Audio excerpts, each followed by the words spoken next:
Make sure we're live over here, right? Because it takes a few seconds for this thing to catch up for whatever reason. Looks like we're live. Let me double check the sound here when I double check that. See if we're live. Welcome, welcome, welcome. Hello, hello. I don't hear anything yet. Let me see. 1 2 1 2 1 2. Testing 1 2. Looks like we're live. Let me see. We're live, but I think that fan is too loud, so I'm going to have to take a look at that in a second. Turn that fan off.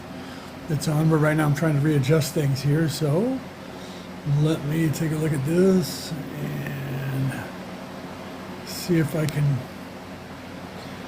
readjust this, and then I'll turn that fan off because for some reason it's doing that. There we go. Okay.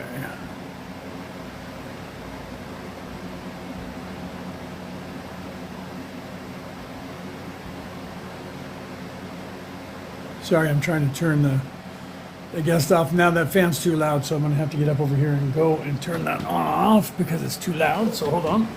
I got to take you with me here because that fan is blowing on me and it's getting your guys' sound. So let me turn this thing off or down and see if you guys can hear me better. That's probably going to be better. Got a fan blowing over here, and I realized that when I checked the sound that it was. Now let me double check the sound over here. See how it's going. Is that better? Testing 1 2. Testing 1 2. Sounds like it. All right. Let me know if you guys if that fan's in the background is too loud. So I think we're okay. Right. Sorry about that. Okay. So I had to have lunch with my wife. I told you guys I'd probably be back. Had to have lunch with my wife, right? She got mad at me because I stayed too long while I was talking to that yahoo, right? She said, you stayed too long in engaging that guy. Now I don't have much time with my husband. So now she had to go back to work, right? Smash those hearts for me, please, champions. So she had to go back to work. So I said, well, I won't go live then. And she says, no, go live, go back live, do what you were going to do. She said, you're just going to make it up to me when I get home. So, don't know what that entails. All right, guys. So, I'm back live. I apologize for the interlude. I had to go and spend a little bit of time talking to my wife during her lunch. And now I'm back live. Okay, so let's get back into what we were talking about, right? So thank you for everybody who followed me on that live. I followed you guys back. I will always do that. If you follow me, I will always follow you back. And now I'm back live. King 888. Hey, how's it going? How's King? How are you today, King? Say hello in the chat. Let me know what's going on with you, right? How are you doing today, right? So, okay. So I'm back live. So I apologize for that. I had to take some time off for lunch there to eat with my wife because she just got home from lunch. And then she's heading back to work now. Okay, so let's get back into what we were talking about. So what were we talking about? We were talking about the reality about reality returning to the old ways, right? We're talking about this place. So what do you guys want to know, right? And what are your spiritual questions? Ask me your spiritual questions, and I will answer them as the best of my knowledge, right? I'll give you guys the truth of what's going on. Otherwise, I'll just start talking again. We'll start talking about the truth. Should I start all the way over? If none of you guys have heard me speak, I probably should, right? So let's talk about that, all right? So what's going on here? That's kind of cool, right? Yeah, look at that. That'll get you blocked, bro. You start doing stuff like that, you're cute. Cutesy pie, right? Up to, you gotta love that, right? So I'm sorry, brother, but we're just gonna have to boot you if you're gonna keep up with that kind of knowledge, right? We don't want to do that, my friend. It's unfortunate that you want to do that, so we're gonna have to report you and block you. Bye-bye now. Have a nice day. Okay.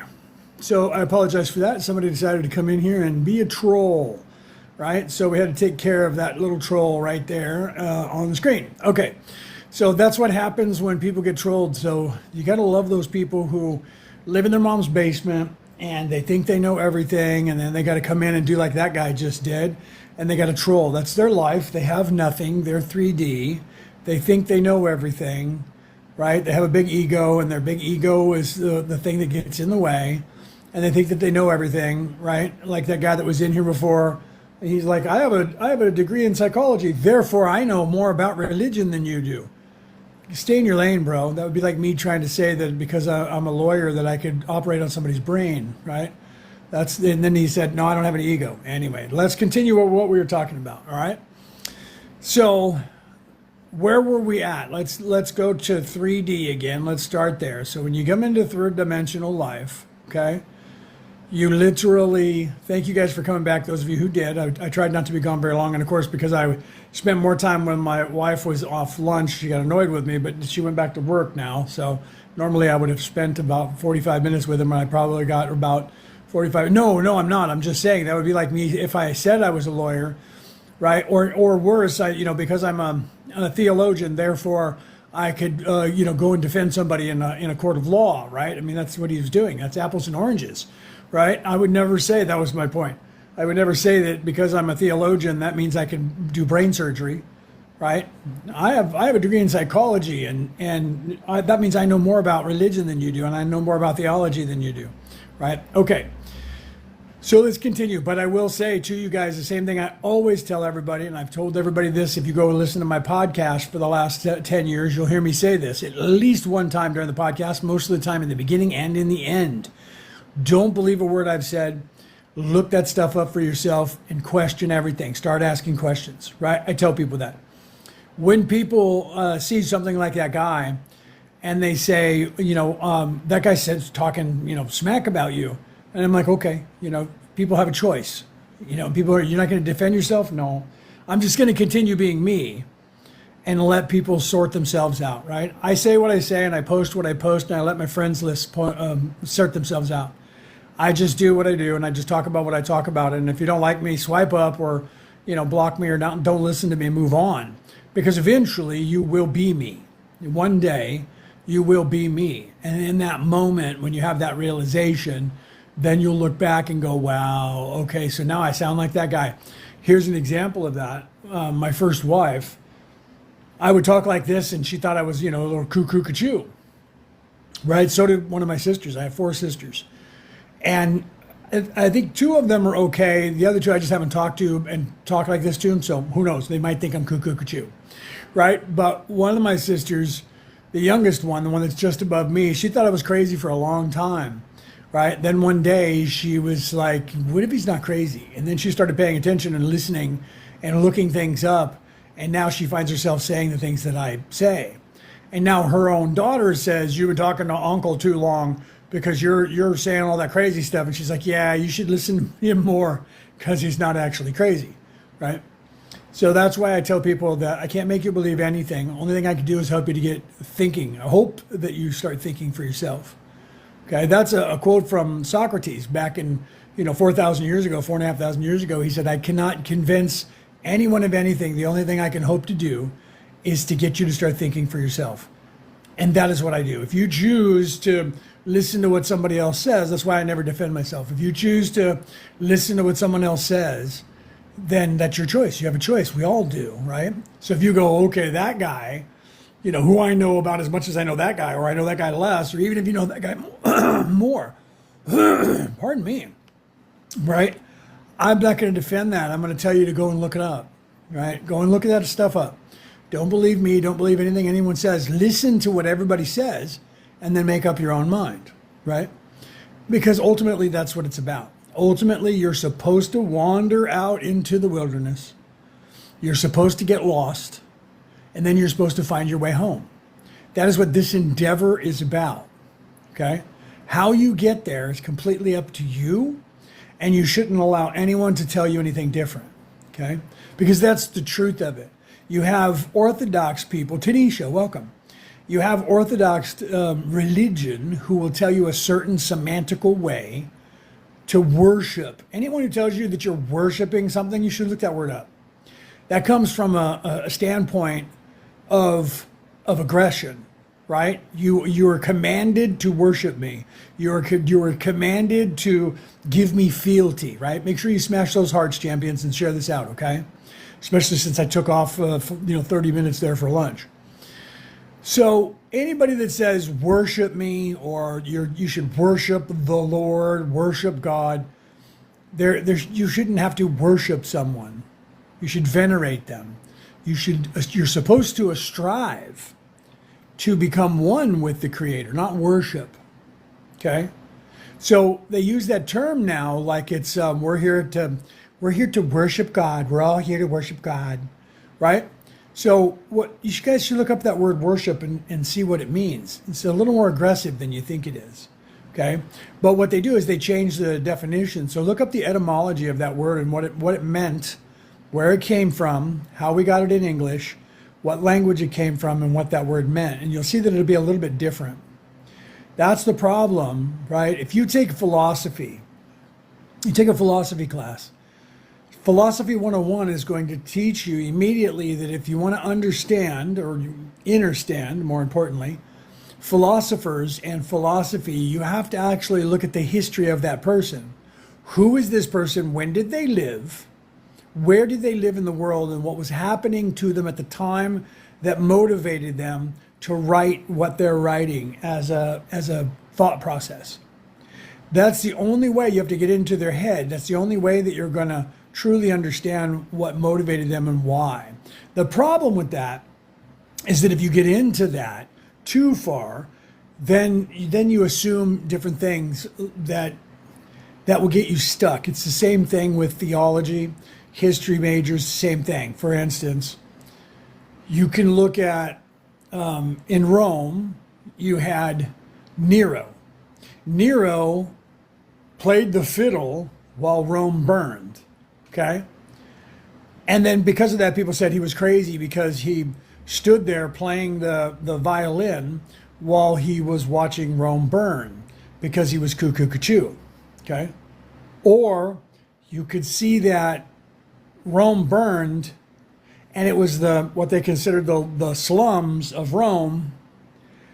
And because of that, Nero had all of the debris removed and built the Roman Colosseum that's still there. So was that a land grab like people are talking about now, like over in Hawaii or over in Los Angeles, where certain groups of people either started or allowed a fire to burn so that they could take the land and build something else on it? Because it appears that Nero sat there playing his violin, looking out the window and watching that part of Rome burn. Didn't do anything about it. Then right after that, he authorized the construction of the Colosseum. For that endeavor to exist, that means that he had to have architects already working out on it. Do you understand that? So he already had a plan. He just needed the place to build it. So he already had the plans built up of this is what we're going to build and probably where they're going to build it, but there was houses in the way. We don't know truly the answer to that, but it would appear that that's what he did. He burned down that part of the city of Rome and unalived hundreds, if not thousands of people purely because he wanted to build a Colosseum. And that was the spot he wanted to build it on. Or you could think that was just a coincidence and it just burned and he got the idea. But he already had to have the plans, because you don't just architecturally design something that stands the test of time for 1,000 years in like 30 days. Okay, no matter what movies tell you. All right, so it takes a little bit more time than that. Did he already have the plans? Did he already have the architects coming up with the idea, the design? The only way to find that out, this is the whole point of everything I'm saying, the only way to find that out is to look into the history and investigate it and literally go, well, who built it? And how long, when was he hired to make the schematics for it? Who talked about what it should look like, how big it should be, how many rooms there should be, how many whatever, everything. Because there's a lot that goes into that, right? So it wasn't something, but you don't realize is if you go there, you know this, there was like sub-levels underground that were built into the whole fixture too. Okay, so that was a really big endeavor. That was as big as the modern day, stadium that we build that has stuff underneath it. Only that one had more because there was ports up to the ground so they could have things go into the arena. They even had it to where they could flood it. Okay, so let me get back on point. So the only way that you can truly know what was in Nero's head was you have to look at everything and investigate that history of that time period and who was it that was designed, or who was it that designed the Colosseum? When did they start writing up the plans for that? You know what I mean? And then you have to investigate even further to find out if, in fact, that was a plan, and the reason that he sat there and played the violin while Rome burned was because that was his design. Or if when it caught on fire, he said, "Wait, don't put that out because that's a perfect place." We don't know the answer to those questions. Okay, but you have to look into that. The same thing with philosophical thought. The same thing with religion. The same thing with these different things. So as a theologian, you have to look at religion, and then you have to look at it from many different angles. Where did it exist? When did it exist? What was the style of writing? When was this found? Who found it? Right? Was there an older scroll? So you have to go down those roads. You do have to go down those roads. But the problem is that no one then, after going down those roads, says, what is it that everybody has in common? Why would you not do that? What is it that all these religions have in common? What is it that they're all trying to tell you? That would be your due diligence. If your job is to compare religion, the only way that you can compare religion is that you actually have to compare them. Not just go, well, it looks like this scroll was borrowed from these other people that are older, so now we got to find out who they borrowed it from, and then you don't even look at the content.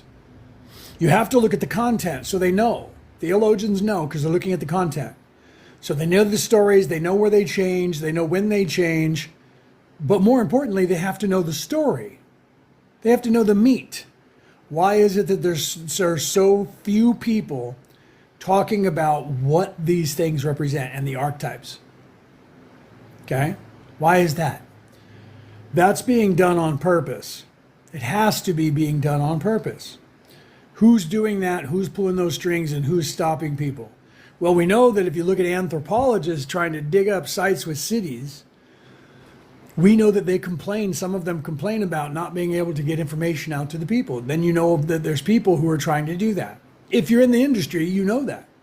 Okay, I've been in the industry long enough for the ancient aliens people and their complaints about why is it forever?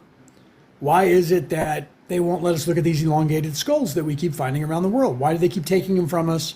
Why is the Smithsonian Institute lock them up? Why won't they let us look at them? What is it about those skulls that they don't want us to know? Why do we get in trouble when we try to look at those? Then when they finally do, everyone says that they're a bunch of fringe guys who are crazy. And they're saying maybe those skulls don't belong on this earth and they're different from our human DNA. And we want to look at them and examine them. And if they're not, why aren't they letting us look at them? So for all of time up until 5 years ago, no one's letting them look at them, and they're telling them that everybody in the world, those people are crazy. There's nothing. There's no aliens. None of that. It's all, I don't know what their problem is. They're just lying and making things up. Then people start allowing them to look at those skulls about 5 years ago, and guess what? They're not from here. Okay? They don't have the sutures that our head has, and their brain case is bigger, which means their brain is bigger, which means they're a different species that's almost identical to ours, but it's different. We have sutures in our skull. They don't have sutures in those skulls. I've seen them. Okay? What does that mean? That means that they're not Homo sapien sapien. They're a different one. Okay? And they have an elongated skull. Their skull is bigger, which means it's like 10% larger brain. Okay? So why are they hiding that from the world? If they are, in fact, just us, and it's just like they claim that it's just people in Africa binding the heads at birth, which some people are doing that. And then some people say, well, then where's the sutures? Oh, that must have just been a defect. Weird that defect is all around the world, and every single one of them, except for the ones that are bound, and then we know bound their head, and they have sutures. Okay, so the ones that we know, the people that we know bind their head and make their head elongated, they still have the sutures in their head, and they're Homo sapien sapien. These other ones don't. All of them don't. But all of the ones that we know come from the tribes who bind their skull has sutures. What does that mean? Why are they hiding that information? Okay, so they're controlling the information that you get when you're digging things up from the earth that are from older civilizations. And then when you're digging up, this is my point, and when you're digging up religion and scrolls from these ancient cultures, they're having you edit certain things and not talk about certain things. To what end would anyone do this? Okay? To what end would someone do that? Control what you get to know about what comes out of the earth, and to control what you get to know about spirituality or religion. Okay? And then when you start talking about the comparative, like I do, which anyone could go and do, you can look this up, and this is why I tell you about it. Go and look up the story of Thor. See what it is that he did. Read about Thor and what he did, and why he came down to earth, and what he did while he was here, and how he went back, and how he had to fight the dragon of the North Sea, and Jesus had to fight the serpent in the garden, and the serpent is just a little teeny dragon. Okay? And then you have other people in history that did the same thing and had to fight a dragon. Marduk in the oldest scroll known to mankind, the Enuma Elish.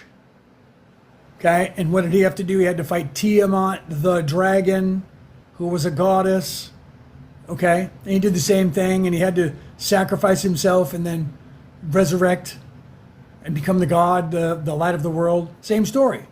Okay, so you see this all over the earth, and they all have to fight this dragon or this big giant serpent. And they all go through the same thing. Coincidence? Oh yeah, that's just coincidence. It's not the same story. It can't be, because one's named Jesus, the other one is Moses, the other one is Thor, and the other one is Marduk. Completely different people. Those stories where they must have borrowed those stories from Marduk because it's the oldest one. Right? And that's what they do. They must have borrowed them. So they borrowed the story, because everybody does that. They borrow stories. They do actually do that. They incorporate different stories into their history. They read about it, and then they see that it's similar to their history, and then they start incorporating that to see if their history, it matches it. And guess what they're doing? When they do that, they're showing you that the story and that the spirituality that they're teaching you comes from an older time, and it's the same spirituality. But they don't want you to look at it that way. They just go, well, they copied from these other people, and they're all fake anyways. That's what they do to you. And I tell you, you should read them. You should read them all, because if you only get taught one story, you should look at all the other stories that are doing the same thing with a different name, in a different time, in a different place. And the weird thing is that most of the storyline is identical. The difference is, like with Jesus, that was based on the Hebrew religion, which was already a monotheistic, male-dominated religion, one God, and the female was already shoved aside.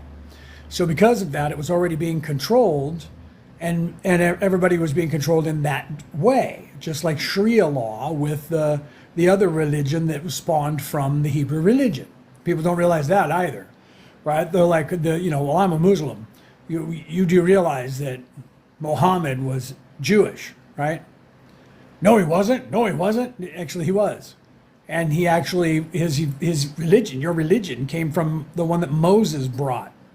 That's the religion of the Hebrews and the story of Moses. And that religion is based on that. Okay? Look it up. So my brother, who's in theological college, he says to me, do you know that the Hebrews don't even have a Bible? That's an apocrypha. And I'm like, so it means it's fake? And he's like, yeah. And I said, well, that's crazy, because that means your religion is also fake. What are you talking about? I'm a Christian. Your Christian religion is based on the Hebrew religion. Your Christian religion can't exist without the Hebrew religion, because that's the prophecies that were being fulfilled. So if the Hebrew religion is an apocrypha and it's not real, then your religion isn't real, and neither is Jesus. Because he was also Jewish, by the way. And he grew up with that religion of the Hebrew religion. He was a Jew. Okay? So your religion can't exist if his religion didn't exist. That's like saying, I'm here, but my mother didn't exist. Your mother has to exist or you can't be here. Okay? So I told them, you need to get outside of that Christian box that they're teaching you, because you're learning Christianity and they're teaching you to be a good little Christian soldier, a good little church-going soldier, because they want you to preach Christianity. You need to get outside that box and look at spirituality. Okay? So you have to realize that. So when you're looking at, keep smashing those hearts for me, please, champions, and share this out. When you're looking at what's going on in the world, you have to compare different things to round out. Why would you, let's talk about that. Okay, if you are trying to figure out how to get out of this earth, you have to look around, right? You have to look around and question a bunch of different things. You can't just go, well, my family was a Christian, so I'm going to go and ask a Christian priest, right? That would be a Roman Catholic if he said priest. Otherwise, it would be, pastor or padre or minister or one of those. Okay, so you go to the clergy and you say, how do I get off of this planet? Well, come to church. Come to the church, and if it's a Christian, they're going to teach you, wait here. Wait here and just keep coming to church. And every time you come to church, they're going to ask you for money. Wait here. Keep coming here. Well, but how do I get out? Well, we're showing you how. By doing what you're doing, you're going to get out of here when Jesus comes back, because he went to say he was going to get a truck. I'm going to go get a bus. I'll be back. Okay, but they won't let you read the Bible on your own. It took them a long time. They wouldn't let people have the Bible or look at the Bible in the Roman Catholic Church and take it home with them, other than when you were sitting in the church on the Sunday or whatever day you went to church. And they discouraged you from reading it on your own because you wouldn't get the wrong idea. You wouldn't know what you're talking about. You would interpret it wrong. Okay, it wasn't until like the 1960s when they actually allowed people. But people were already doing it. They were going out and getting a Bible on their own. They were going and buying them from book places and starting to read this stuff on their own. That's why they were like, yeah, we need to just start letting people take that. Okay, why is that? Why were they not allowing people to do that? Well, people were uneducated, and because of that, they'd get the wrong ideas. So people are so much more educated now. Is that what you're saying? They're so much more educated now. I wish that was the case. I wish everybody was completely educated, because I wouldn't be doing what I'm doing. Okay? So what you run into is opposition. Opposition in every place. And when you look at opposition, you say, what are they opposed to? That's what you have to realize when you look at that, right? Eddie, welcome. What you have to do is when you look at, let's just say that, right? Or anything for that matter. If someone, there's a guy out there right now that was like an ex-CIA agent, and people say, how do we know we're in a PSYOP? And he actually, he said, and he used to teach it. He said, how do you know if you're in a PSYOP? If anyone says that you cannot research on your own, or if anyone tries to make you pay for what you do by deplatforming you or something like that, then you're in a PSYOP. If you have to be canceled or silenced for what you're saying in some way, you're in a PSYOP. So if you're looking into the past and someone tries to stop you from doing that, there has to be a reason.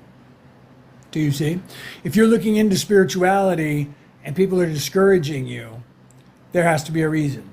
So if you're in a religion, so-called religion, and they say you can't do that on your own because you don't know what you're doing. We can't have you doing that. So then they say all those other religions are wrong. Ours is the right way. Stay here.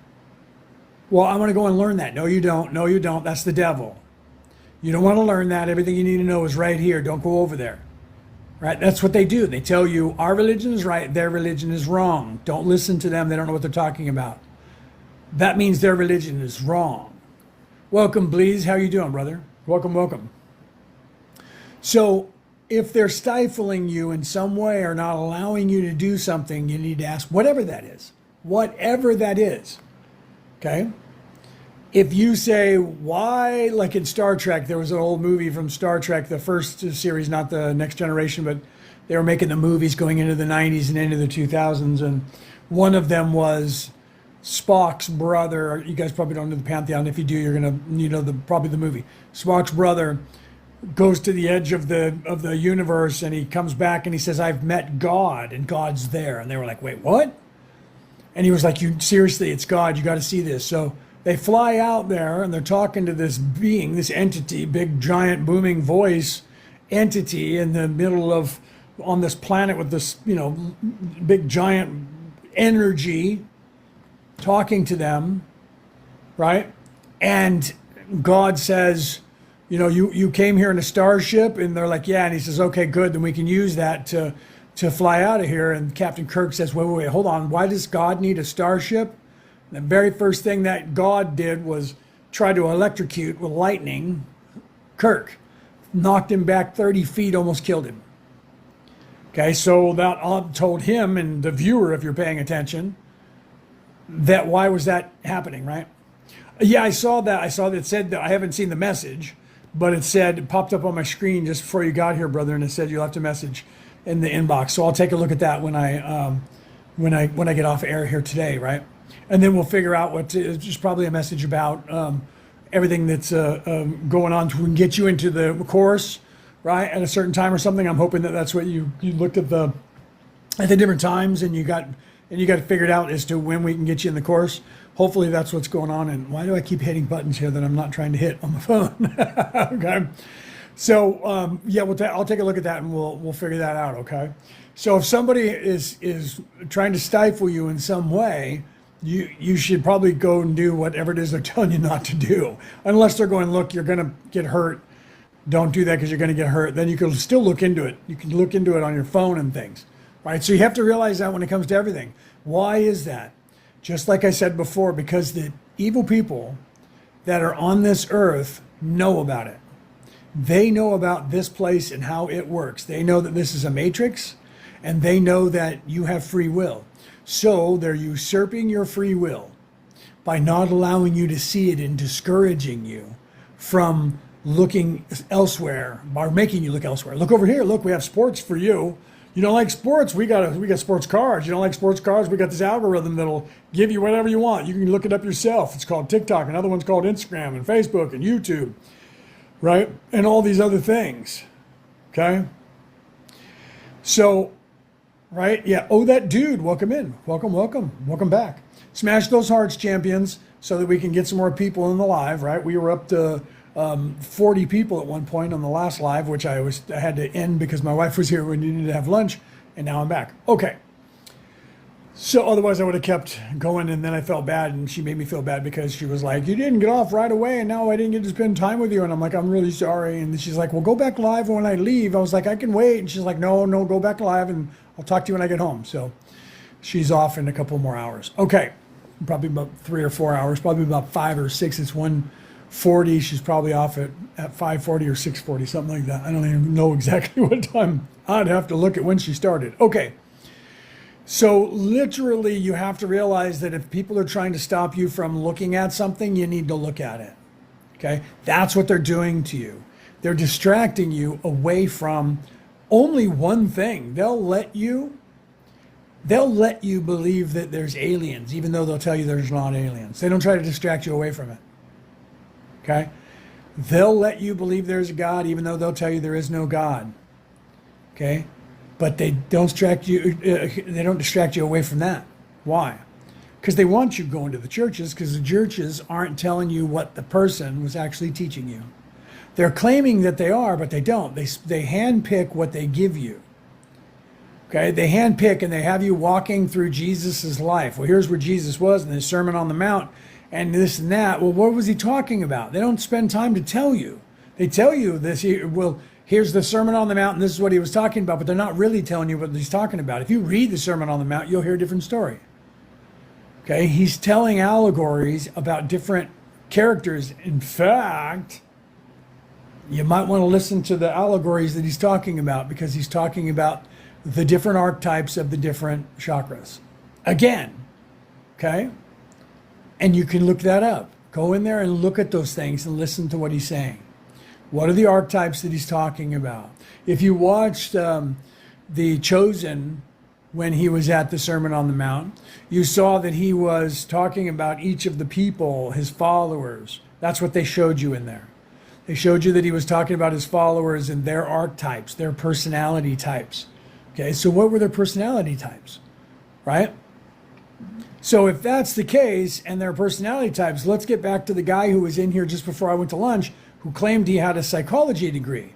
If he had a psychology degree, most of the stuff I was talking about, he should have said, you're absolutely right, because that's the personality trait or that's the psychological archetype of that, but he didn't back any of that up. But he claimed that he had that. Don't know if he did. He might have, right? That he had a psychology degree. But had he had that, and I'm talking about these archetypes, then he should have known that when I was putting them together. Okay, he should have known that those were actual archetypes, but he didn't. So he didn't have any background in any religion, because if he did, he would have saw that I was talking about that, and he would have said, yeah, those are the archetypes. Okay, so, but he's saying I was making it all up. Okay, I tell you truly, go and look it up yourself. That's why I said that at the time. Go and look it up yourself, right? So you guys need to take a look at that, right? Right? Yeah, the religions themselves, that's why I said in my book, religions recruit you. Religion recruits you, spirituality waits for you to find out, or find it. Why is that?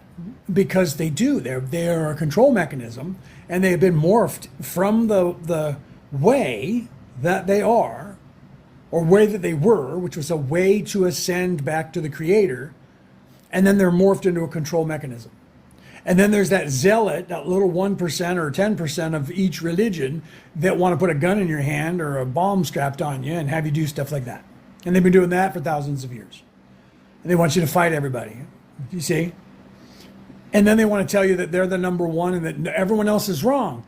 Here's the thing about that. If you look into that, they're all saying the same thing. So how is it that the Christian Bible is wrong when their hero character is exactly the Thor hero character in their Bible? So if that is made up and it's not real, then the Christian religion can't be real either, because it's the same story. Well, no, they just copied that. Okay, so where did you copy it from then? Because there's older stories, many more older stories than there are stories after, where the Jesus character looks like you copied it from their religion. Never mind that now, never mind that now. Right? Then all of a sudden they go, well, you got to have faith. Yeah, now it's faith. A minute ago it was their fake.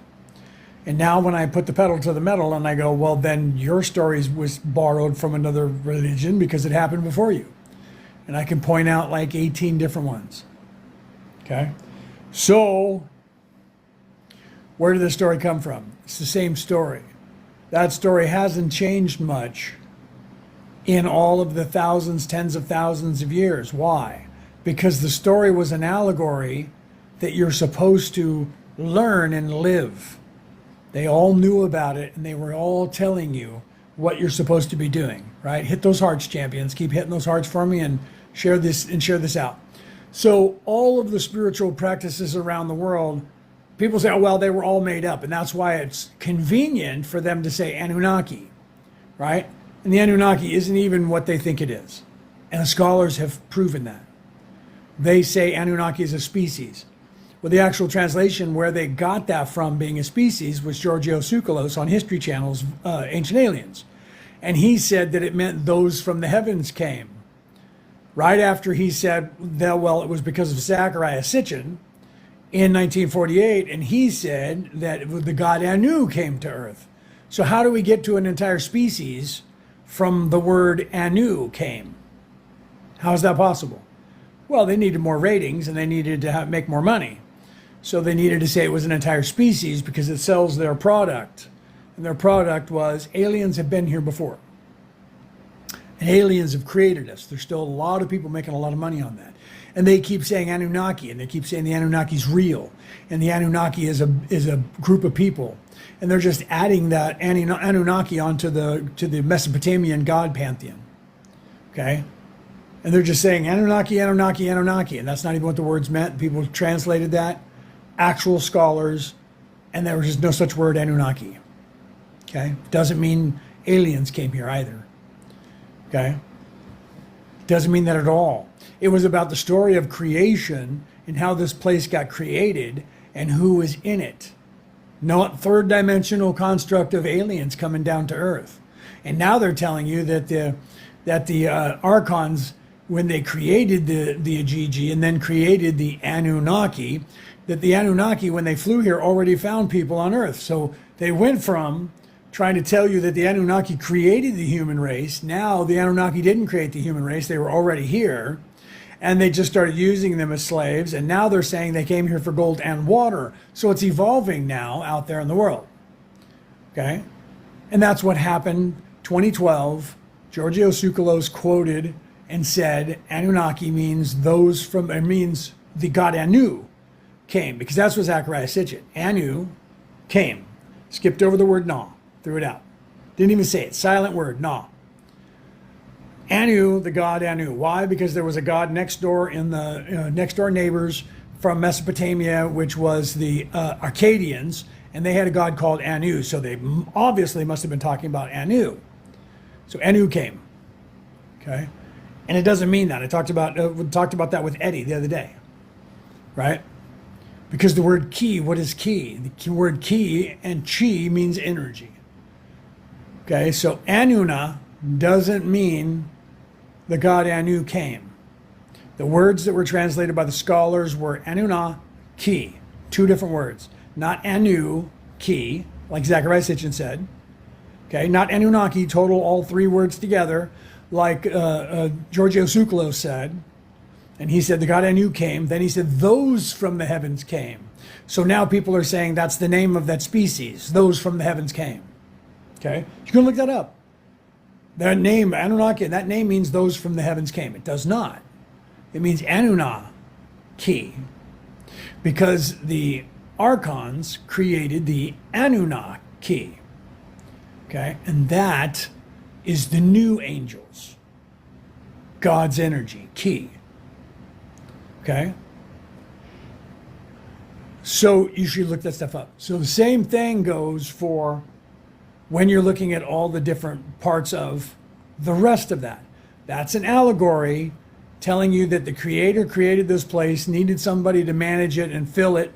So the creator created fractals or fractions or fractals of itself, imaginary, made up in the creator's mind, and they started creating this place. Then they created people to work on it and maintain it. They didn't want to maintain it anymore, goes the story. That's the ego being created. So the story was there to show you the archetypes of third dimension and try to explain the third dimension and how it happened and where people came from. So the oldest story about the creation of the human species or the human condition says that you're in fact angels. And all scholars know that. That doesn't mean that that should be taken literal, but it also 100% doesn't mean anybody drove here in a puddle jumper. Okay? It definitely doesn't mean that somebody drove here in a puddle jumper and changed the DNA of monkeys to create something, because that's not what happened. Okay?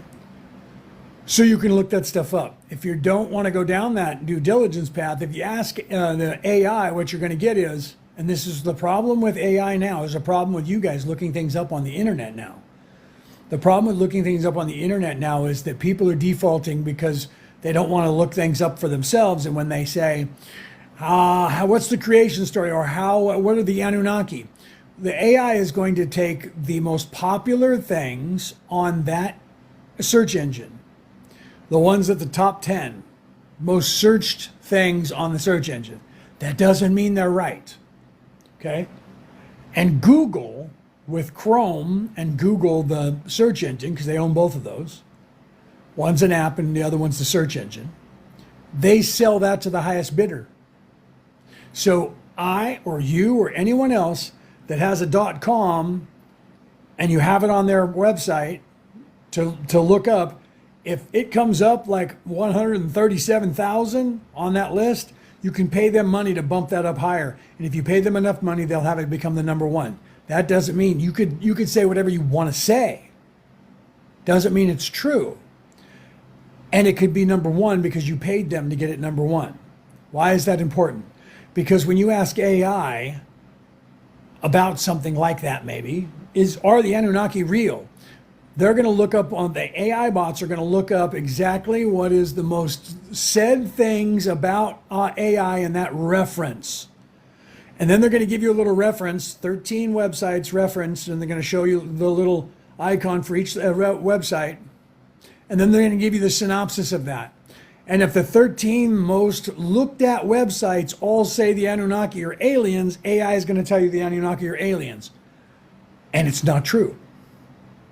But it's not going to say to you, there is no proof on any of these sites that that's true.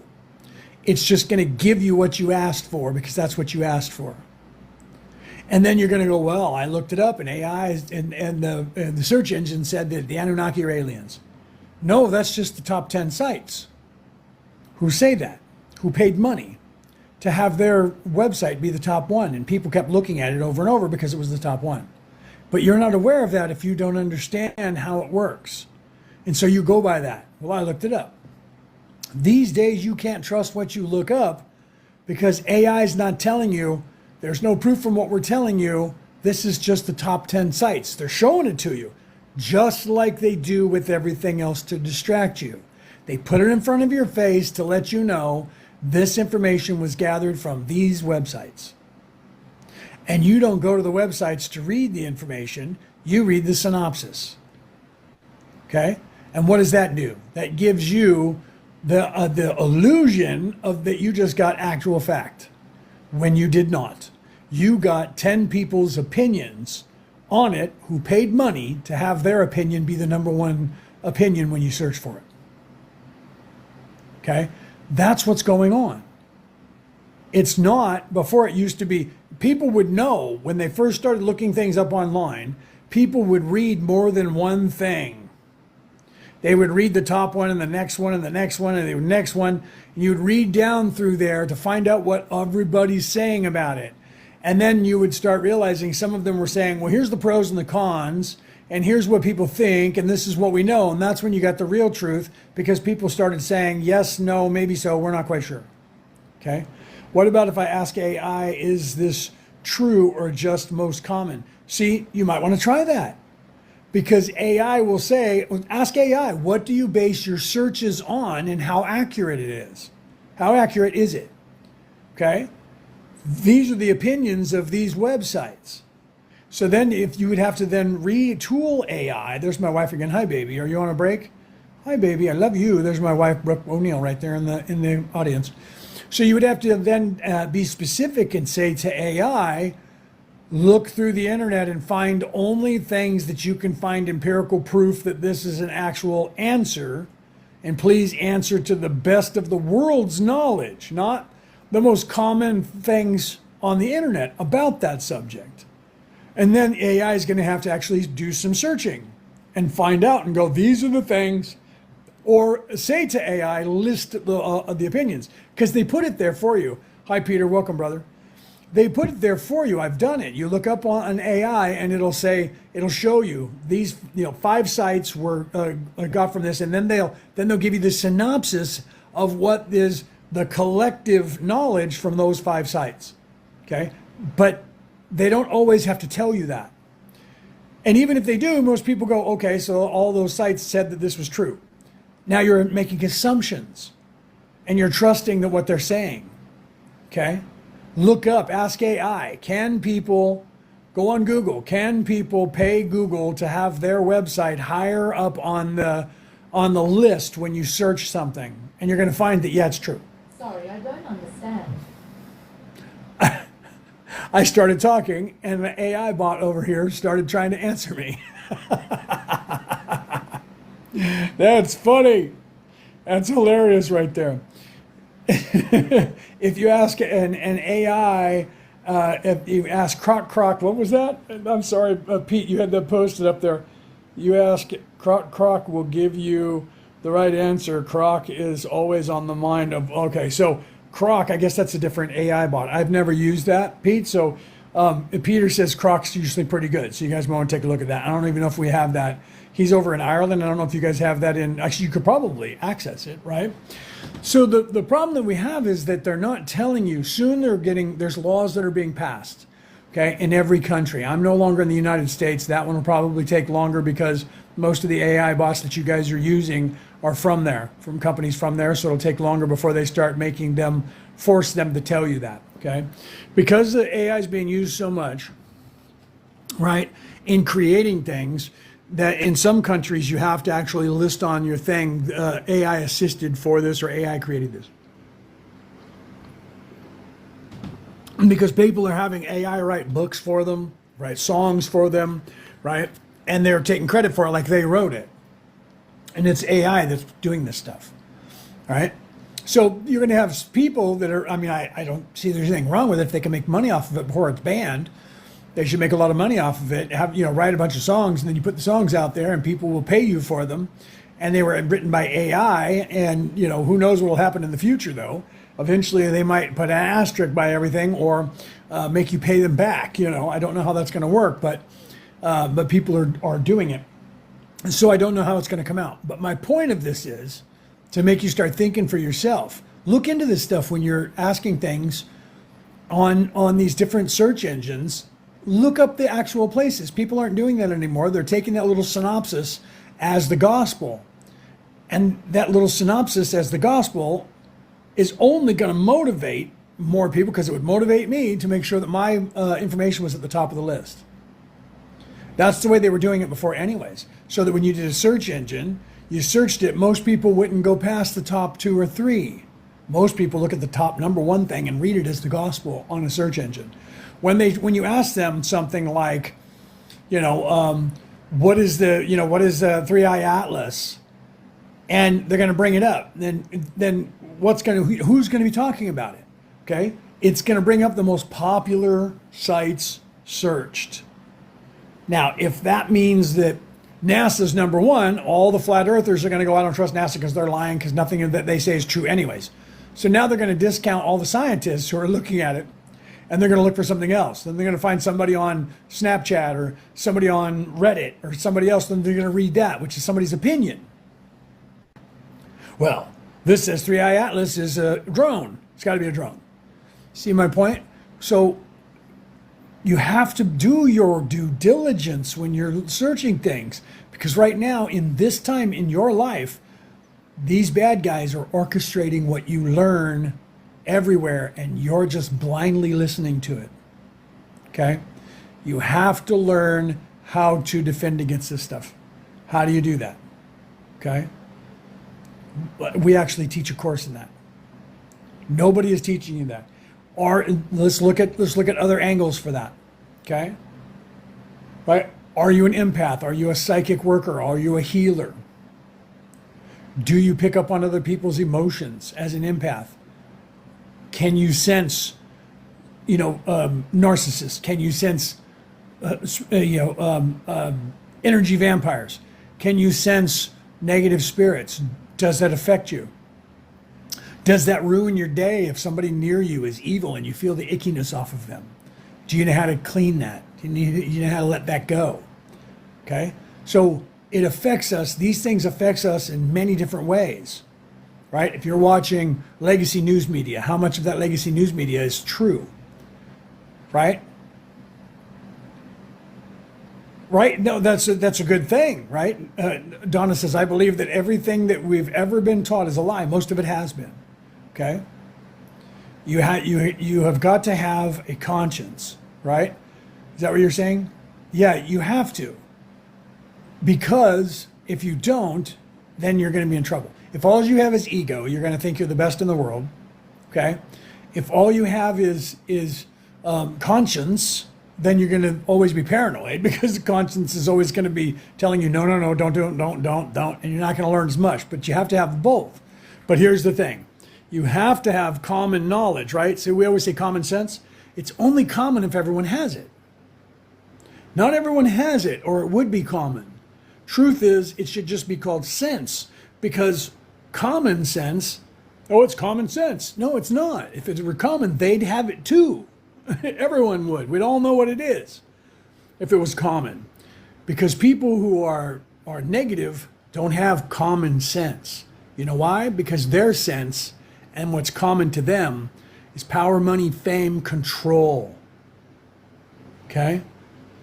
Power, money, fame, control. At all cost. And they don't care how they get it. They want to use you in some way to get it. Okay? So you have all of this stuff that's going on. They're lying to us, just like we said here. They're lying to us. Everything they taught us in schools is not true. Everything that they're telling us on the news media is not true. That means that the people who own that stuff are orchestrating it. The same people that own that stuff own these sites that you're on, social media sites. Okay? And they're creating the same algorithm that is distracting you and getting you to believe that they're telling you the truth is the same algorithm that you're playing on right here on Instagram, on Facebook, on YouTube, on Snapchat, on every single app that has any kind of content on it. The algorithm is giving you what you say you like. So what you see, what you like is what they give you back. Because they want you to stay on the site because that's how they make their money. They're selling you a drug, and the drug is their app. And the longer you play on the app, same thing with video games. The longer that you play on that app, the more money they make. The more popular they get, the more money they make. Ratings. Same thing with news channels. The more people that watch a certain news channel, the more money they make because their ratings are higher and they get to sell commercials for a higher price because they're more valuable because they have a bigger reach. You need to realize that. Okay? So how do you stop all of that? How do you keep all of that from affecting you? How do you keep all of that from infecting you? Okay? We teach that. Myself and my wife have courses that we teach. One of which is the most popular course, if you guys are interested. And I was talking to Belize about it a minute ago when he was in here because I have to look at his email that he sent or an inbox me, right? And that's the defense against the dark arts. Okay? How do you do that? Stop consuming it all. Okay, what about energy vampires? What about negative spirits? What about somebody who's one of those black magic users and they put a hex on you or put a curse on you? How do you get around that stuff? I agree with you. Stop consuming it all, right? I agree with most of that, but what else is there? Okay, because narcissism is in humans. 14% of the population is evil. They're narcissistic, they're self-serving, and they're egotistical, okay? Those people we have to live with. Those people are in our families, they're our spouses, they're our friends, they're our neighbors, they're our bosses, they're our politicians, they're our whatever. Corporation owners, people who are designing AI, not all of them, but only 14%, okay? The people that are thinking they own everything because they own all the corporations are very narcissistic. They are very much in service to self. Okay? So what are they doing? Okay? What do we do to fix all that? Well, the first step of avoiding a trap is knowing of its existence. Okay? There is many different ways. All of those things, everything that they can do to you, you can defend against. Okay? But no one is teaching you that. Why is no one teaching that? This should be something that we should be teaching our children in grammar school. We should be having Sunday school teaching our kids this. Why are we not? Because all of that is being controlled by those same people. So it comes down to us teaching each other. Okay? So my wife and I teach courses on this. If you guys are interested, we have a Zoom course. It's a 2-day Zoom course, 4 hours a day. Okay? And we actually teach the defense against the dark arts. Okay, so if you guys are interested in that, you can send us an email at merlinandmaeve@gmail.com and we'll get you that information. Okay, I can tell you about it. You have to choose to do it. Okay, so we teach a course on that, right? Let me tell you the dates that we have already set up. This is so popular, we have dates every freaking other day because we started deciding, look, we need to teach people this stuff. And let's start teaching a course in this. We started doing it in December, and we figured, okay, we'll offer it once a month and see how it turns out.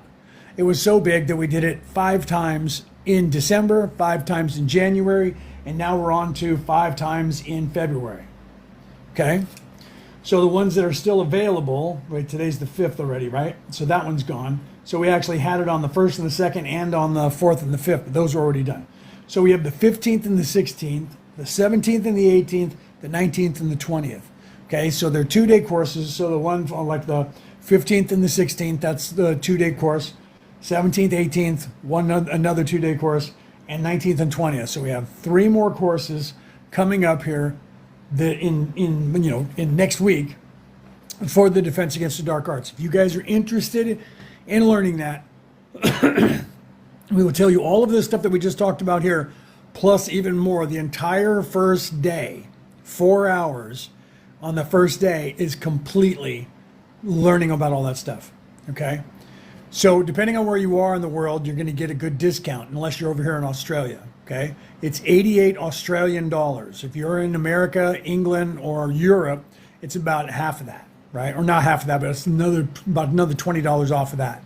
If you're on the American dollar, that $88 transfers to about 65. You'd have to do the math. If you're one day we looked at it and it was only 58, and the next day it went up to 63. How the a dollar goes up and down. Same thing with the pound sterling. That's even less money than the American dollar because it's stronger, and the euro. Okay, so if you guys are in the U.S., in the U.S., Donna, it's going to be about 63. It might be less. You can look it up. You can go, how much is it? You know, you can even like Google it right now and say, how much is 88 Australian dollars in U.S. in a U.S. and it'll tell you. It's probably about 63, 65. It depends on how strong your dollar is. I'm on the Australian dollar, which is a lot less. It takes us a lot like, you know, dollar 60 or something for one US dollar. And so if you're in Europe on the euro or on the pound sterling, it's a lot better as well. So you guys get a deeper discount, okay? So if you guys are interested, send us an email. And trust me, you're going to get more information than you ever, you're going to have so much information, you're going to go, I have to write this down. So I tell people, get something to write it down with, because the stuff I'm going to tell you about, and we're going to have images to show you, the stuff that we're going to talk about is like everything you could imagine that could be like dark energy that could be in any way affecting you, your family, your life, coming from spouses, friends, family members, neighbors, your boss, television, whatever, and how you can cleanse that stuff from you, that energy, how you can reflect that energy, and how you can protect yourself so that it doesn't happen again. See, thank you, Reese. So it's 61 currently, 88 Australia. I didn't know you're here, brother. Namaste. I didn't see you when you popped in. So 88 Australian dollars translates into only 61 US currently, because Reese just looked it up. Thank you, my friend, for doing that. Okay. So if you guys are interested, we got courses coming up this month, and trust me, this is the most popular course that we have, that we offer. We have many different ones. And if you guys are interested in learning psychic abilities, we teach that. If you want psychic readings, we do that. We do card reads and regular psychic reads. We're Reiki master teachers, so we also have Reiki 1 attunements coming up. If you want to become a Reiki healer, we're actually teaching that as well. We have a couple of those courses coming up. This month we have, let's see, Reiki 1 on the 11th and 12th, 24th, 25th, and 26th and 27th. If you guys want to become a healer, now that's a different road to go down, because that's a spiritual practice of healing. So if you guys are interested in that, Thor's hammer, up the hammer. Yes, Thor's hammer. Most definitely up the hammer. So literally, if you guys are interested in becoming healers, we can train you in that. If you guys just want, Reiki healing, we do that also, right? But we're teaching every kind of psychic ability that you could possibly want to unlock. We do that one-on-one. We're also life coaches and spiritual life coaches, okay? So if you just want life coaching, you just want spiritual life coaching, what am I doing? I don't know what I'm doing, and I need that. We do that all the time, okay? And we teach that so we can set you down, and we can talk about where are you at now, where you want to go, all of that. But the most important thing, if you're already a healer or you're already a light worker of any kind, or you, even if you're not like out there practicing, but you have abilities, right? And you only do reads for your family or whatever. If you have abilities and you're helping people in any way, you're coming under attack by opposition all the time, even if you don't know it, because your light changes if you become a light worker. You start getting into that more indigo range, and you start showing in your aura, and negative people know about that, and they look for that, and they try to penalize anyone on this earth that tries to do good. They try to disrupt our lives because they don't want us doing this, because they're trying to keep us all away from things. Sir, good morning. Welcome. Welcome in. Debbie, welcome in. Welcome in. Anybody that I missed, I'm sorry if I missed you guys. I didn't even see when Reese popped in. So he was sitting there long enough to hear me say that and kindly translate that money for us. So if you guys are interested in any of these abilities, or in learning that stuff, or psychic readings, or any of that, or the defense against the dark arts, please email us at Merlin and Maeve. That's the name of the live you're in. Merlin and Maeve at gmail.com. Let me know that you're interested. If you know what dates that I rattled off at you and you're interested in that, let us know. We'll get back to you. My wife will, or myself or both of us will get back to you, and we'll schedule you for whatever it is that you want, okay? Because if you're going to be out there and you're going to be doing anything, card reads online, people learn their abilities and then they run out to the world and they try to help. There's nothing wrong with that. But nobody teaches you that you need to know a few things to defend yourself so that you don't have all this negative energy attacking you. Because it's gonna. It happens to us all the time. It happens to everybody. How do you cleanse your house? How do you cleanse your car? How do you cleanse your own aura? How do you repair your aura if your aura is messed up? We show you that. And we actually show you real images of like the aura and what it looks like at rest, and then what it looks like when you align your chakras. How do you align your chakras? What are the chakras? We actually teach that, okay? So if you want to learn all of that stuff, we have courses to help you with that because nobody seems to be doing it out there. Don't know why. We don't know why, and more people should be doing this. So we are doing this, okay? I wish that everybody was doing this and they all knew that. Remember we were talking about common knowledge? I wish that we knew about common knowledge. I wish it was common, but it's not. It's only common when everyone knows about it. So it's not common. I wish it was common and I want to make it common, okay?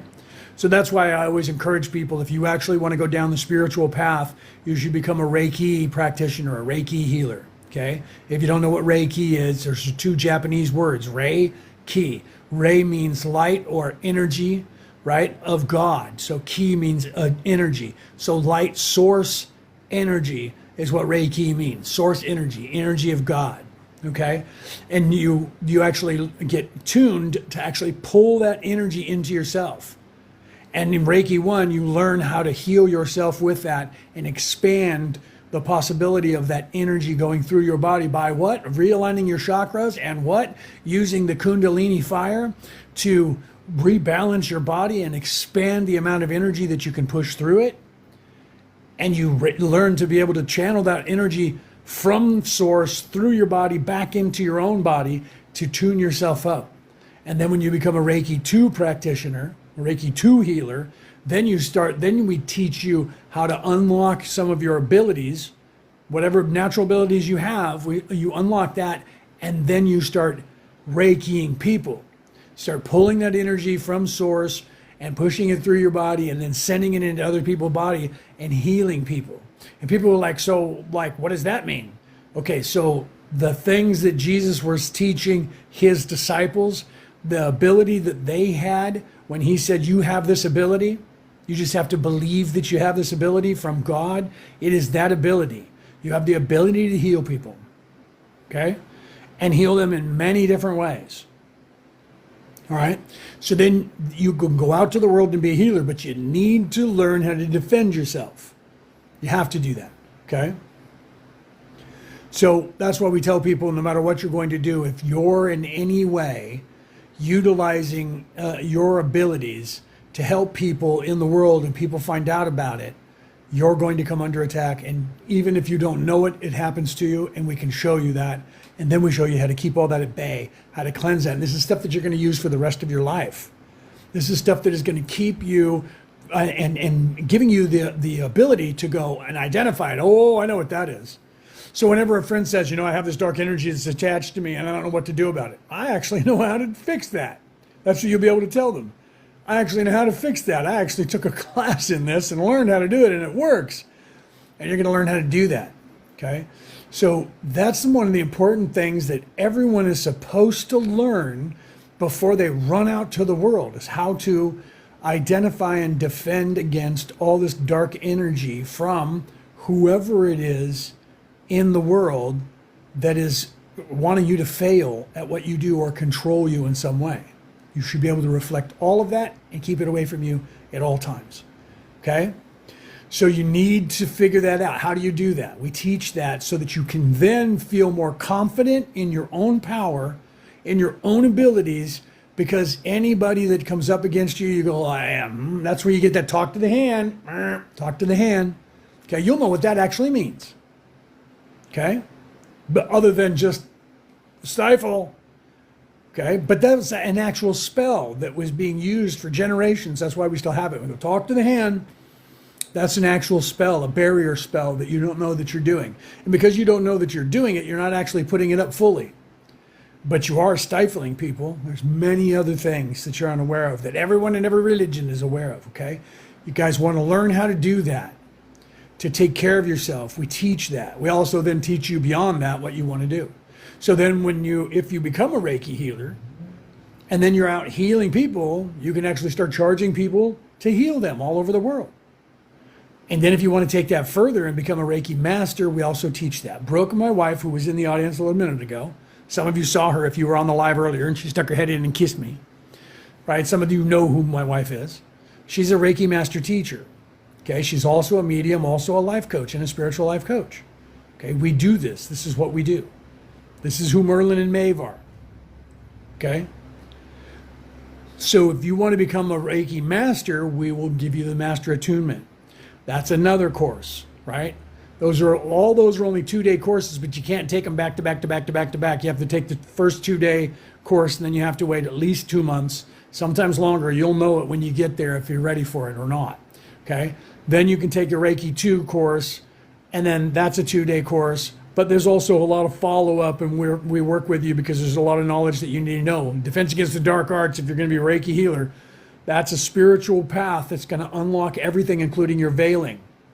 When you become a spiritual master, you become a Reiki master, that is going to unlock your veiling. Your third eye is going to open. All of your abilities are going to be open, because by that time you will have the abilities that you're supposed to have. Every one of you. All of them, okay?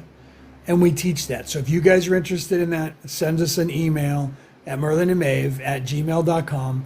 I would suggest starting with the Defense Against the Dark Arts, right? And then there's going to be one for the magic users with a K. We're going to give you a Defense Against the Dark Arts 2 course.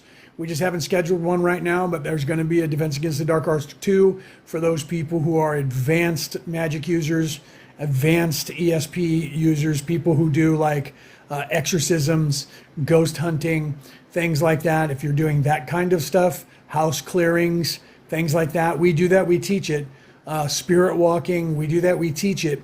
But if you're going to be doing that, you need to have the defense with a K, right? The Defense Against the Dark Arts with a K, right? Just like you would magic with a K. You got to have that higher learning to do that stuff. We also teach that. So if you're one of those mediums who's already wanting to go out there and work with, or you are working with people that are ghost hunting, you know what I'm talking about. You know what you're up against. I've been teaching people to do that for 15 years, okay? I taught many people to do that. For free, I taught many people to do that, right?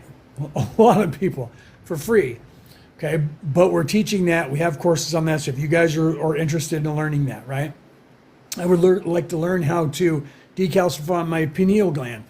We're teaching about that too. That is actually part of a lot of the different courses that we have, right? I can give you some tips right now, like stop putting fluoride in your diet. Get that fluoride out of your diet. That's the first thing that's calcifying it. Take the fluoride out of your diet. Make sure you're filtering the fluoride out of your water, or buying water that has no fluoride in it. That'll help you, right? Then you got to clear the plaque out of your brain so that you can think straight. So make sure that you take turmeric. That way you can get some of the stuff, turmeric with black pepper root or black pepper in the turmeric, and that way you can get the plaque out of your brain and get the stuff in there, the heavy metals stuck out of there. If you're worried about having any kind of parasites, then you want to take some black walnut. If you can't eat the walnuts, you can get the black walnut husk, and that's ground up in pill form that you can get, and you can take those. That'll make your body toxic to most parasites, and you'll get them leached out of your body. Clear your body, clear your mind. Clear your body, balance your chakras, clear your aura, balance your aura. We teach some of this stuff in the Defense Against the Dark Arts, guys. So there's some hacks right there that I gave you guys for free just now, okay? Unlock the pineal gland, start opening up the optic thalamus, and there's other things that you need to know that no one's teaching you. We're doing this. I'm teaching everybody as much as I can in this life, because I want to wake up as many people as I can possibly wake up. And I'm not trying to get you addicted to me. I'm trying to get you to wake up so you can go out there and wake other people up. I'm replacing myself with you. If I can make more people that know what I know what I know, then they can make more people know what I know, what we know what they know. Okay? That's what we need to do. We need to wake up all the lions so we can wake up all the sheep, right? I have a well water on my, I live on a farm. Well, test your well water, make sure that there's no lime in it, make sure that there's no calcium in it, make sure that, well, there might be calcium, but make sure that there's no fluoride in it. Who knows where the groundwater's coming from, right? You should test it if you have a well. Test your water. But I'm hoping that you're doing that anyways, right? See if there's any heavy metals leaching into that. You got to keep the heavy metals out of your body, and drink that. Hopefully it's really good well water, and well water usually tastes so good because it's been filtered through the earth. So it's most of that stuff's not in there, so that's kind of cool. Okay. So make sure that, yeah, I wish everyone already knew. So do I. And it's going to happen because we're going to make it. If I spread it to you and you spread it to them, you know how, I don't know if you're old enough to remember, they used to have a little commercial in the U.S. where they would say, oh, where did you learn from that? Oh, I told two friends who told two friends who told two friends, and so on and so on and so on. And what happens is exponentially that becomes a large number very fast, right? If I tell two people and each one of them tells two, now that two becomes 2, 4, right? And then those 4 become 8, and then 16, and then 32, and quickly you're at like thousands and thousands, right? Last time tasted it, came back clean, or tested it, came back clean about 5 years ago. Good. Let's hope that it is still clean and you're doing good. Still, you have to get where do you have fluoride in your toothpaste? Get it out of your toothpaste. Do you have aluminum in your deodorant? Get that aluminum out of your deodorant, right? So you remember that, Donna? You're from the U.S. I remember we talked about that. So you remember that commercial, right? And they told two friends, and they told two friends. Remember, they kept exponentially on the screen, and so on, right?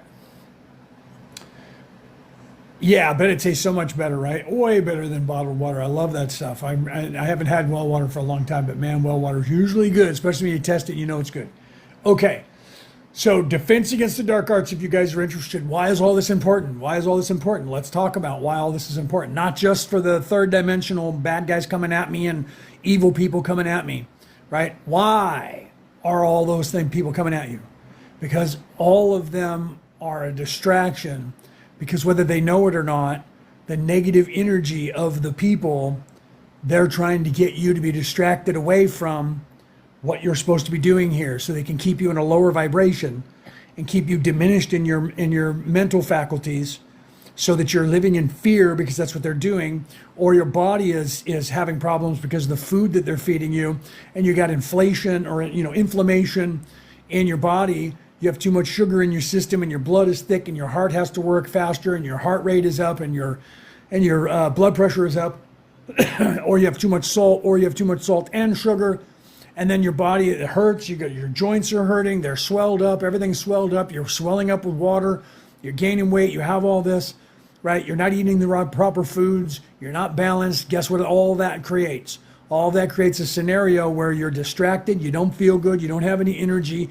You can't do anything. Your body's not producing the food properly. It's not turning it to energy properly. You're not thinking properly. And guess what? Then if all of that's going on, they're saying, look over here, look over here, look over here. You're supposed to be eating this. You're supposed to be dressing that way. You're supposed to be wearing this. You got to go to your work. We need you to get some more money because we need you to buy this. We need you to sell that. And oh, by the way, rent is due and all this. And the next thing you know, you're 87 years old going, what the heck just happened? My whole life just flashed before my eyes. I don't even know when did that happen? Because you get caught in a routine and your body shuts down when you're in a routine. Your body loves a routine, but it'll also get used to doing the routine. Your brain's the same way. You get into a routine and you'll stay in that routine and you won't realize how much time is going by. You're like, man, Christmas comes quicker every year. No, it's because you're in a routine and your body shuts down and your memory doesn't work right because it doesn't need to. So your body's not remembering everything because it's the same thing day in and day out. So there's no change in your life. If there's no change in your life, it's not going to remember anything else because it doesn't need to. Okay? So things change and you start watching the same programs, then you start acting like your grandma, then you're sitting there and you got the same program that you've been watching for 20 years because it was cool when you watched it then, it's cool when you're watching it now, even though you've seen them all. You're going to watch them anyway. You know why? Because it's brainless and you don't have to think and you just want to turn off because the whole world is against you during the day and you got the rat race of the world coming at you And that's part of the defense against the dark arts. And you don't know how to defend against it, and you're tired, you're achy, you just want to go to sleep, or you just want to drink a beer or whatever. And then you go to bed, you get up, you start it all over again. Who cares? I just got to go to work. I just got to get the week done so I can have time off, so I can sit, so I can do nothing and guess what? Your life passes before your eyes. Okay? Why? Because you're out of whack, your aura is thin, your chakras are out of whack, you're eating crap food, they're bombarding you with fear, they're telling you what to wear, what to think, and all these things. How do you stop all that? The first step in avoiding a trap is knowing of its existence, right? I never bought into any of it, but I finally have confirmation of what I thought all along, right? Seriously, serious aha moment. Well, it's good when we have that, sit there, Luca, I didn't see you come in, right? Luca says, shush, uncle, nobody cares. Look at that. Stop yapping, grandpa. You know what's funny is I wasn't even noticing you, bro. You were sitting there trying to spam me, and he's probably already gone. He's trying to spam me, and I didn't even notice that he was even trying to do it because he's useless. Okay, so if you're still here, bro, speak up so I can block your dumb ass. Okay, let's continue. So, literally, the first step in avoiding a trap is knowing of its existence. Do you see do you see that dude that just popped in and is trying to do that, Luca? He's part of the opposition. He's simple-minded, and somebody out there in the universe is saying, go in there and talk to that guy. And so because he's simple-minded, just like in Star Wars, he's easily mind-tricked because his IQ is about just above 70. Okay, he's at like 80 or 90 IQ. So because of that, he comes in and he's like, shut up, you don't know what you're doing. We don't need no book learning in here, grandpa. Right?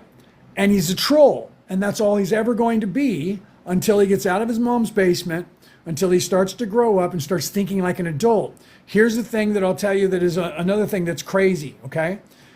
Look up the IQ test. Okay, smash those hearts. Keep smashing those hearts and share this out, please, so we can get some more people in here. Look up the IQ test. Not like Google it like, what is the IQ test based on? Because you'll get, it's based on a bunch of questions that they asked. It's an intelligence quotient. And look up the actual study of the guy who invented the IQ test and what his findings were. Okay? His findings were, and how he developed the IQ test was to tell where the average person's IQ was and identify that. To what end? And what is that? Okay? And here's the answer to that. You don't believe me. Look it up. Right? This is what I tell people. Don't believe me and look it up. The IQ test says that the average person's IQ is between 100 and 135. If you're below 100, you're diminished like the little dude that was just in here going, shut up, grandpa, you don't know what you're talking about. Okay, he's got a diminished IQ, and you'll see how that affects. So between 100 and 130, and anything above that, you start getting into the genius range. What does that mean about you mentally? What the average IQ says about the average person is that mentally, maturity level, you're between the age of 14 and 17 years of age. So if your IQ stays between 100 and 135 your entire life, you are somewhere between the age of 14 and 17 mentally, no matter how old your body gets. Okay? That is the truth. And only when your IQ is above 135 do you start thinking like an adult and acting like it. So that suggests that about 90% of the population of Earth is somewhere around 16 to 17 years of age mentally their entire life. Okay? Yeah, they are funny, right? Donna, they're hilarious when you look at them. They come in and they go, what are you talking about? You don't know what you're talking about. You're a moron. We don't need no book learning in here. You hear me? Where you from, boy? Yeah, I know, right? I know, EM free. Yeah, it does explain a lot. Everyone always says that. It's hilarious. People laugh and go, they're funny. And just like you said, that explains a lot. No, but it's the truth, guys. That's the really scary part. Okay? That's the scary part. The scary part is that was his findings. And they are aware of that. And they've been keeping all of us under the age of 18 mentally so that they can control us easier. That's the truth. You want to hear a conspiracy theory that's a psyop that you can look up? There's one right there. Don't believe me on this one. Look it up for yourself. Go down that road. You're going to get mad because you're going to go, wait, what? So your veiling will never happen if you're under the age of 18 because you can't perceive things as a human, as an adult. Okay? So I told people way back when I was a boy, but then again, I came into this life unveiled. Okay? I don't have the veil. Your IQ is learned, and they know that. They did a test, you can Google this too, they did a test on kids in school, especially in the United States, and what their IQ was when they were 10 years old, 8 years old, 6 years old, and then what their IQ was by the time they graduated high school. And they found that originally the average kids' IQs went up. By the time they graduated high school, they had an IQ of above 137 on average. And it was because of the education they were getting.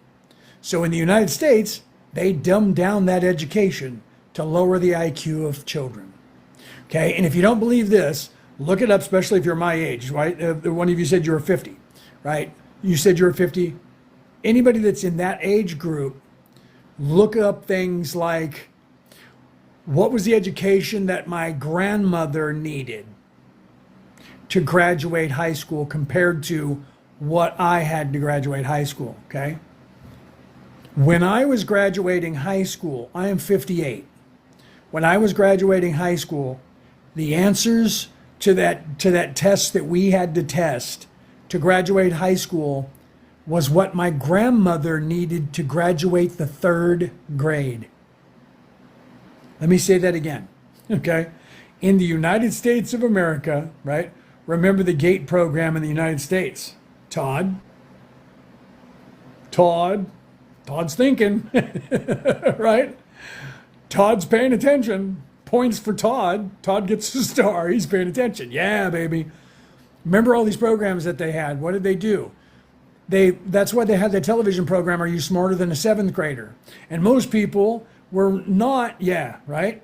You remember that as a kid. I went through one of those things, okay? The GATE program.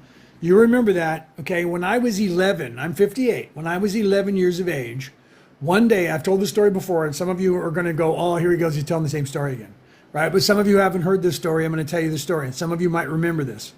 Todd, when I was 11 years of age, I'm in class, and there was a knock on my classroom door. I'm sitting in class, teacher gets up, walks over, teacher goes outside, and they're talking to somebody outside. Teacher comes back in, comes over to me and taps me on the shoulder and says, Lenny, you're one of the special kids that gets to go and be tested. There's a woman out there, you get to go with her, and they're going to go and they're going to test you. And I was like, okay. So I get up, and this woman's wearing a lab coat, long lab coat, clipboard. She had long brown hair, straight brown hair. She was in her 20s, maybe 30s. She was very attractive. They take us out. I go walking out. Now, in the back of the school, which can't be seen from the street, there's a Winnebago parked there, okay, a motorhome. As I'm walking up, I realize there's other kids being escorted by other women with lab coats and a clipboard, and they're lining them up to go into this Winnebago. I'm like, wow, that's weird, okay. Not everybody else is out here from the whole school. There's only about 20 of us, 15 of us. So I walk over and I get in line, and then all of a sudden this military personnel, Air Force officer, sticks his head out and was standing there at the door, and he's barking at us, telling us what we're going to do, right? You just gave me some old memories. Well, I'm going to activate probably stuff in you maybe, because if you went through that and you remember some of it, you're going to go, wait a minute, okay? So he says, you're going to come in here and there's going to be cubicles. I didn't know what a cubicle was at the time. There's going to be cubicles. There's a chair for you to sit down in, and you're going to put on a headset. You're going to be sitting there, and the headset's going to be a recording. It's going to tell you to do something, and there's going to be something in front of you in that cubicle. You only listen to that headset and do what it tells you to do. If you don't understand something, the only person you talk to is the one who is standing right behind you. You get their attention, you whisper to them, they will whisper back in your ear, and then you will move on to the next table. When you're done, you will take off the headsets, put them down, put on the other headset. You will do all of that, and you will not look at anyone else. You will not look at anything else, and you will do what you're told. And then when you're done, you will exit the vehicle, and the person will then take you back to your classroom. So I sat down at every cubicle and I put on the headset and had us test us for all this, right? And yep, Todd says, yes, I remember them headsets. That's the thing that most people, when you say that, they go, wait a minute, I remember those headsets. Because that was in a time before we had headsets everywhere that everybody didn't have. Like now, everybody's got headsets. We didn't have those. And so you put them on and they were the big ones that went over your head, right? So we listened to that. It told us to do different things. And there was different things that tested our cognitive abilities. They tested our mental abilities. They tested our abilities to follow directions, reverse engineer, our optical, our memory, our ESP abilities, and all these functions that they tested in you. Yeah, right? Todd says, yeah, right? Big time Brown. So we went and did all of those, and then I escorted back to the class. And the person, I never got her name, she says, "Now don't tell anybody about anything that you did here, okay? And just you have to keep it a secret." Okay, no problem. So I go back to class, nothing. I go home that day, nothing. Didn't tell anybody. I go back to school the next day, or maybe the day after. There's a knock at my classroom, same classroom. There's a knock at the door again. Teacher gets up and goes over and opens up the door, goes outside. I can hear talking. Teacher comes back in, comes over to me, taps me on the shoulder. "Lenny, I need you to go with these people. They're going to take you into the principal's office." And I'm like, "Am I in trouble?" No, you're not in trouble. You're one of the special kids. You're okay. Come with me. I go out there. They open the door. And now I have Air Force personnel and U.S. Air Force personnel. Lieutenant, looked like a lieutenant. It was either 2 lieutenants or a lieutenant and a colonel. And they escort me to the principal's office. And in the principal's office, I walk. And as I walk into the principal's office, the principal and the entire staff and the assistants and the other people are all standing over here. And they're all looking at me like, whoa. And I look at them and I look over at the principal's door, and there's 2 military personnel guarding the door. We go over and they open up the door. And as I walk in, my father is sitting down at the desk on the left side with a couple of, like a general and a couple of colonels in the U.S. Air Force. And they have me go and stand in front of them, and they're offering me a job to go into the U.S. Air Force at the age of 11 in their junior Air Force Academy. And that when I turned 18 and graduated high school, I would automatically have a lieutenant's rank. And 6 months later, I would be a captain or a colonel, and I would go into the full-blown Air Force as an officer, and I would have to sign a non-disclosure agreement today at 11 years of age, and I would not be able to tell anybody anything that I learned, but I would never have to worry about anything in the rest of my life, and I would be taken care of for the rest of my life, and I would have all kinds of money, and I would be seeing all kinds of things that I wouldn't be able to tell anybody about. Okay? And I said, "Can I think about it?" And they said, "Why do you need to think about it?" I said, "Because I'm an 11-year-old boy and I don't know if I can make that decision." He said, "You can make that decision just fine. You know it and I know it." Okay? So I went home and asked my father what he thought, and he said, "I cannot give you the answer to what you want from me. You have to make up your own mind. You have to decide that." I'm like, "I'm 11 years old." He's like, "You're not 11 years old. You can answer that question. You have to determine what kind of a person that you're going to be from this point on." Okay? Are you going to be a soldier or are you going to be a warrior? Soldier follows orders and does what they're told. A warrior thinks about what they do and doesn't answer to anyone. You have to decide what you're going to do. I said, "I don't want to work for them. I came here to stop that." And he says, "Then you tell them no, but don't tell them the other part. Cannot tell them that." I said, "Okay." So the next day, I go back to school. There's my dad and that guy. They went and got my father from work again, brought him down there to answer the question. I told him no. He was very upset with me for telling him no. He was angry. Okay, yeah, ownership, right? He was very angry. They tried to recruit me until I was 27 years of age. They tried to recruit me when I was becoming a physicist in college, and I realized why they wanted me, and I said no, and then I stopped, and I walked away from physics. I walked away from all of that, and I burned all of my notes and everything I was working on, and I have devoted my entire life because that is why I came here. came to this earth, not just in this life, in every life that I've been in, I came to this earth, in every single one, and I've been here for at least 60 lifetimes this time, since you guys have been here, okay? If you go back further, I was with the other group of people who ceased to be 77,000 years ago. I was also here to help them, okay? So I said no because I'm here to help you guys get out of this place and move forward. And I never even looked back, right? Never took a knee, same, right? There you go, good. They are in some way, because even people ask me, how did they know who you were? Don't know. They were either tracking my heritage, DNA, bloodline, because how did they identify me in the class? They must have had a questionnaire that teachers were filling out about students to look for the most talented people in many different ways. And then they've correlated that, and then they got to those people. So as it turns out, let me finish the end of that story, okay? So then I was 18 years of age, and I was in the state of California, and my father and I were going to the air show at a military base, a joint military base in California, just south of Sacramento. Sacramento is the state capital of the state of California. And we were going to the military base to watch the Blue Angels and the Canadian Snowbirds do their flight stuff where they do all the trick flying. We were riding motorcycles. It was really hot that day. It was summer. So we were taking off our helmets because there was no helmet law in the state of California. But in some places there was helmet problems, so we would wear helmets. Well, when there was hot, we'd take our helmet off. So as we were pulling onto the military base, we took our helmets off and got in trouble with the MPs because even at that time there was helmet laws on all the American military bases. So we had to put our helmets back on.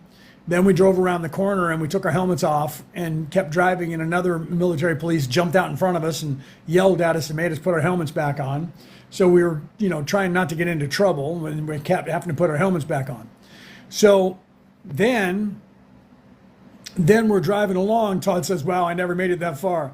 Hold on, he said, I never made it that far. I was protected because of my childhood traumas. See, apparently I was not, right? So thank you, Peter, for the rose. So we're driving on motorcycles, right? And we come driving up, and we had taken off our helmets again, and we were getting in trouble, but the guys didn't make us put them back on because we were pulling in to park, and they were having all the people on motorcycles drive around instead of parking in the parking lot and go into the hangar and park inside the hangar so that people wouldn't mess with the motorcycles or, knock them over or whatever. So all the motorcycles were parked inside the hangar. So I pull into the hangar with my dad. We're on motorcycles, and we pull in, and I don't have a helmet on. So as I'm parking, I get off the bike, I hear this guy go, Lenny! And I turn around, and I'm looking, one of the guys who went and got tested with me that day from another class that he and I were friends, he disappeared right after that, and I just thought he moved away and never saw him again. Here I am at 18, and I'm at a military base, on an air base, and this guy comes running up to me. He's 18 years of age, and it's my buddy that I went to school with. And he's wearing an Air Force lieutenant's outfit. And he looks at me and he said, you should have said yes. And he smiles at me, and I go, really? What do they got you doing? He said, I can't talk about that. You know that, but you should have said yes. And he smiles, and right then the people that he was with said, hey, what are you doing? Get away from them. Get over here. And he says, I got to go. You should have said yes, bro. And he ran away. I never saw him again. Okay? So that's crazy, right? So literally he ended up, I don't know where he is, don't know if he's still alive, but he ended up saying yes, and he went to work for those guys. Oh yes, I believe it that I did, Todd. I came here to do what I'm doing.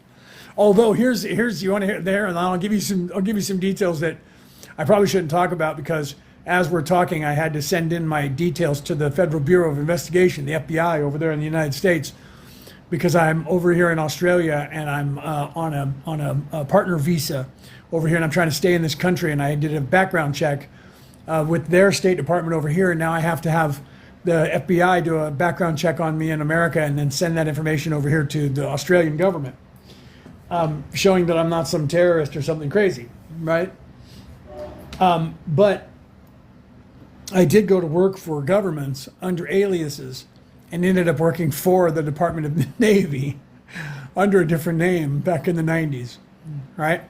And I worked for the Irish government and the British government, as a matter of fact, and I did things that is highly classified for these people because I needed to be able to have some inroads into certain areas so that we could set up some coalitions on this earth to be able to, for one, get ready for that thing that we just went through from 2020 until 2024, and a few other things, allowing us to do what we're doing now to wake everybody up on the earth, okay?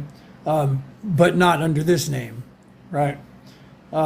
So we'll see what happens with that, right? Yeah, right, the disclosure agreement, right? So thank you, Doug. Doug said this is the best live. Thank you. Well, that is because we're actually talking about what you need to know to wake up on this earth and who it is that's trying to keep you from the knowledge that you're supposed to have. And they recruit people to try and keep them from waking up, and they recruit you people to try and get you to do work for them. And here's why, okay? Negative people, people who are narcissists, people who are self-serving, cannot create, okay? They cannot create. Smash those hearts for me, champions, and please share this out so we can get more people in here. And if you don't believe me, look in history. Look at Bill Gates. Did he create the algorithm that is Facebook, Meta? Right? No, he didn't. There's a guy who was his roommate in college who claimed that he was the one who created the algorithm. And then he sued Mark Zuckerberg, and then it got quiet. Okay, so there was no publicity that said Mark Zuckerberg proved. Thank you, Terry. Was that Terry that did that? Thank you, Terry, for that. There is no thing in history that they said, oh, look, Mark Zuckerberg proved that it was his algorithm, and the guy lost the court case. Thank you very much, Terry, for those. Yeah, thank you for those, especially those. Those are rocking. That'll get some more people in here. Thank you very much. So there was none of that, which means he signed a non-disclosure agreement, an NDE, and he got paid money, which means that guy was the one who created the algorithm. Look at Bill Gates. There's a movie about that one, at least in the timeline that I came from, right? So, yeah, he won some, right? He won a few bill, right? A few Billy, right? So there was a, Bill Gates movie made about him where he stole the program that became Windows. He stole it from Apple. And he wanted to get it out on the market before Apple did, before they got their Apple II or their Apple C or whatever it was that had their Apple program on it. That I don't remember what they called it, right? So again, didn't invent it. One of the richest men on the face of the earth because he reaped the rewards from it, okay? So Doug is in the audience saying, I'm a hypnotist. No, I'm not a hypnotist, right? Weren't you in here before doing that? I'm gonna have to boot you, bro, if you're gonna keep doing that. Here's another little troll with a diminished IQ who is being worked by that dark arts that I was telling you about, and he just keeps talking and saying those things. You're a hypnotist. I don't know if that's a good thing or a bad thing, bro. If you're trying to pay me a compliment, I'm too old to figure that out because I'm Santa Claus. So, literally, right? Yeah, you can watch that on Netflix, Pete says. You can watch that movie about Bill Gates on Netflix.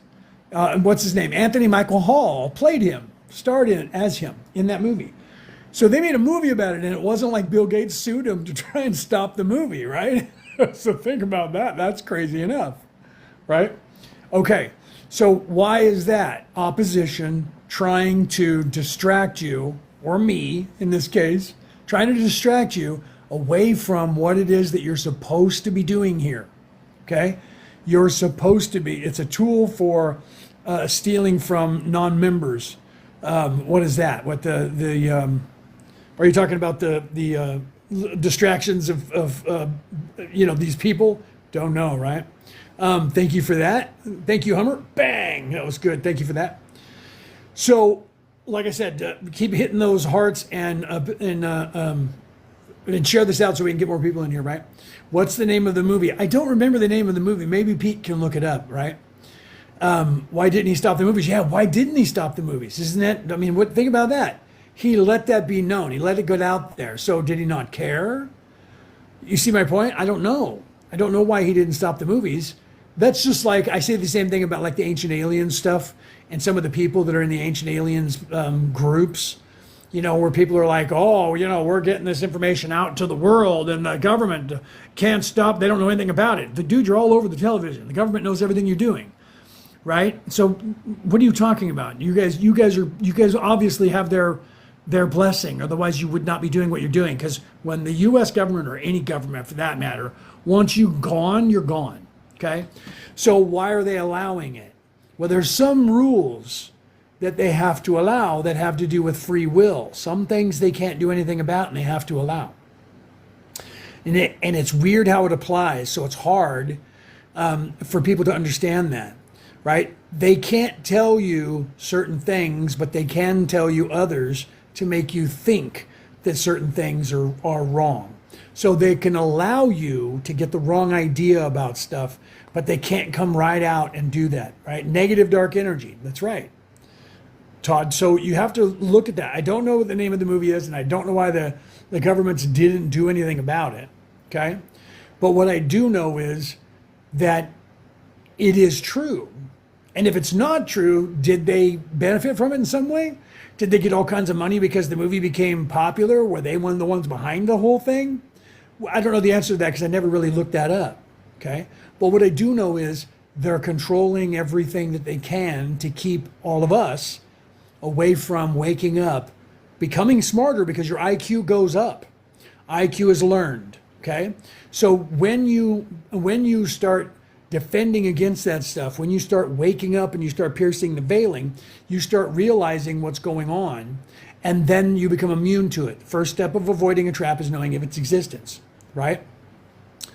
It was at AQP. Yep, I spent over a year defending from false allegations in courts from the feds. Okay, so if that's true, there's a person that's telling you guys right there that they'll come after you, and then you end up spending money defending yourself, and that's how they try to ruin you, because they want you to run out of money, and then you can't defend yourself, and then you look bad in the eye of the public, and they ruin you because they take all of your money and tie you up in court because they have more money than God, because they create it. Okay, and you can't sue the government back. In America, you can't. They actually have laws that don't allow you to sue the government. Hold on, I'm going to take a drink of my coffee.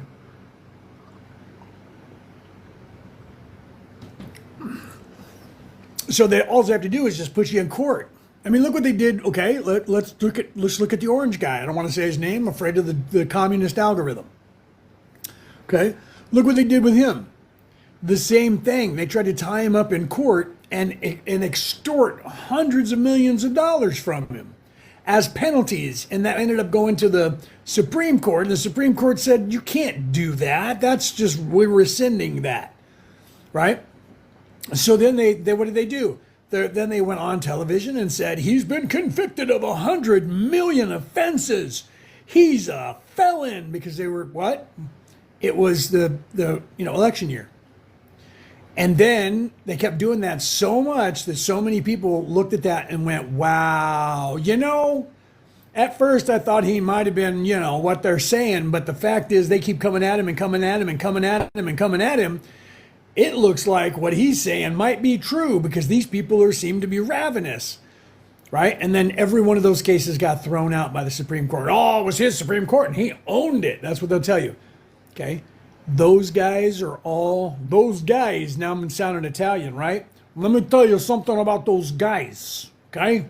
Those guys, I own those guys. I own all those guys, you know that? I tell you something you don't know.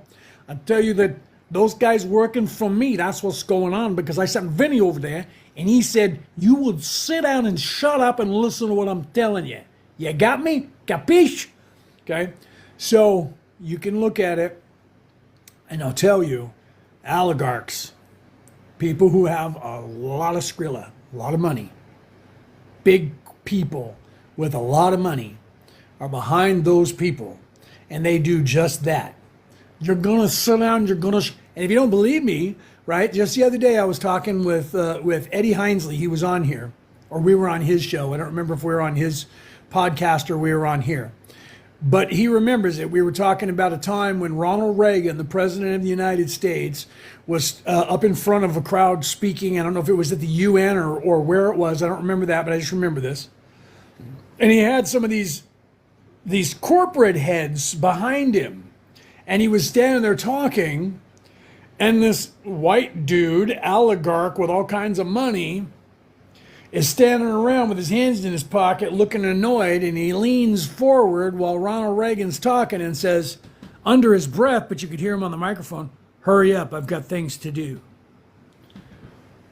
Ronald Reagan turns around and goes, "Oh, yeah, okay, well, we're going to have to go. We're going to have to end this. But you guys have a good day." And he quickly ended it. President of the United States had some guy tell him, "Hurry up, we got to go." And he ended what he was doing to get off there because he had something else to do. Okay, that's who's in charge. You want to know who's in charge in your relationship? Here's a little psychology. You want to know this with that guy before? I have a degree in psychology. You want to know that? I wish he was in here. He could say, "Yeah, dude, no, he's right." Here's a little bit of psychology. You're in a relationship. If you're in a relationship and you guys lay down and you go to bed and you guys forget to turn the light off, if you're the one getting up to turn the light off, turn around and look and see who's in bed, because that's the one who's in charge. Okay? If you're getting up and you find yourself turning that light off, I'm just turn that light off and be nice to my spouse. Your spouse is the one that's in charge, because your spouse didn't even think about getting up to turn that light off, because your spouse knew your ass was going to get up and turn that light off. Okay? So when you're standing in front of a crowd and you're talking too long and your spouse says, "Time to go," and you go, "All right, I'm getting out of here," that's the boss. Okay? Okay, so that you have to look at that, right? Weird bots in here. Oh, that's funny. Stutter, you think we're all robots. That's going to change the face of the place too, because what's going to happen is there's so much of that going on that people are going to think I'm a bot. Even TikTok wonders if I am, and every now and then makes me do a puzzle piece and put it in place because it needs to make sure that I'm not an AI bot. So there's so much of that going on. The good thing about that is that AI is going to run its course in a pretty quick minute, because people are already going, "That's AI. Everything's that, man, that's it. There's a lot of AI." And then on like TikTok or other platforms, like, like you're saying, Stutter, right? Is it Stutter? Let me look. I'm sorry. Yeah, Stutter. I wanted to make sure I wasn't reading it wrong. I didn't want to offend you. So literally, it's getting to that point where you start looking at how people are answering and you wonder how many of them are AI, right? How many of the people that I have in my audience are AI and how many are not? And you don't really know the answer to that, right? Yeah, Peter says, "Yeah, very true. Every time me and my girlfriend go to the pub, she loves is to tell me that it's time to go," right? So who's the boss? The one that's orchestrating things, whether you know it or not, that's the boss. I always tell people my wife's the boss. She's the pants in the outfit. She's the brains of the outfit, right? She'll tell you the same thing about me, though, right? She'll say, "No, he's the brains." But we're very equal and share things, right? And the truth is, some days I'll go, "Oh, crap," and I'll turn off the light. Other days, she's getting up and going over, "Oh, we didn't turn off that light. I'm going to turn off the light." So it's not just one-sided. However, that's an allegory. That's me giving you an example, right? Discernment. Yeah. That's me giving you an example of the dynamic that sometimes we're not paying attention to. Doesn't mean that it's always happening, but it could be, and that's why we use that vernacular, right? So my point of that is, look at him being controlled by those people. He looks like the president of the United States. They'll tell you that's the most powerful man in the world, and there was a guy behind him that said, "Hurry up, let's go, got things to do." Oh, all right, and he ended things. Okay. So that meant that Ronald Reagan was afraid of that man, because if he was the most powerful man in the world, if I was the most powerful man in the world and I was talking like on here and somebody says, "Time for you to get off there," I would turn and give them the eye like, who the fuck are you? Right? Unless that person's paying my bills, then I'm going to go, "All right, gotta go. Have a nice day. Boss is saying get off there. They're paying my bills. I'm out. Peace." Right? Use that American, So he did that. That means he was not in charge. That means that guy was in charge. Okay? So you have to look at that, right? Let's look at Joe Biden. And Joe Biden has the Energizer Bunny corralling him. Okay? On Easter, he has the Easter Bunny corralling him to get him back on course. There's something not right about him. He was either not in control or not in control of his faculties. Okay? And there was many times when people had to go and do that with him. I'm not going to say anything other than there's oligarchs behind the scene that are in charge. Everybody on the news agencies read from a cue card that says the same thing on every channel. Not just on every Republican or on every Democrat channel, on every channel. So that means both sides are making sure that the people that they own are speaking the same narrative. And you can look that up online. Okay, so what does that mean? That means that there are people orchestrating what those agencies speak about and how they speak about it to the word. Who's doing that? Who's pulling those strings? Oh, it's just a producer. That producer has the same video teletype word for word that the other channel has, and the other one, and the other one, and the other one, and the other one. And there's videos out there where people have put that stuff together, where they'll put together like 30 channels, not all of them only one political party. And they're all synced up, speaking to you, saying the same thing. Oh, it's just AI. These days, AI is working to their advantage. Because these days, they can say that, and people can go, that whole thing's AI, it's just made up. Because nobody's believing anything now. Before, it was pretty bad on the internet, and people said, what, did you believe that because the internet told you? That's just not true. Now it's like, if it's out there at all, it's fake. Because AI is making it even more confusing for everybody. So AI is going to run the course, and they're going to damage themselves. Here's how. People are going to start looking into books. They're going to start going to libraries for true information because you can't trust what's going on the internet anymore. So quickly they're going to have to go, ho, we pulled the brakes on AI and you're getting real content. You're going to see that happen in less than a year, probably less than 2 years. Because people are already, AI has just really took hold in the last, let's say 6 months, year. And it's getting so bad that you guys are wondering if there's bots in the audience or whether I'm a bot, right? You know what spirits are, where they come from. Yes, I do. That's literally what I'm here to teach you, and I'm teaching you the physical side to that spiritual dimension right now. Okay? So a spirit depends on what you see as a spirit. Some people say, like, what is my soul? And they say, save our souls, like SOS, save our soul, soul meaning physical body, right? Your spirit is an immortal being that you truly are. That's what I'm here for. That's what I'm here to try and teach you. Okay? The spirit is the immortal being that exists, that you are, that does not exist in this third dimensionality. Dimension is physical. Your immortal spirit is not physical. Your immortal spirit right now is residing in the third density, but your actual higher self is anchored halfway through the sixth density. Okay? So that is what the spirit is, right? Spirit code. Oh, so you're one of those people that has to think that we have a code of numbers for spirits. Well, there is an example of that, because everything that the secret to the universe is energy, frequency, and vibration. That's 3, 6, and 9. Okay? So there's your code. Your code is the Om sound, and the Om sound is a combination of 3 different frequencies, and that is 3, 6, and 9. Okay? So that is the perfection. That is the Higgs boson is 9 energy. Okay? So the pulse of this earth, its heartbeat, is the Om sound with your heartbeat. That's the Schumann resonance. It's the resonance of your collective souls and the frequency of your collective souls and the earth itself. Okay, that is the Om sound. And that Om sound is not a C. That Om sound is in the G range. And depending on the life cycle of the humans on the planet, it ranges between G flat to G major, right? or to G minor through G flat to G major. It's not C. Om, it's not C. Okay?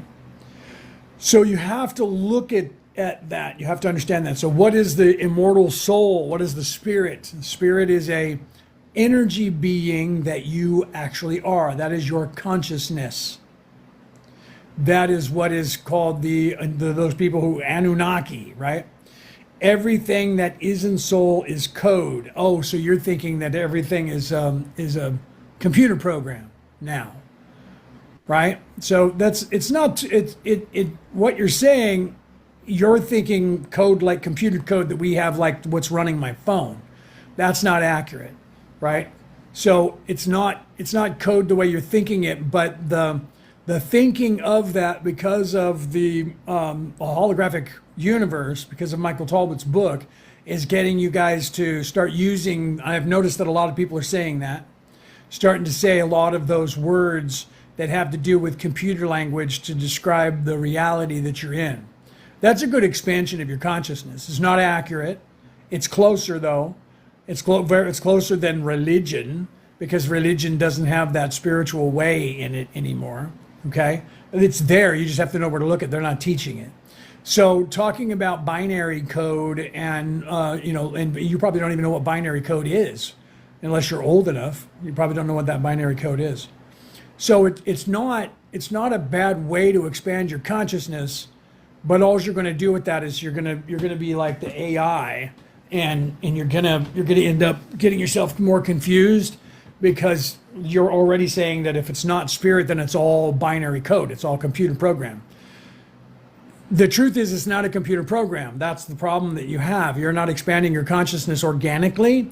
You're looking at saying that all of this, because of, say, the Matrix, and that robots were sucking our energy, and so we're in a pile of goo, that you're actually indoctrinating that into a possible religion that's starting to be created, saying that we're actually in a computer simulation when we're not.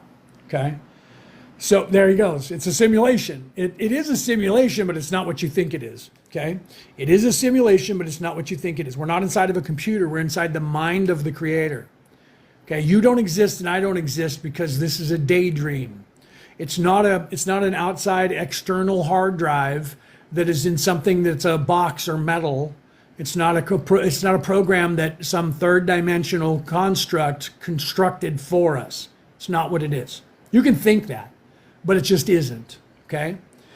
It's organic, and it's not an organic computer that some robot created, because that we're 26 years away from the movie. And I figured at the time when the movie came out, I gave us about 30 years and that would be a religion. Okay, so we're 4 years away from the probable religion prediction from myself and many other people about the Matrix. Okay, and you're right there with it, right? It is a psyop. Most of it, not this thing. This thing that's happening to us right here is not a psyop. That's actually, this is not. This is actually an illusion that is you pretending that this is real. This isn't happening, it just thinks it is. Okay? Because what this is a daydream, and quite possibly a night dream, and a reflection of the creator. Okay? So if you really want to go real high up, I can tell you, I can give you that, and this will freak you out, but those of you that are thinking in the terms of third dimension and computers and computer simulation, this won't like jibe with you, because you're locked into third dimension and this has to be inside of a computer, right? If they can make you believe that you're in a computer, they can make you believe the computer is what is crashing. Right, well, see, that's my point. So that's what they have to do, okay? Because if they can make you believe you're in a computer, then they can say that the computer program is either crashing, or you're able to, that's the Matrix, or you're able to break the program to get out of the computer, okay? That's the Matrix, this is what I'm talking about. That's what's come out of that, okay? It's an agreement we as humans have made. And, well, yes, it is, but here I'm going to take you guys to 8D, okay? I'm going to take you guys to 8D. Let's go all the way up to 8D. Let's see how many people we lose, right?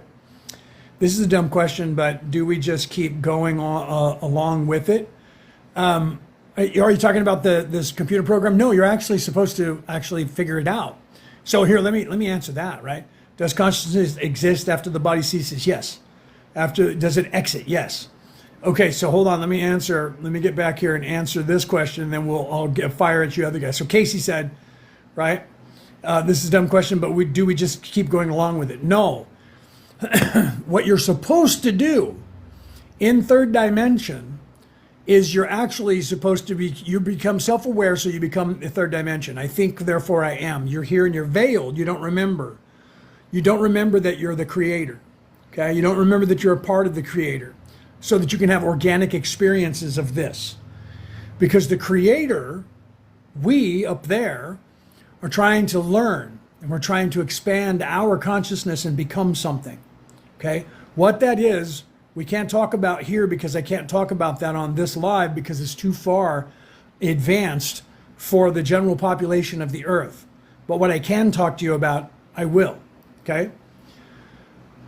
So this place, see, just me thinking what I was thinking was having part of the algorithm, part of the law of what's going on here, close that down. Okay? So what you're supposed to do is, as a soul, as a spirit, you came into third dimension when you actually became self-aware.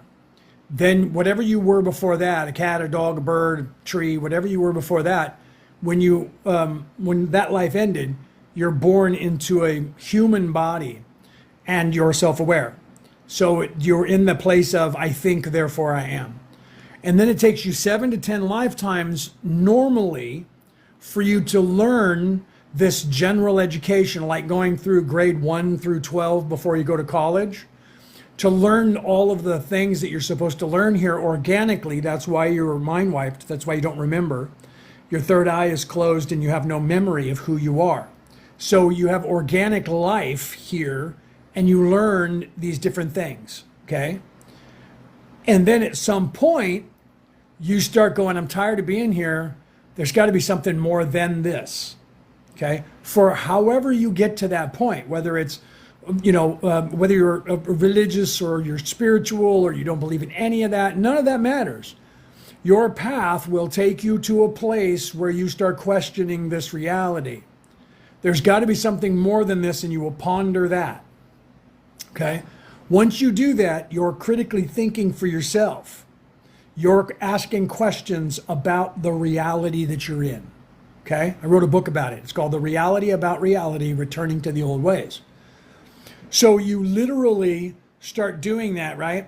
Hold on, Worm, I'll get back to you in a minute, right? You're talking about you're either soul or spirit, but not both. That's because most people in ancient times saw the soul as this human flesh, okay? And that the spirit was something different.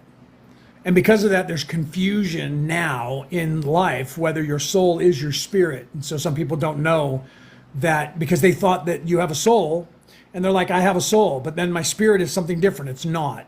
You having a soul is you being veiled and not knowing that you are an immortal soul or an immortal spirit. It means the same thing, two different languages. I'm going to move back to what I was talking about, okay? To Casey, all right? I'm not talking about ancient times, I'm talking about now. The reason there's confusion is because in ancient times they separated it because they did not understand 4D and 5D, okay? So in the normal time, thank you, Nadine. In the normal time, you're supposed to start questioning that, which is what's happening here. And you're supposed to go, hold on, there's something else that's going on. And in doing so, because of your questioning, you start learning wisdom. When you start learning wisdom, you then get downloads from the Creator, from this place, from nature itself. And those downloads start unlocking in you more knowledge that everyone gets. So it's not knowledge that you make up. It's not knowledge that I make up. So it's not something that I think is going on. It's something that I know. And it's unlocked 100% in every single person who starts questioning the reality and starts pondering it. Okay, so we're either all crazy, right? And all of us are crazy the same exact way, or we all start learning actual enlightenment. Okay? So as you do that, right? Third chakra has to do with identity. Yes, all the chakras, you should learn what the chakras are because they're archetypes. They're archetypes that help us develop into a personality, an individual personality. And when you're born, you get the sun sign, which is another archetype, and you get that entire equation, which is another archetype, and that balancing with the chakras and the masculine and the feminine and the ego and the conscience will determine your own personality. And the fact that you're veiled means that you have an experience that is unique to yourself. So each one of us has a completely different experience, okay? So, and you think this is a good place? Yes, this is a good place. This place is actually perfect, okay? And you will realize that at some point when you realize that the yin and the yang is exactly perfect and that balance is beautiful. But you don't know that until you see it from a fourth dimensional perspective.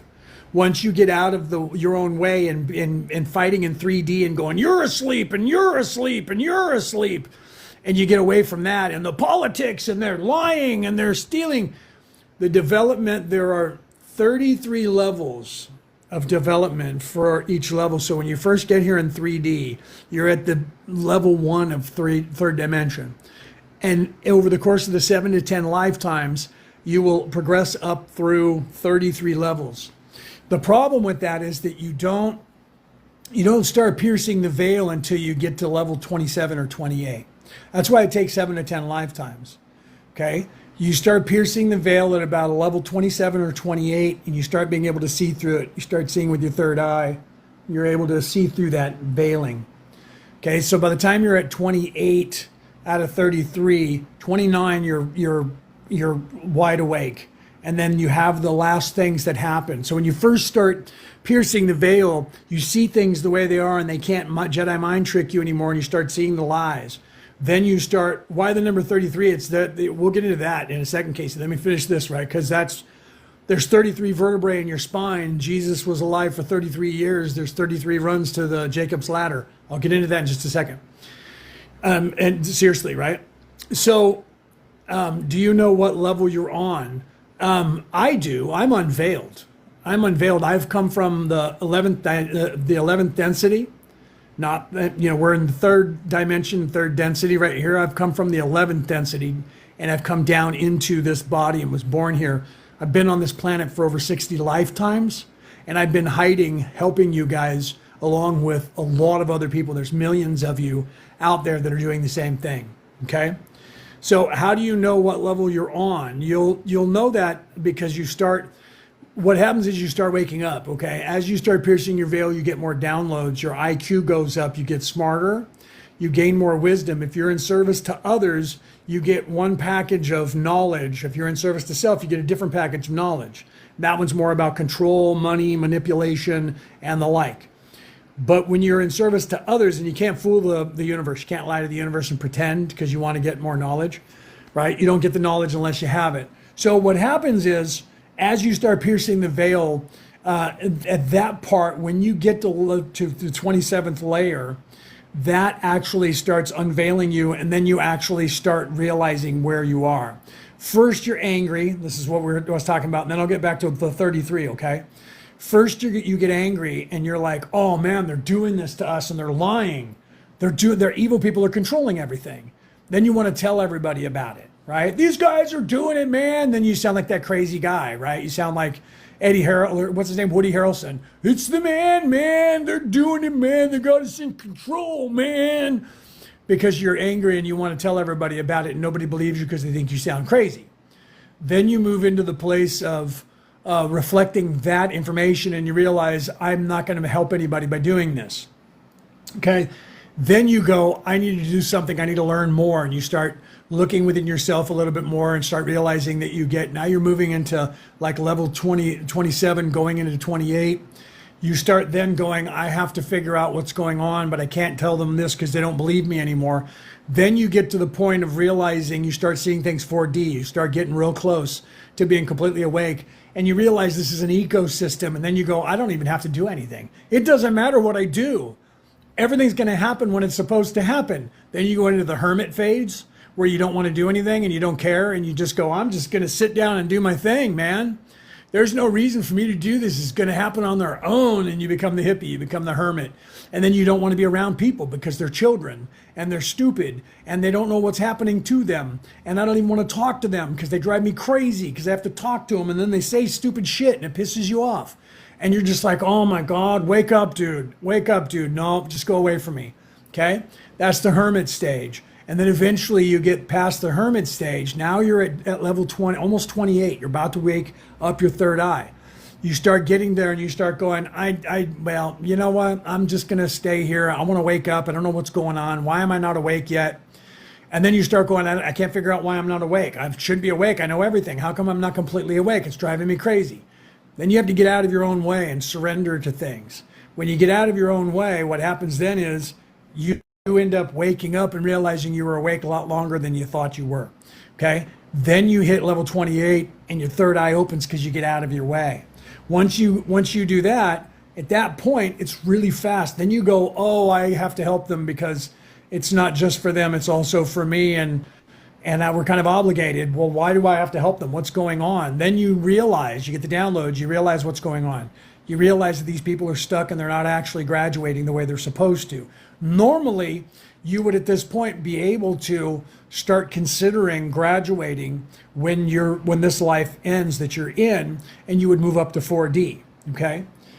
But because these people got stuck, because bad people learned what I'm telling you about how this place works, and they're going, don't look over there, don't look over here, don't look over there, and they're not letting you see anything, and they're distracting you away from things, okay?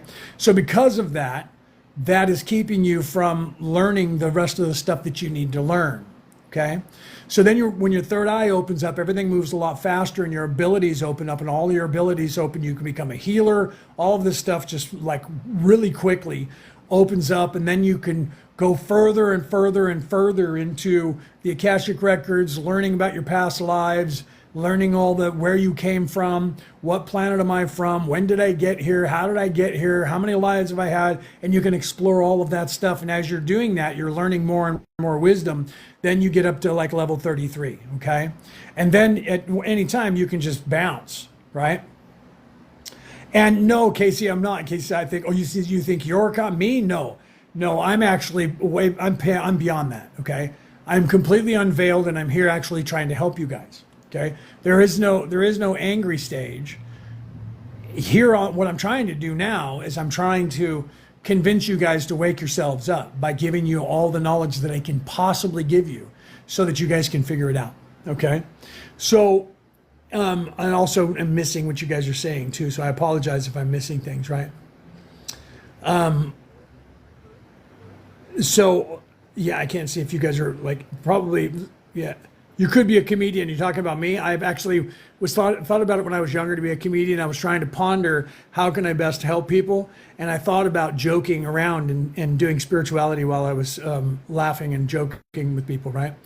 Multiple lifetimes, and the goal is to get to 33. Yes and no. Every lifetime you have to go through.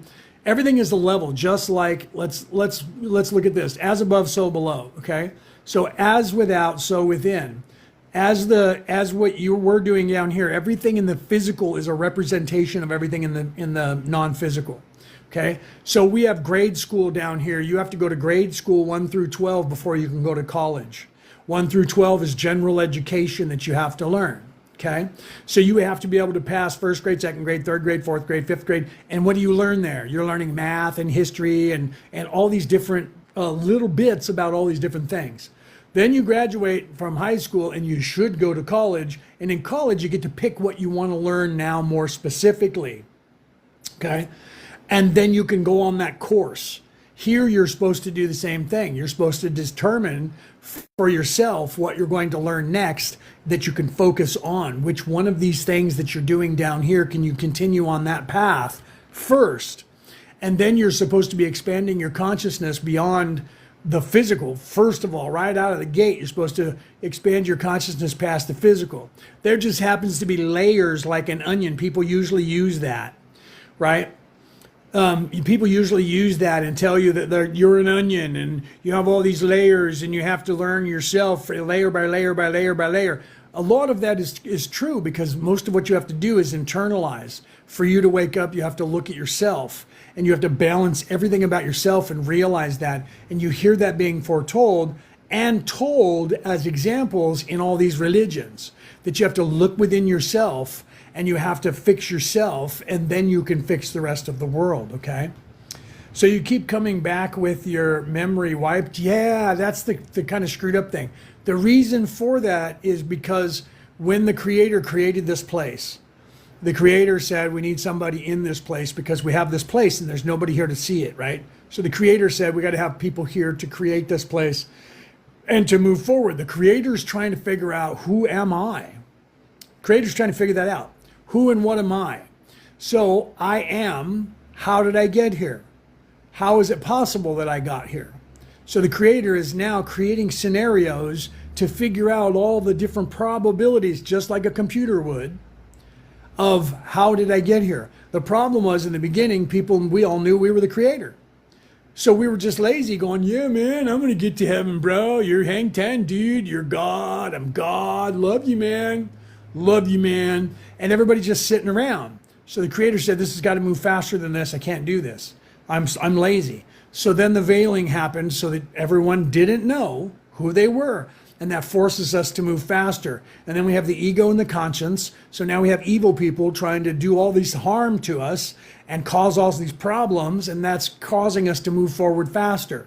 So because of all that, we start moving faster and we start actually having more lives and we start having more experiences. And all of those experiences are going up there to the Creator, and the Creator's trying to figure out who the Creator is. Okay?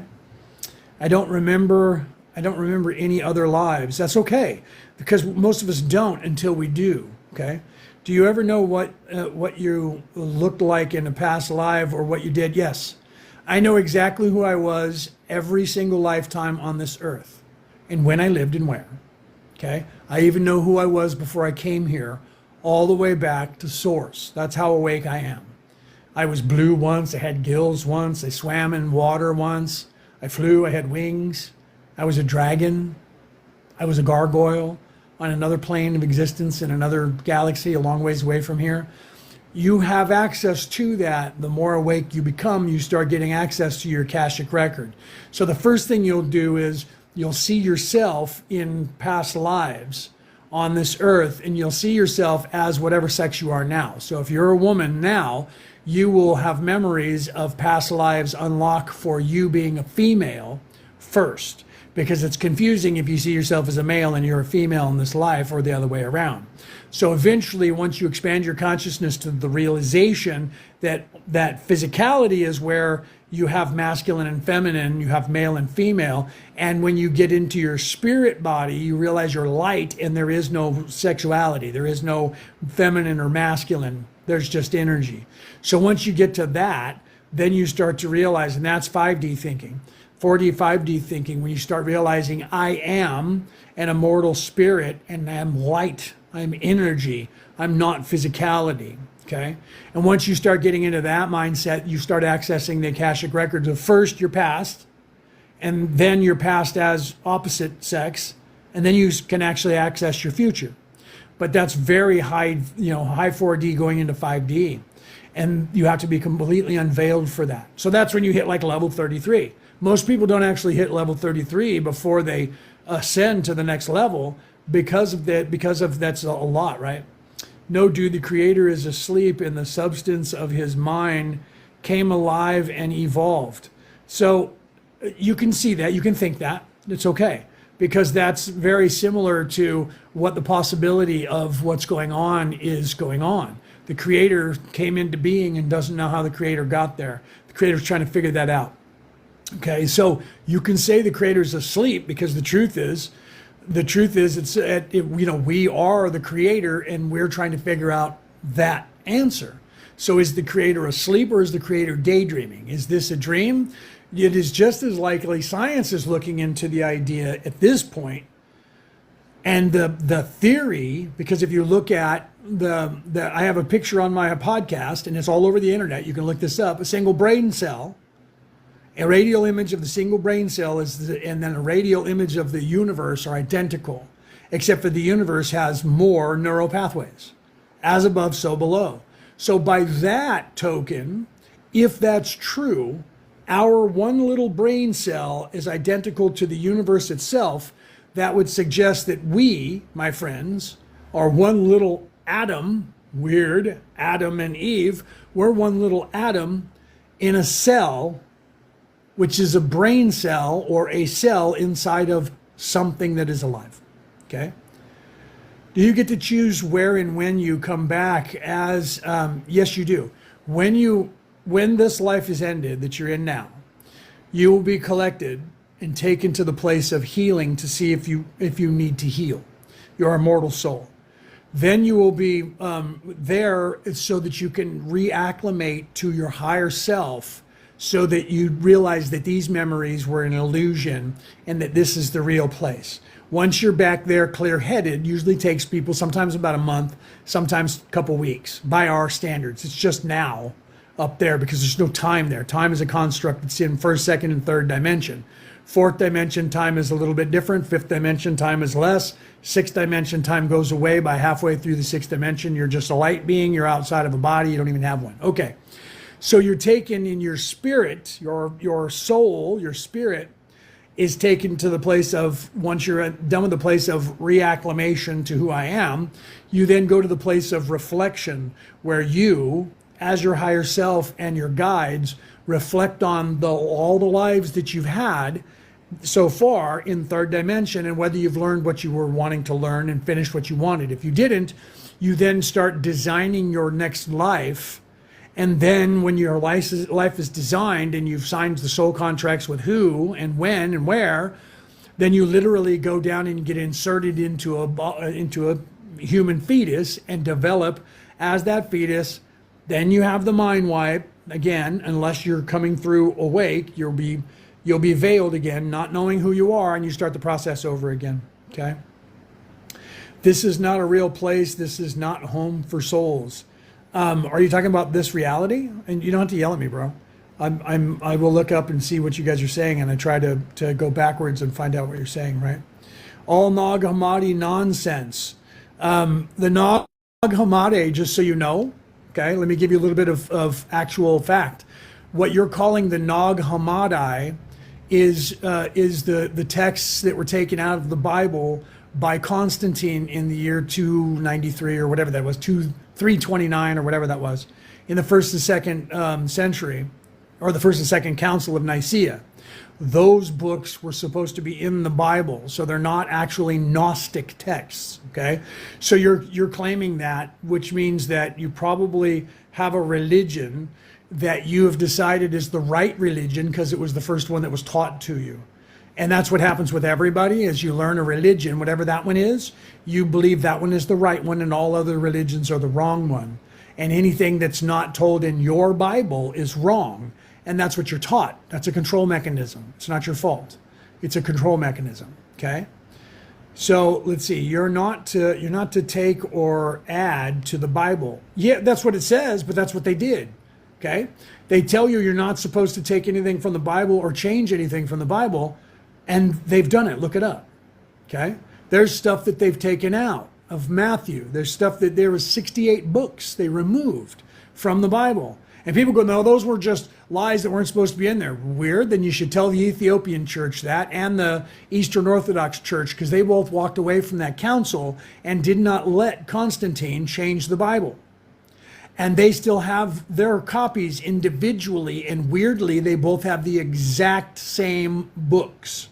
And guess what? Those were all the books, the 68 books that were found in the Dead Sea area in 1947 that everyone calls like the Nag Hammadi and the Gnostic Gospels. Okay, those are the books that both of those churches have kept and did not allow somebody to edit. So if they were just added in willy-nilly by people who were changed in the Bible, what you would have is differences, and you don't. Okay? So Jesus was sent by the archons. Okay, so now you're going into another text and you don't even understand it. Okay? So let me tell you about that. What does the word archon mean? Okay, the word archon, what does it mean in the text that you're talking about? Is that in the story of Adapa, or do you think that's in the Enuma Elish? Right? It's a text that came from where? Sumeria, right? Okay. So that text is talking about the creation, and the creation sent the archons, and the archons created things, and the archons created the Agigi, right? Okay, so the word archon translates to the modern day as archangel, and the word Agigi is your angel. And the word that you think is Anunnaki, that doesn't exist in that language at all, but Zechariah Sitchin thought that it did, and the History Channel played with that even further and said Anunnaki meant those from the heavens came.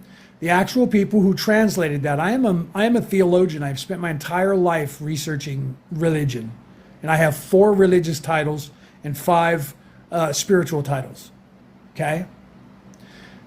The word Anunnaki doesn't exist. It's not a race of people in the 3rd dimension that came down here. You want to know the actual story? I'll tell you the story. Okay? The actual story, right? You can't deceive me. I'm not trying to deceive you. Right? So now if you're getting paranoid, I'm telling you the actual truth of the words that you're trying to tell me that you think you know about.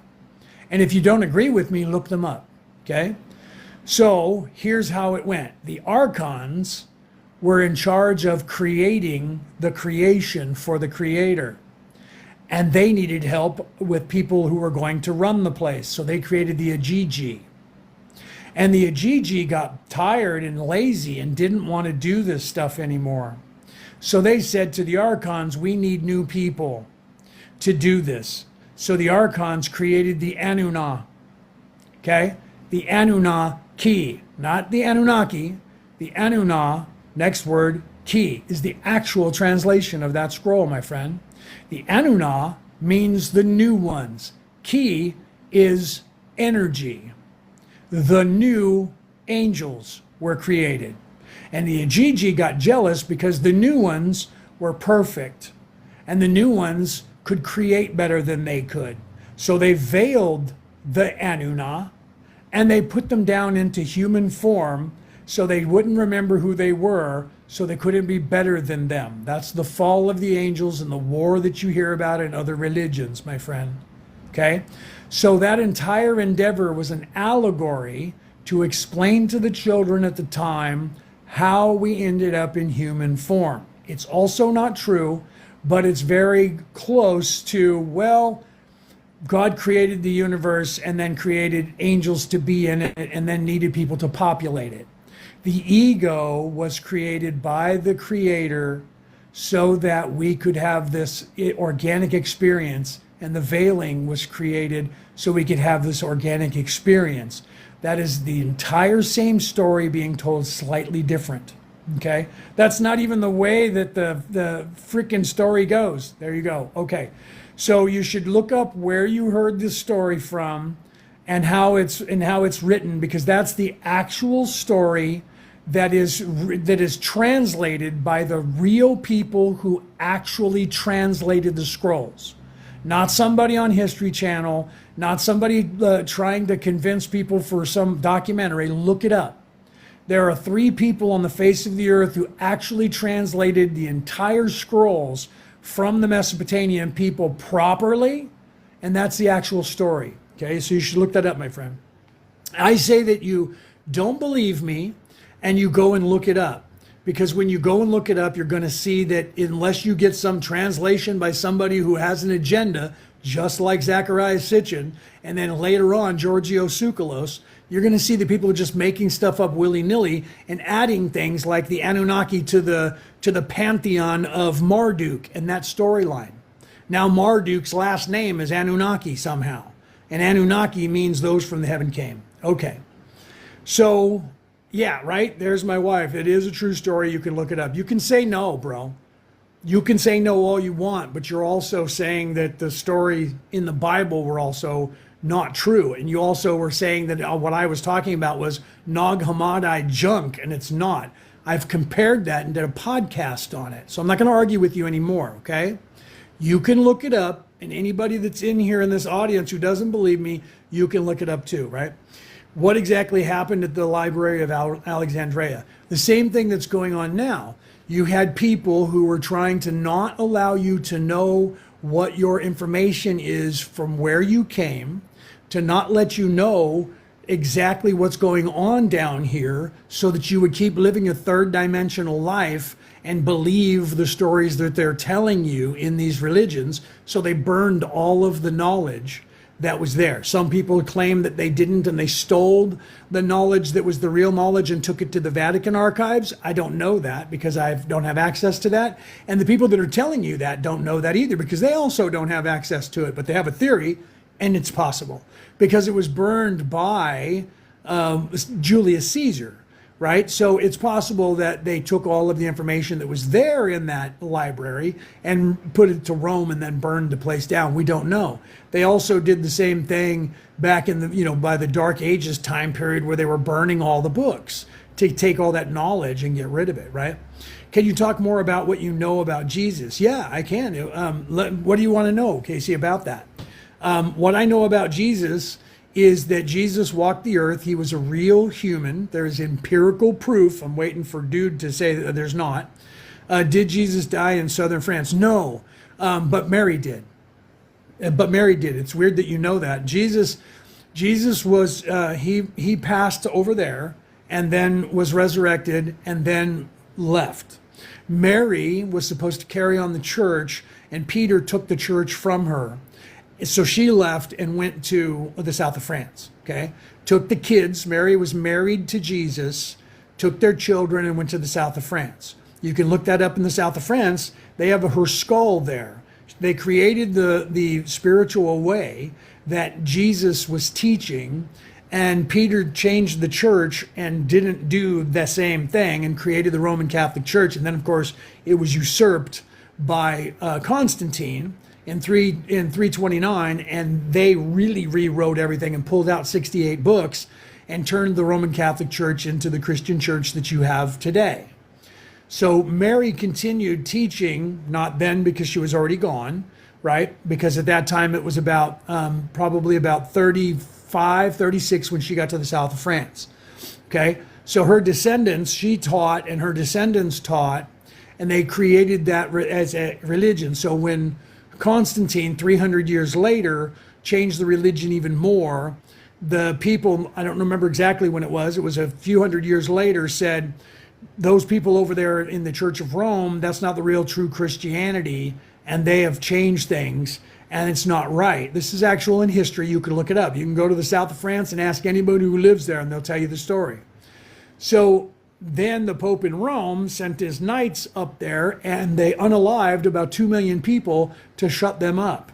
Okay, and the only reason that we have the story, all of this information, Dan Brown read and based his what if story, the Da Vinci Code, that became the book that became the movie, on this stuff. Okay, so it was Casey was saying, can Jesus and the saints come back like us? What makes our souls different than theirs? Jesus isn't going to come back. Everybody thinks that he's going to come back. He's not coming back as Jesus, okay?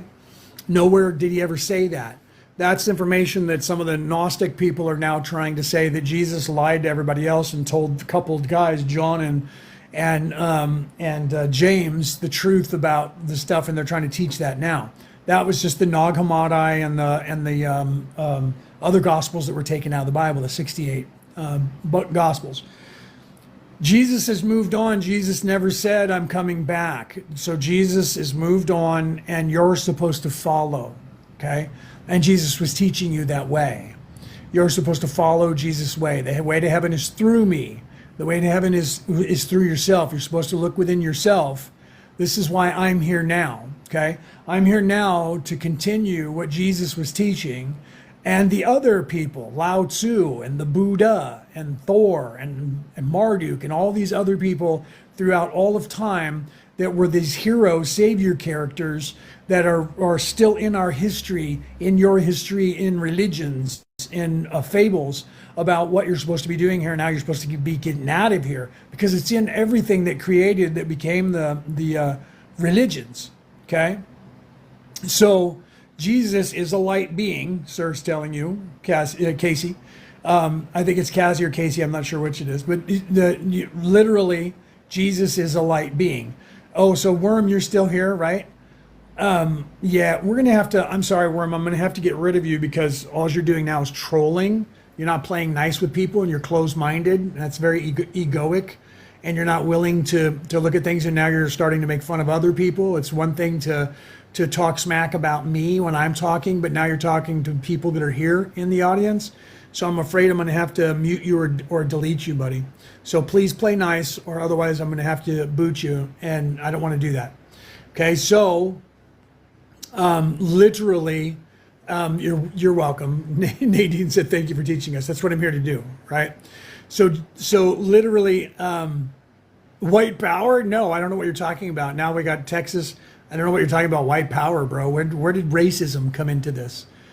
Okay, so here's part of the negative polarity, right, Todd? Here's as you're starting to your light getting brighter, what happens? You have the negative influencing simple-minded people to do their bidding for them. Okay, so literally that's what you have, right? So that's where you're like white power, not quite sure. That's very 3D, bro. So if you're going to stay that, right? So truth about feelings. Oh, so Worm, yeah, I'm going to have to boot you, bro. I'm so sorry. I was trying to let you stay in for a while, but you're going to have to go, bro. Okay, anybody else that wants to troll, I'll leave you in if you settle down and act like an adult. But if you're going to be egoic and act like a child, I just boot you and block you and you'll never be back. And then you can move on. And while you're sitting in mommy's basement, you can move on and pretend that you're really cool because you go in and disrupt somebody. You don't realize that you're being talked to by a negative energy that's controlling you because you're simple-minded. Okay, so what are you saying? User says, how are you benefiting me? I'm serious. I don't believe what you believe. You don't have to. You don't have to believe what I believe. Right? Truly, you don't have to believe what I believe. You have complete free will here to believe whatever it is that you believe. That is, in fact, what this place is designed for. It's designed for you to have your own organic experience. So if you don't believe me, you don't have to. Right? If you don't vibe with me, then swipe up and go to somebody else and find somebody that you do vibe with. No joke. You can do whatever you want to do in life. You have free will here. You can believe in nothing ever and just live life and have fun. That's what this place is designed for, okay? So I'm not here to sell you a religion. I'm not here to make you believe anything. I'm here to give you tools. I have tools for you, and if you want to use them, you can. If you want to take my tools and throw them on the ground and then go play, you can do that too. I'm not your savior. Do you see? I'm not Jesus. I didn't come here to save you. My name's not Marduk. My name's not Thor. Not in these lifetime. My name's not these people. Those people came here to be those examples for you, and I'm just one of the followers of the way to get out of here that has come here to help you, to tell you the same story they were telling you, to show you that all those people that came here in different times were telling you the same story, and whether you want to believe it or not is up to you. You can do whatever you want, okay? Thank you, Dizzy, for doing that. Right? Yeah, Todd, me too, brother, right? All I can do is show you that you're in an escape room and you're stuck in the escape room because you forgot that you put yourself in it. And you have 4 walls and one of them has a door in it. So that should tell you that that's the way out, right? But you're going, that's not the way out. That can't be the way out. It's got to be a trap. There's got to be something going on. If that's the way out, how do I get out the door? I don't know how to get out the door. There's a key sitting on the coffee table in front of you, bro. And it goes to that door right over there. All you got to do is unlock it, right? I'm not a savior. I just want to show you the way. Exactly. I am not the savior. I am here to say, here's some tools, okay?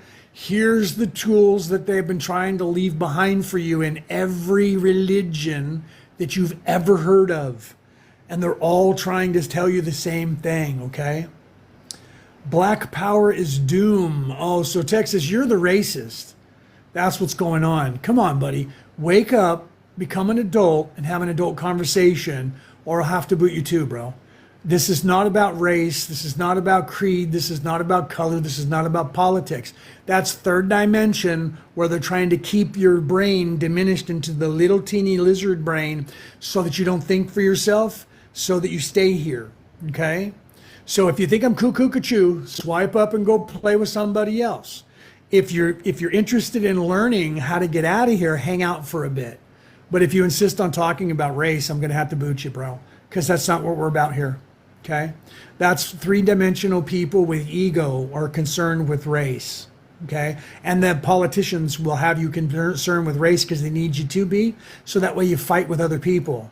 Because you become afraid of people and you start looking at people and you line them up by what race they are and treat them differently, right? So we don't do that. That's not my religion. Okay? I'm here to teach you something. If you don't want to learn it, you can go somewhere else, okay? And just go with God, go with peace, brother. Okay, so, Cassie, I'm not sure how you say your name. I apologize if I say that wrong, because I know some people say Casey and some people say Cassie. You got to go. I love you. Thank you for hanging out as long as you did. Hopefully some of the things that I said resonated with you. Don't believe anything I've said. Go and ask questions, because you asking questions is going to be the way that you're going to wake up, okay? Deconstructing can be terrifying for those who identify it is dependent on the narrative and that has been right. So truly there cannot be change without strife. You have to move outside of your comfort zone to change. Okay, so that's uncomfortable. So change is always uncomfortable. But that's the only way that we can change, is through some sort of strife. So, for example, in 2020 to 2024, we had that pandemic that came on the earth. That forced a lot of people to take a deep look into themselves, because they had nothing else to do, because everybody was kind of stuck in their houses. So a lot of people became more awake because of it. A lot of people ended up having divorces and things like that because of it. But a lot of people became closer. Some people who thought they were going to get a divorce are now happily in love again, because they were forced to spend time with each other and look inside themselves. Okay, so there is always something that you can look at from something even bad like that, where we lost a lot of souls, right? They're no longer with us. But there are some positives that came out of that are good. Do you see? But if you don't choose to see those, and all you choose to see is the anger around whatever happened, then that's going to cause issues for each person, right? Healing is a deep process, right? Thank you, Todd, for hanging out and staying in here when the trolls were going at me. Right? When the trolls were going at me, you were like... So a couple of you guys were. Okay, so... You have to, right? So you guys have to realize that the way to get out of here is actually not that hard. But the first step in avoiding a trap is knowing of its existence. So you have to become aware of what's happening to you so that you can defend against it, right? They're not letting you see that. Those people who are, I call them the controllers in my book, they're controlling everything. They control this algorithm that is this app. They created the algorithm that is on this app. This algorithm is designed to give you what you want. You hit like on something, and then the next time that type of content comes up, if you hit like again, you're more apt to get that kind of content. So if you do a bunch of little kitty videos, you're going to get a bunch of kitty videos. If you do a bunch of grandma videos, you're going to get grandma videos. Whatever you click on, this illusion that you're living in, this matrix you're living in, is the same way.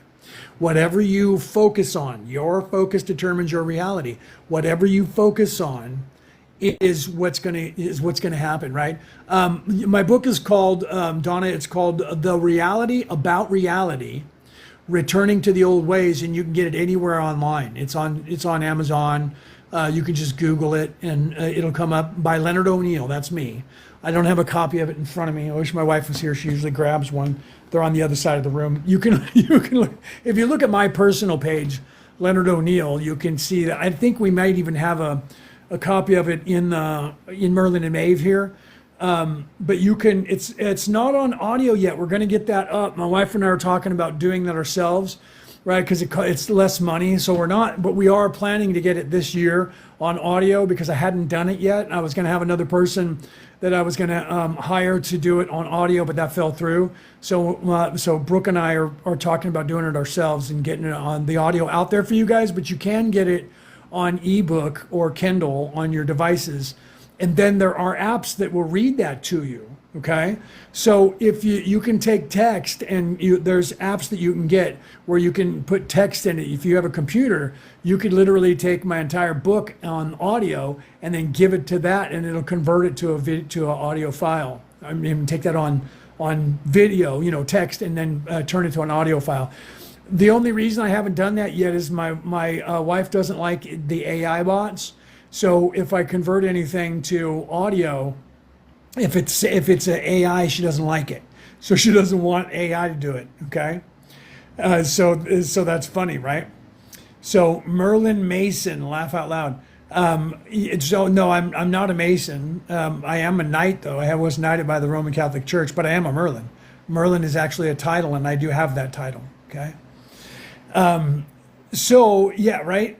So you can get it on audio and then convert it yourself or on text and convert it yourself onto audio, or even do a chapter at a time or whatever. You know what I mean? That would work. I just haven't done it because it would, unless I even said I can clone my voice, and she said I'll know that it's not you, and I don't like it. So right now we're just trying to decide what we're going to do. And how we're going to get that on audio to get it out to you guys, because there's a lot of people that have been asking. Even one of my family members said, I need you to get it on audio, because people sometimes learn that way. I did whenever I do on my podcast, if you ever look at my podcast, which is called Orion Rising, if you go back far enough to where I was doing like the Law of One, and then when I was translating the Nag Hammadi, when I was translating the Corpus Hermeticum and the Emerald Tablets of Thoth, I always get a video that shows the text and has audio for you to hear at the same time. And then I would talk and actually, pause it and translate that as best I could to, in a way for everybody to hear. And that's what I've done, not just letting it play, but interpreting it as well. And I've done that with a great number of things, but I haven't done that with my own book yet. And I need to do that. Right? Sounds like you've had an interesting journey. Your wife must be an amazingly patient woman. My wife is the feminine version of me. She literally is my equal and my partner, and literally is a third, she's a Reiki master teacher just like me. She's a medium. She's a psychic medium. She's a life coach, spiritual life coach. She's just the feminine version of me. Right? So we're literally everything that I know, except for all about the religions as a theologian. I have 4 religious titles and 1 spiritual title. So I have 5 spiritual titles and 5 different forms of spirituality. She doesn't have those yet, but trust me, she's pretty good at. Well, she was in the audience just a second ago. I don't know where she's at now, but she was in the audience here a second ago. When you saw Brooke O'Neill talking a few minutes ago, that's my wife. Because my name's Leonard O'Neill. That's my name, and Brooke O'Neill's my wife. She was in here a second ago, right? So yeah, Todd, we teach it. So if you're interested in that, send us an email. I think we talked about before.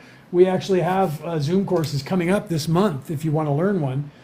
We actually have the 11th and 12th of this month, the 24th and 25th, or the 26th and 27th, and those are all Sydney. I don't remember if you said you were in America.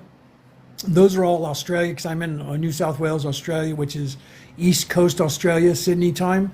So the dates for you, if you're in America or Europe, will be one day prior to that, but we can talk after. So if you're, I figured you were. What time zone are you in, Todd?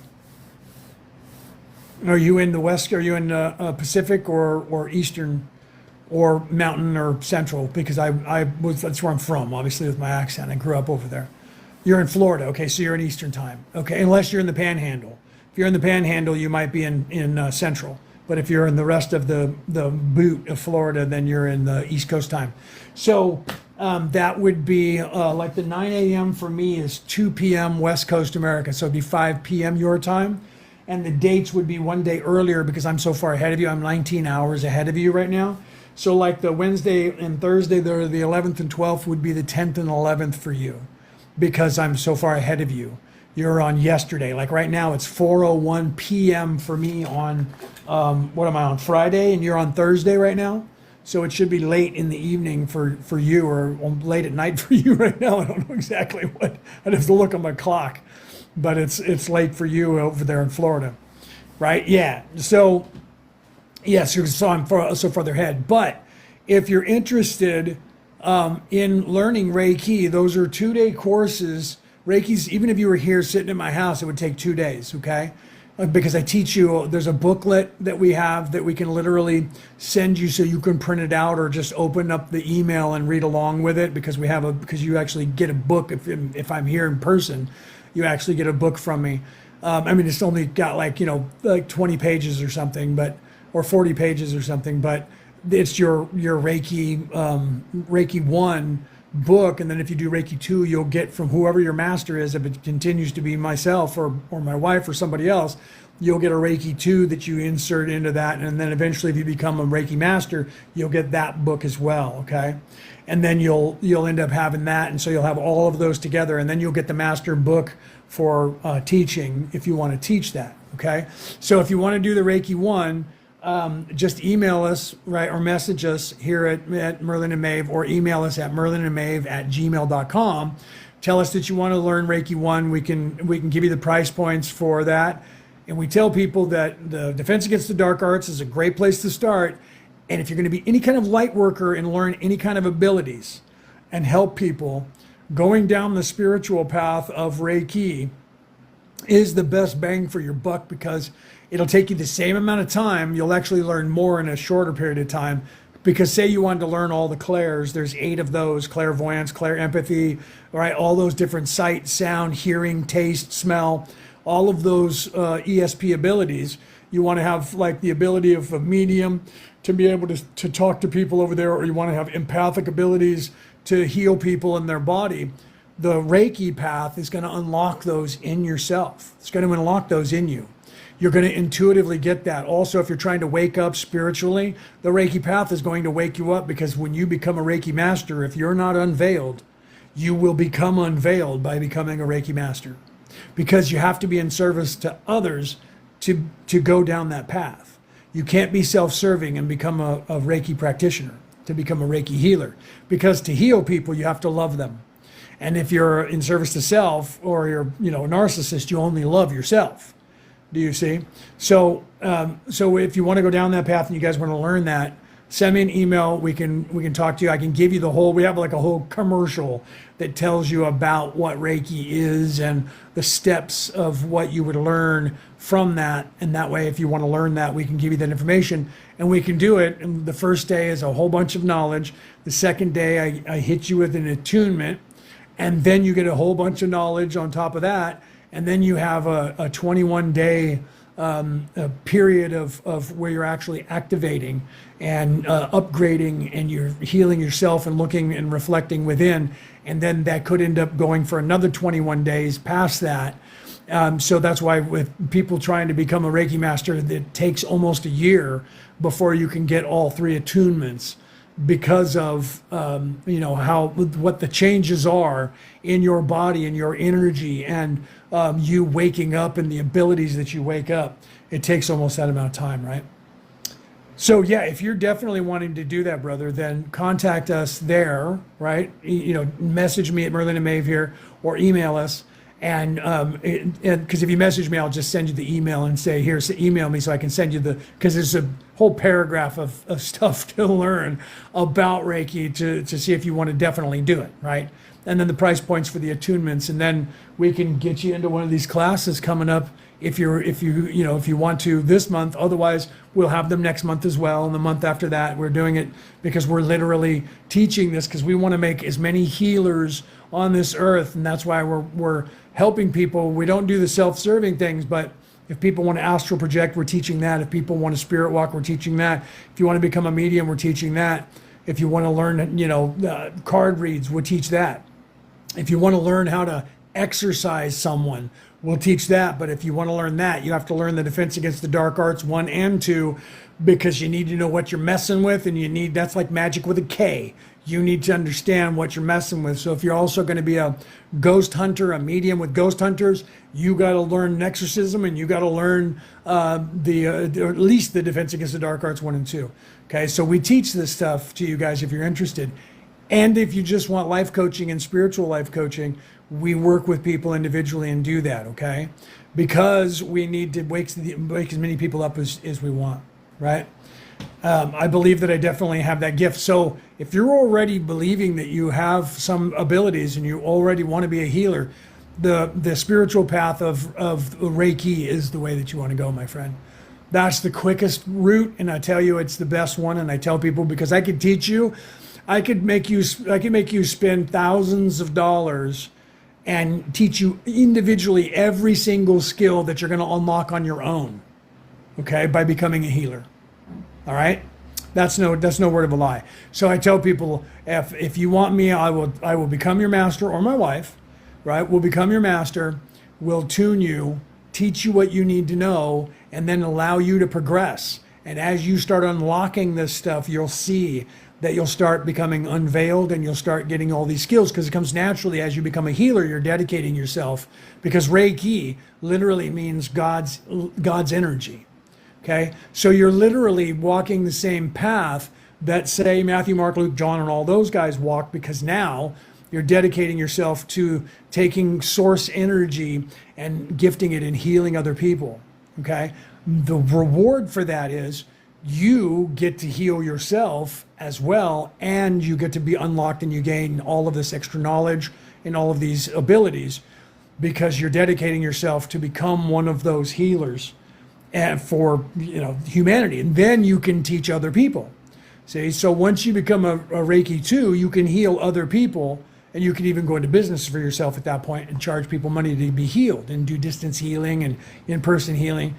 And then when you become a master, you now have the ability to tune people and make more Reiki healers, right? There's my wife. Hi, baby.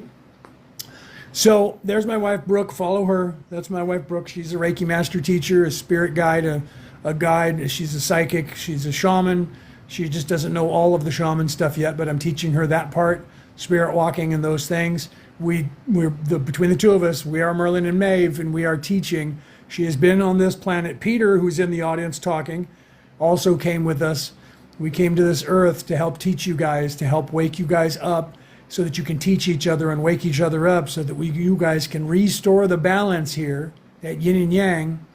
You can restore that balance, and then you guys can move up to the next level and go home if you need to, okay? Or go wherever you're going to go next, right? Thank you for that. What is that you just hit me with? That's cool looking. Thank you, baby. I love you. Okay, so make sure you guys hit those hearts, champions, and share this out, okay? And ask me your spiritual questions. It's what I'm here for, right? And so please, Todd, make sure that you, keep hitting those likes, and make sure that you message us so we can talk afterwards, and we can set you up either this month, next month, whenever you can, for the Reiki attunement, and we'll make you a Reiki healer, and you can start your spiritual journey or finish it, because it seems like you're already on the way. There's the email right there. Right, merlinandmaeve@gmail.com. If you guys have inquiries about anything that you guys want to learn, we teach it. Okay, so let's give you guys some free stuff. Let's talk about this again, okay? So let's go crazy and go up high into the atmosphere, right? And then you guys can start asking questions about what's going on. So let me tell you what's going on here. You're in a matrix. You guys are aware of that term because of the movies, The Matrix. You're in an escape room.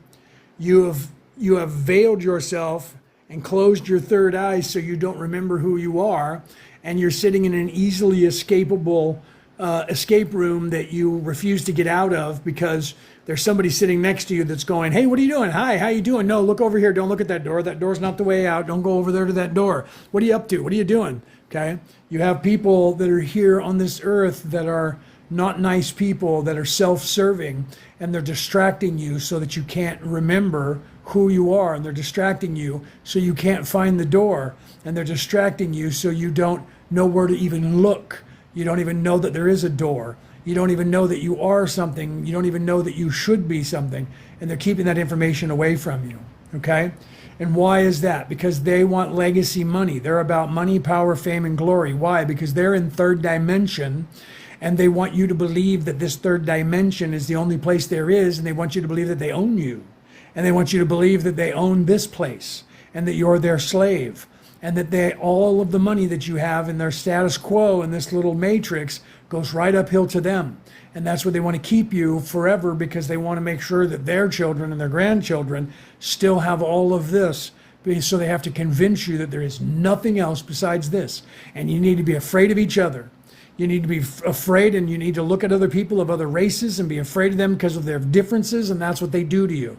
And then they tell you you have to pick a side in everything. So you have to pick one wing of the same bird, right or left.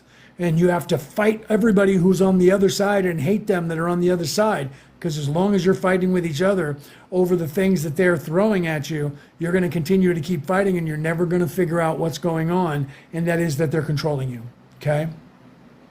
So you have to realize what's happening and what is it that is happening to you. The first step of avoiding a trap is knowing of its existence, okay? So what is that? That's what's going on. I wrote a book about it called The Reality About Reality, Returning to the Old Ways. And that's why I say the first step in avoiding a trap is knowing of its existence. So you're in a trap that you put here for yourself. The Creator put this trap here, and you're supposed to be trapped in it. We're all supposed to be trapped in it until we remember why we're trapped in it, and then we can get out of here. Except evil people know that same thing, and they're getting around that by not allowing you to remember, oh yeah, I can get out of here. They're going, look over here, look over there, look over here, look at that guy. That guy's evil. That guy's coming to get you. Well, look at that guy over there. He's a different color. You better be worried about him and everybody who looks like him. He's coming to get your stuff. And then if you go, I don't believe in racism, they go, well, that guy over there's got a different religion, and he says his religion's better than yours, and he's gonna unalive you because you won't listen to his religion. I don't believe in religion either. That guy's come from another world. He's an alien. They have something for everything. Okay, they have something for everything for you to pick a side in, and that's what they do. And if you don't believe in any of that, then what do? You watch sports? Well, that guy doesn't believe in your sport team. You got to hate that guy. That guy's your neighbor. You need to tell him he needs to get out of here because he believes in the other sport team from across town, and you got to pick a side. That's what they do. I don't believe in any of that. Yeah? Well, that guy's not a real man. That guy's a woman. You can't like him because of that. He's not supposed to do that. And then if you go, I'm not into that either. What are you into? Because we got something for everything. And that's what they do. And if you're self-serving, they love you even better because you'll buy into what they want you to buy into immediately. I'm going to take a drink of my coffee. Okay, so how do you stop all that from happening? I got to plug my phone in over here. How do you stop all that from happening? Well, the first step of avoiding a trap is knowing of its existence. So the second that you realize, that there is a trap is the beginning of the end for the trap. Because when you start thinking for yourself, you're going to unlock the ability to be able to slow down, if not stop, that information that's coming at you. And how do you do that? Well, we have a course for that, okay? Nobody's teaching you this, and this should be a course that should be taught to grammar school kids. They should be teaching children at the age of 10, maybe 11 or 12, like they did in the Harry Potter movie, where they were kind of giving them the defense against the dark arts. Although that was not very intense, and it was a quick scene because it was just, laughing and them trying to do spells and mistakes and stuff like that. But they weren't getting into the details that they should have gotten into, okay? So what are the details they should have gotten into? Okay, all these things that I've already mentioned about what's going on. Gaslighting from the legacy news media, gaslighting from corporations, gaslighting from these people that control these matrices that we're in, these algorithms, right? Gaslighting, all of that, and the control mechanism of these algorithms is part of the problem, but there's far more other problems as well, okay? Then you have things like energy vampires. Do you know what that is? Doesn't matter if you believe in it, they believe in you. Okay, what's an energy vampire? That's somebody who actually takes your aura, the energy, your life essence off of your aura, and they take it like it's candy. Okay, oh, I don't think that's a thing. Really? You know somebody in your life. There's somebody in everybody's life that you don't like going to talk to, because every time you go over and talk to that person, they're always down and, oh my God, the world just sucks. And by the time you leave, they're like, hey, glad to see you. Good thing you came by. Woo, love you, man. Come back later.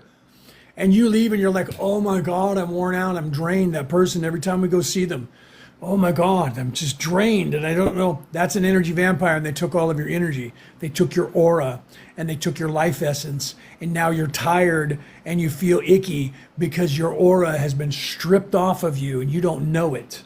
And that aura has to be replenished before you can feel better. You can look that up. Google that shit. Look up energy vampire and read about it, okay?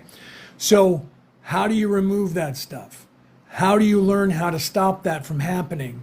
Not just that. What if somebody puts a hex on you? Do you believe in that? Don't know. What if you have ghosts in your house? How do you get rid of them? Do you believe in that? I don't know.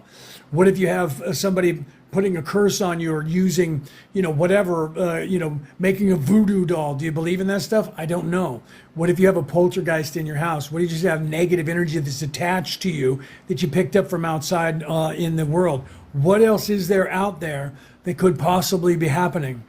What if there's somebody who's a witch and casts a spell on you? Do you know how to defend against that? What do? Okay? All of this stuff, negative energy, negative things. What if people are just hating on you? You got those people who just hate you because you're you and they're trying to ruin your life and they're talking smack about you behind you. How do you stop that? Okay?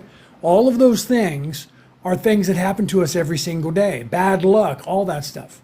Okay? How do we stop all those things? Nobody's teaching everybody how to do that. Why? Why is no one teaching us that? How come we don't have those school in classes in school when we're kids, right? We learn that stuff like talk to the hand. I'm rubber and you're glue. Everything you say bounces off me and sticks on you. You realize those are actually two spells for reflecting that were taught to children. Those are real. But if you don't know about it and you don't have the intention, then you don't know how to do it right, okay? If you're an empath, and what if you're an empath and you get around people and you can sense their energies and you can sense people that are negative energy?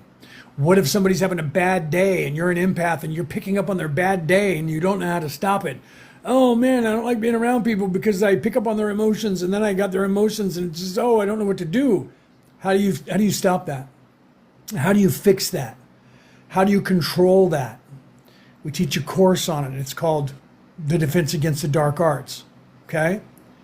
That course will teach you how to reflect that energy, protect that energy, protect your house, your dog, your cat, your brother, your sister, your mother, your wife, your husband, your aunt, your uncle, grandma, grandpa, your car, your job, your website, okay? Your life in general. If you can learn how to do that and better yourself by grounding and clearing energy and protecting yourself and realigning your chakras, your life is going to be completely different. What about the foods you eat? Do you know that there is food that lowers your vibration, lowers your energy, and then there's food that you can eat that actually raises your vibration and makes you feel better? Okay, that's part of the defense against the dark arts. Okay, if you're interested in that, email us at, yeah, right, I was married to a voodoo witch actually, and she cast a love spell on me. I definitely know what you're talking about. Look what Todd just said, guys. Okay, so how do you stop that stuff from happening? Email us at merlinandmaeve@gmail.com, okay? We teach a course on it, and we have classes. They're so popular, we have them like 5 times a month. I just taught 2 this month already, okay? So we literally have courses coming up on the Defense Against the Dark Arts on the 15th and the 16th, the 17th, the 18th, the 19th, the 20th, okay? Those are 3 different classes, 2-day classes. They're on Zoom. They're 4 hours a day. The first day, we're going to teach you all the stuff that they could possibly be doing to you. In day 2, we're going to teach you all of the stuff to undo all that stuff and protect yourself. If you guys are interested in that, email us at merlinandmaeve@gmail.com. Tell us which one of these courses. Now remember, all these times that I'm telling you are all Sydney, Australia times, because I'm on the east coast of Australia. I'm not in the United States, okay? So I'm way ahead of you. If you're in America or Europe, I'm either 19 hours ahead of you or almost 24 hours ahead of you, depending, or you know what I mean? So I'm between 11 and 19 hours ahead of you, depending on whether you're in Europe or if you're in the Americas, okay? So all those dates are one day earlier in your date and time, okay? It's going to be 9 a.m. my time, which will be West Coast America time. It'll be 2 p.m. West Coast America time. That's Pacific time. If you're in the UK, that's 10 p.m. In the UK, okay? So it's a 4-hour course, 2 days on Zoom, okay? And it costs 88 Australian dollars. Again, if you're in the United States, or if you're in the UK, or if you're in on the euro, your money is far less than that $88 because I'm on Australian dollars. So earlier, Reese looked it up, and he said that the 88 Australian dollars, if you're in America, would cost you $63. So you're getting another 20 some odd dollars off. And if you're on the pound, it's probably going to be about 58 or 59, and same thing with the euro. So you guys get a really good deal because your money is way stronger than the Australian dollar, okay?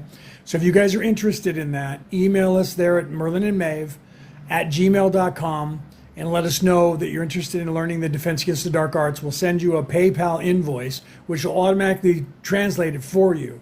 So when you go in there, you just say you want 88 Australian, they'll say AD or AUD, right? So you go 88, and that'll say this is what it's going to be charged in your dollars.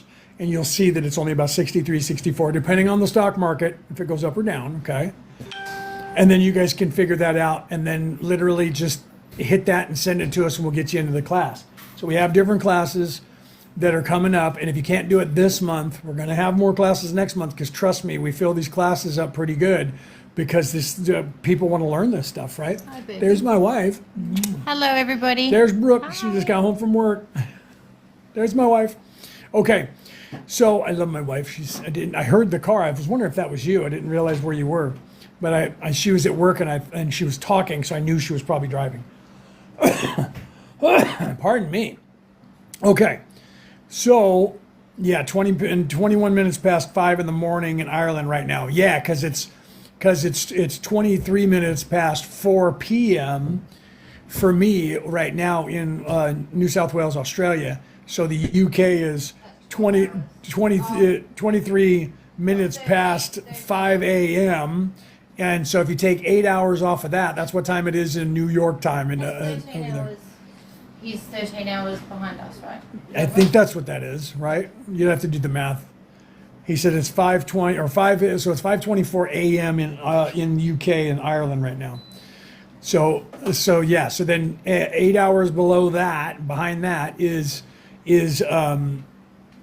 I think maybe West Coast America. Now I'm getting confused. Yeah, no, that'd be West Coast America, right? So I don't know exactly. I would have to do the calculation, but you guys could figure that out if you have a world thing on your phone. Okay, so if you guys are interested in those, email us, right? And otherwise, if you have spiritual questions, ask, right? What do you guys want to know? What do you guys want to know? Just ask whatever it is. Don't be shy. Don't be afraid to ask. Ask me a question, and I'll give you the answers. That's what I'm here for, okay? Otherwise, I'll start over again. I do this all the time, and I just go in circles until people start asking questions, right? So what's happening here? You're in a matrix that was not created by aliens. You are a human. You were not created. There you go, 11:30 Central. Thank you, Buzz. Thank you for that. Okay, so that's literally, and then Donna said 12:24 a.m. on the East Coast, right? There you go. Okay, so that's perfect. 12:24 East Coast, 11, well, it'd be 11:25 now in Central Time, and take 2 more hours off of that, and you have California time, right? So, right, yeah, there you go. There's my wife talking in the chat. She's sitting over here in her chair and she's chatting. Does anybody else here feel like you don't belong here, right? There you go. What time is the class? Wait, what time will the class take place? The class will be 9 a.m. Our time over here, which is 2 p.m. West Coast America time. So 5 p.m. East Coast America time. Okay, so there's the Sydney time right there that where the class will be, and it'll be on the dates that I said. But for you guys, if you're in America, it'll be a day earlier because we're way ahead of you. We're like 11 hours ahead of California, right? So, or more than that. No, we're 19 hours ahead of California. I apologize. Okay, so the dates for the classes are the 15th and the 16th. These are our times, our Sunday, Monday. It'll be your Saturday, Sunday. Okay. The 17th and 18th, which will actually be your Monday, Tuesday, not because that's Tuesday, Wednesday. It'll be your Monday, Tuesday. And the 19th and 20th, which will be your Wednesday and Thursday, because it's my Thursday, Friday. Okay. Those are 3 different classes, right? So there are two classes per day, or 1 class per day for 2 days, and then there's 3 of them there, right? 1, 2, 3 of them, yeah. Okay, so they're on Zoom, and they'll be 4 hours a day, unless you guys ask more questions, and then it'll go a little bit longer because I always try to give you guys as much answers as we can give you. Okay. And by the end of it, you're going to, for the rest of your life, you're going to be able to take care of yourself and reflect, protect, and reflect yourself, your family, and any of your friends, and you can teach it to anybody. Okay? So you'll be able to teach your children how to take care of themselves and reflect and protect as well. This is something that should be taught in grammar school, but it's not because your controllers, those people who are the rich people who own this place, think they own the world. They're the ones who are not telling you this stuff because they want you to be afraid and they want you to have a lousy life, so you stay where you're at and you never go anywhere.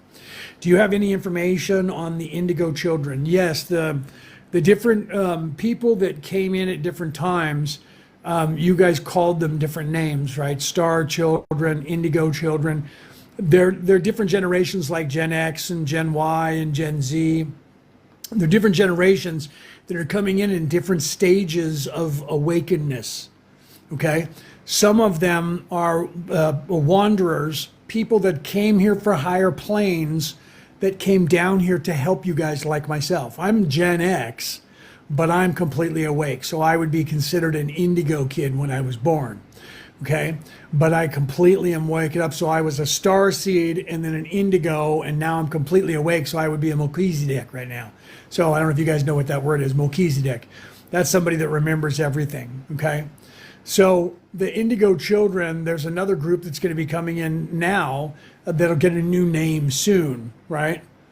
So all of those are souls, spirits from a higher plane of existence who have come here to actually help. So the majority of the people that have been coming in the last 40 years the majority of them have been souls that are coming here specifically to either help or to teach, or to just be here and raise the vibration of the all here, to assist. Some of you, most of you that are listening to this right now are more than likely, yeah, right, Todd? If we were already talking, you have abilities. So you came here with abilities. A very good possibility that you were indigo, guaranteed. Because you already know that you should be a healer. You already have some of the abilities. So that means you brought them here. So you're a little bit higher up on that scale of knowing. So yeah, did you hear my wife? She said, "Do you know your higher self?" Born in 1975. Who are you? Yeah. Do you know your true name? Do you know who your soul is? What your soul name is, and where you came from? This is what we love to do. This and push you guys to start looking, because some of you know it, and you're on that verge of being able to have that veil lifted, and you don't know it. And then when Brooke does something like that, or I do something like that, and we push you a little bit, you go, and then sometimes you guys pop off with a name, right? I don't know, but I want to remember. Well, my friend, if you do take the Reiki courses, that will actually assist you a great deal. You will start remembering that, especially when you become a master. If you don't already know it, by the time you're a master, that will unlock. Guaranteed, no joke. Okay? So if you guys out there, like Brooke was saying, how many of you guys out there don't feel like this is your home? When you guys are looking around, you guys are looking at the world and you're saying this isn't right. How many of you think this place is not where you came from? And before I even knew who I was and the fact that I wasn't even meant to be here, I used to joke all the time about, no, I'm not from here. I went to my home planet at lunchtime. I'm an alien. Like, always made jokes about it. Like, sensing you weren't from here but never really knew. Right? right? There's Todd saying, I know I'm not from here. Okay. So those of you, you feel that because you sense that something's wrong. How many of you have heard of the Mandela effect? Let's go down that road again. You guys want to talk about that? Let's talk about that. Do you guys know what the Mandela effect is? Show of hands, right? Todd, you were here, so you remember what we were talking about, right? Because you were like, what? As well. So the Mandela effect, who knows what that is, right? Nelson Mandela, it's named after him because there are 3 timelines that people remember about Nelson Mandela. If you don't know who he is because you're too young, there's other examples I'll give you guys. Why first? Okay, so that's what I got. If I got to talk about what it is, so they want to know why. If I talk about why, they're not going to know what it is. They have to know what it is to understand it. Okay, so literally, right? I read one of his books. Okay, so Nelson Mandela was a part of he was in South Africa, and he was part of the apartheid movement to abolish apartheid. Okay. That was the slavery that was happening by the white Anglo Germans that lived there and had been there for generations, ruling them, and they were trying to get freedom for Africans who were living in South Africa. Okay, so Nelson Mandela was one of the heads of that group trying to get rid of slavery. Thank you very much. Thank you. That was me giving that to myself because my wife was on my other phone, my cell phone, on my account. So they were trying to get all the freedoms that they should have for humans. And Nelson Mandela was one of those people. And now, if you know who he was, I ask you this. If you don't, I'll give you other examples, but we'll go with this first. Because they named it after him. They named the Mandela effect after him because of this. Do you remember Nelson Mandela going to prison and dying in prison? Or do you remember Nelson Mandela going to prison, getting out of prison, then dying, and his wife becoming the president of South Africa? Or do you remember Nelson Mandela going to prison, not dying in prison, getting out of prison, and then becoming the president of South Africa? Do you remember any of those 3 memories? Okay. I never resonated with the name either, but I don't have any powers or gifts. Okay, we'll get into that in a minute, and we'll go further, right? So the Mandela effect is because of those memories. There are millions of people that remember those 3 events. And you can't have all 3 of those events. You can only have one of them. Because he either went to prison or he didn't. Or he either died in prison or he didn't. Or he either went to prison and he got out of prison and he died, or he didn't. Or he went to prison, got out of prison, and became the president of South Africa and then died later. Okay? So if you have any of those memories, they call that a Mandela effect because the only memory that's in this reality is that he went to prison, didn't die, got out of prison, didn't die, became the president of South Africa. Okay? That's the reality that you're in now. But if you have any of those other memories, it's because you were in a different timeline when those things happened. And you remember that, and that timeline shifted, and this timeline shifted together. And now you have this memory and that memory, and they tell you you're just remembering it wrong. And so they call it the Mandela effect, and they'd say that all these people are just remembering stuff wrong, and millions of people all over the world from all these different walks of life that have never met one another are all having the same memory wrong. And they're like, yeah, that's just fine, that's just real. Okay, so how does that happen? There you go. That's a good question. Now you're asking the right ones. Okay. How that happens is that when these people got here with information from a different place and gave this information to the evil people on this earth, those evil people on the earth started changing things, ruling for themselves. And these realities actually pop up whenever, because of your focus determines your reality. Our collective focus as all the humans on this earth collectively determine our reality here. So if all of us say no famine, there won't be any famine. But if all of us say war, there's going to be war. Okay? So they're running us with their Jedi mind trick to get us to believe certain things. Like right now in this reality, they're trying to get us to believe that AI might take over the world, or AI is going to become sentient. They want us to believe it so that it becomes true.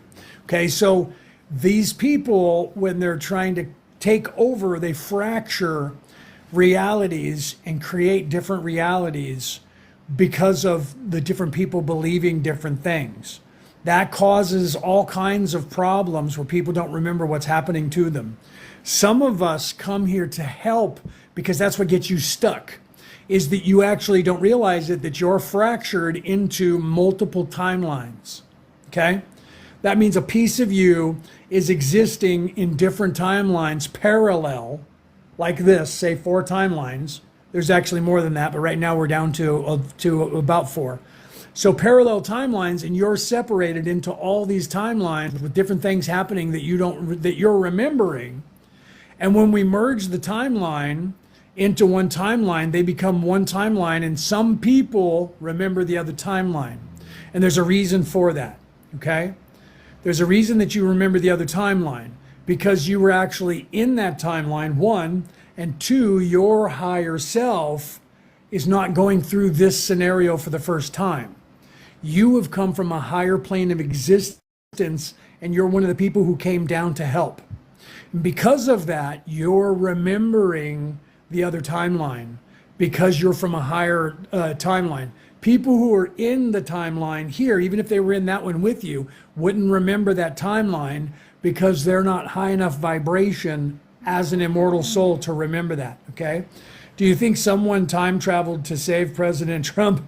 That's a very good possibility, because there is, I was just talking to my wife about that, there is a timeline where he didn't turn his head.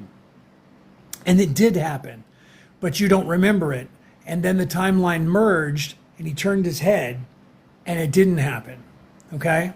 There is a timeline that some of you went and lived in where that entire scenario happened the other way around. And this place became a dystopian society where you literally were locked down, and you had to have, like, you know, the mark of the beast that they talk about, where you had to have electronic everything, and you had to have implants in your body to be able to, that wouldn't have happened yet, but it would have happened in the future because of this.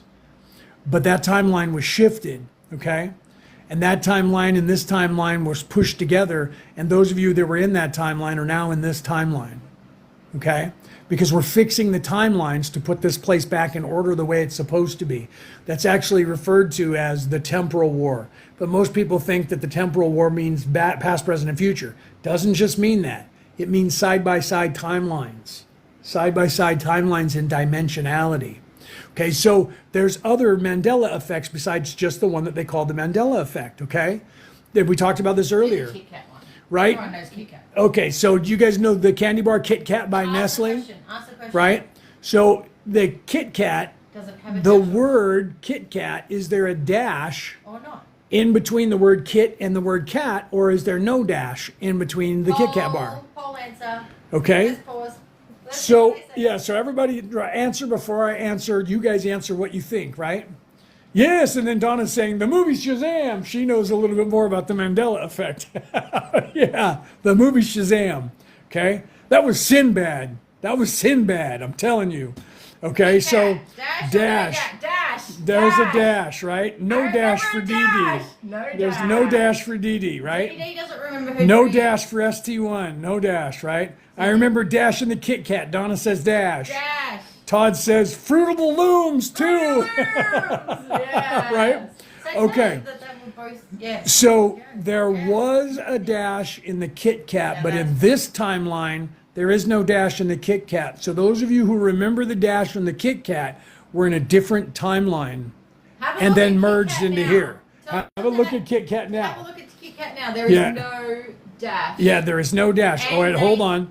I gotta and- hold on. I have to put the puzzle piece in because, and I'm waiting for my phone to catch up because TikTok is now thinking I'm a bot, and I'm waiting for my phone to catch up, and it's being very slow and it's freezing. So I have to wait for that to catch up, and I have to fix that, and then I'll be back, guys. So you guys don't see it because it's on my screen, but my screen is literally freezing and it's not working. So they've never had a dash. So so some people believe that the Kit Kat never had a dash because in this reality, it never had a dash. Hopefully I'm not paused while I'm doing this. Okay, so that's crazy, right? But it did! But it did, and that was in a different reality. So, the Fruit of the Loom, Todd was mentioning that. We talked about it earlier. Did it have the cornucopia, or was it just fruit with the leaves? Okay. So yeah, Alright, cornucopia. another Donna said yes, cornucopia, right? Another one. Sinbad. I remember cornucopia, Dash, and Sinbad. So Sinbad was in that movie, right? Okay, so those of you who remember the cornucopia, those of you who remember Sinbad, those of you who remember the Dash, you guys were all in the same timeline. Do you guys remember Chick-fil-A? How did they spell Chick-fil-A? Okay, was it C-H-I-C or was it C-H-I-C-K? Okay, so again, more stuff. Okay, so Mystic Whisperer says cornucopia, yes. Donna's, what is that? Donna's was in it, right? I got a cooler one. Until here, my wife's got more. What color is a yam? I'm not giving him anything else. Yeah, right. There's this one just happened this year. No, last year now. And back in last May, this one just happened. What color is a yam? Do you know what a yam is? What color is it? Right? Just a C, right? Most of you remember chick with just a C. Look it up now. It's got a CK. Okay? They used to do it with the C, and people used to dress up as chickens, remember? And they would run around as chicks, and they would say, go eat beef, right?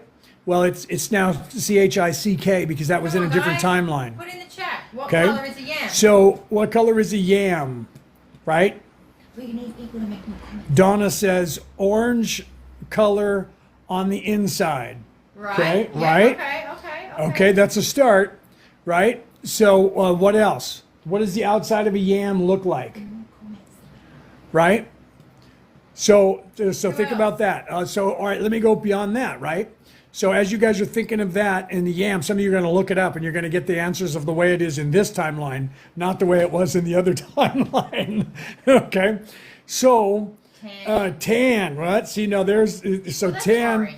that's, yeah, well, no, orange on the outside. I said, what color is it on the outside? Tan, right? Almost like a potato. Okay. Okay, see, there, all right. So you're like almost like a potato. So you remember when it was almost like a potato and it didn't, but it had the kind of the consistency where it would have like the little rings on the inside. So it was like a yellow color. Not anymore. That used to be a sweet potato, and then the yam, or the other way around. No, that was a sweet potato, and the yam was orange on the inside, and the sweet potato was a little bit yellow on the inside. That's gone now. Sweet potato is a yam, and it's orange, and the yam is white and hairy. is white on the inside and is hairy like a coconut on the outside, or is purple on the inside and is hairy, brown and hairy like a coconut on the outside. Okay? So yam was orange when I was a kid. Yes. Okay, that changed in May of 2025, and it no longer exists that way. And the yam is a sweet potato. They're both the same, basically. And the yam itself, when you see yam, is no longer that orange. The sweet potato is no longer yellow. There is no yellow one anymore. It's only the orange one. And the yam, which used to be the orange one, is now purple or white on the inside and has a hairy outside exterior with a little hair coming off of it like a coconut. But it's not a hard shell like a coconut. With Riverbed Okay. and ask them what make them feel this way. Are they? Funkhouse said, can I call you Whiskers? I prefer Santa Claus, but you can call me whatever you need to call me. But if you want to call me Whiskers, I'm okay with that. So, here's another one, right? On the Monopoly game, did the Monopoly guy have a monocle on one eye or no monocle? Type it in the chat, guys. I'll wait. Everybody, sound off. Did the Monopoly man have a monocle on one eye or no monocle? Donna said, yes, he did. Okay, everybody else? Anybody else? Right? He did. What do we have here? He had one. He had a monocle. Keep going. No monocle. There's one. First one with no monocle. Okay. Who else? You guys keep going. Yes, he did. Yes, he did. Okay. All of you who are saying yes, he did, you guys came from a different timeline than this one. And you have merged into a timeline when the people who made that, is it Milton Bradley? Milton Bradley or whoever made that, they tell you that that man never had a monocle ever in the history. And in this reality you're in now, there is no monocle on the Monopoly man. You came from a different timeline. But in Okay. fact, we're actually in all of the timelines. Yeah, but in fact, like she's saying, we're actually in all the timelines, but your memory, you still, if you remember the monocle, if you remember the Czech and the Kit Kat. If you remember the cornucopia, the little, the whatchamacallit, the loom, the cornucopia, if you remember those things, you came from a different timeline. That timeline merged into this. And the reason you remember it is because you're from a higher plane of existence. Yeah. You're not in the third dimension for the first time. You're actually one of the people who has descended back here to help. You just haven't woke up and remembered that yet. Okay? So that poor guy's been out for hours. Sorry, the cat's been outside and he's out there. And Brooke opened the door and he was like, oh, let me in, please. Okay, so there's more, right? Are you going to leave that? Is it cooler out there? Yeah. Oh, then, yeah, okay. Then open everything up. Let's do it. Okay, so there's more that timelines that have shifted, okay? So let's see, what else is there? Now there's sirens going on out there, so it's distracting me, so I apologize, right? Because I remember reading that as a kid. Oh, Peter's talking about something, and I don't know what that is, right? I told the people that they were resetting timelines or something, and they got and they thought that I was crazy. Well, a lot of people want to believe that that was CERN and the bad guys doing it, and they're messing up the timeline. Okay, they're not. We're repairing the timeline, and because of that, the timeline is shifting, and we are the only ones that remember it. They don't know why, and people like me are telling them, but they can't do anything about it. Okay. Time must move faster in the timeline too, but I'm still late to everything. Laugh out loud. So time is a constant only in third dimension. There is no time when you get outside of time. So first dimension, second dimension, third. Fourth, time is less than it is here. Fifth, time's even less. By the time you get halfway through the sixth, you're outside of time completely because you actually move into your spirit body. And your physical body disappears, starts waning and disappears, and eventually you don't have one at all, okay? So the timelines, because your vibration when you're in third dimension, first, second, third, fourth, you're moving so fast that you're closer to the speed of light. That's what gives a further timeline, okay? So time is faster here, right, because you're in it, because you're closer to the speed of light in your vibration, okay? So it's your perception that is causing this to be here. You perceive time because you're here and it's an illusion. And so you perceive it. And that's what allows you to separate into and get locked into this matrix. And then you perceive time because you have to have a past, present, and future here because you're moving closer to the speed of light. It's the only reason why time's here. That's for this place. Sorry, my wife is giving me some malt balls to eat. Okay, so so to bring my sugar up, because I sit here and channel when I'm talking to you guys and it burns up my sugar because I'm talking to you from my higher self, from Kelto. I'm not talking to you as Leonard. I'm talking to you as Kelto, my higher self. That burns up the sugar out of the body. If you're doing healing or Reiki, it does the same thing. So I apologize to anybody I'm offending with putting food in here, but I need to get my sugar back up so I can continue talking. Okay, so there's other Mandela effects that you guys might remember. And there's some that happen every now and then when we do that and the timelines shift together. And if you remember the other timeline, here's another one. Where's your heart? Is your heart in the center of your chest? Or is your heart over to the left? That's a good one. Right? Sorry, I'm making a mess. Is your heart in the center of your chest or is it over to the left? Put it in the chat, please. See how many people know which one is where their heart is. Left. Okay, that's good. All right, and you can Google this. This will freak you out. If you remember your heart being over to the left, you actually came from a different timeline. Let me ask you this question. Right, you can Google it, and when you Google it, you can actually see both. Yeah. And the reason for that is there's so many of us in this timeline from the other timeline who are awake enough to remember left, that the timeline where it is in the center of your body is actually starting to wane, and it's more to the left. Located in the chest. specifically in the middle of the chest, behind the breastbone, sternum, and between the lungs. Okay. So Slightly tilted to the left. now it's slightly tilted to the left. Let me ask you this question. Tilted in the center, but tilted to the left. The tilted to the left. Okay, so that's what Google's trying to say where your heart is. Okay, used to be on the left, now it's centered. Okay, so how did that miraculously move? Timelines shifted together, and what's happening is right now that one memory is shifting, and it's kind of sliding back and forth between the left, and that's why it's in the center, but it's slightly tilted to the left because it used to be on the left. Where are your kidneys? Let's ask that question. Are your kidneys down just above your buttocks, or are your kidneys way up just below your rib cage in the back? Tiffany's is so weird. Yes. Okay.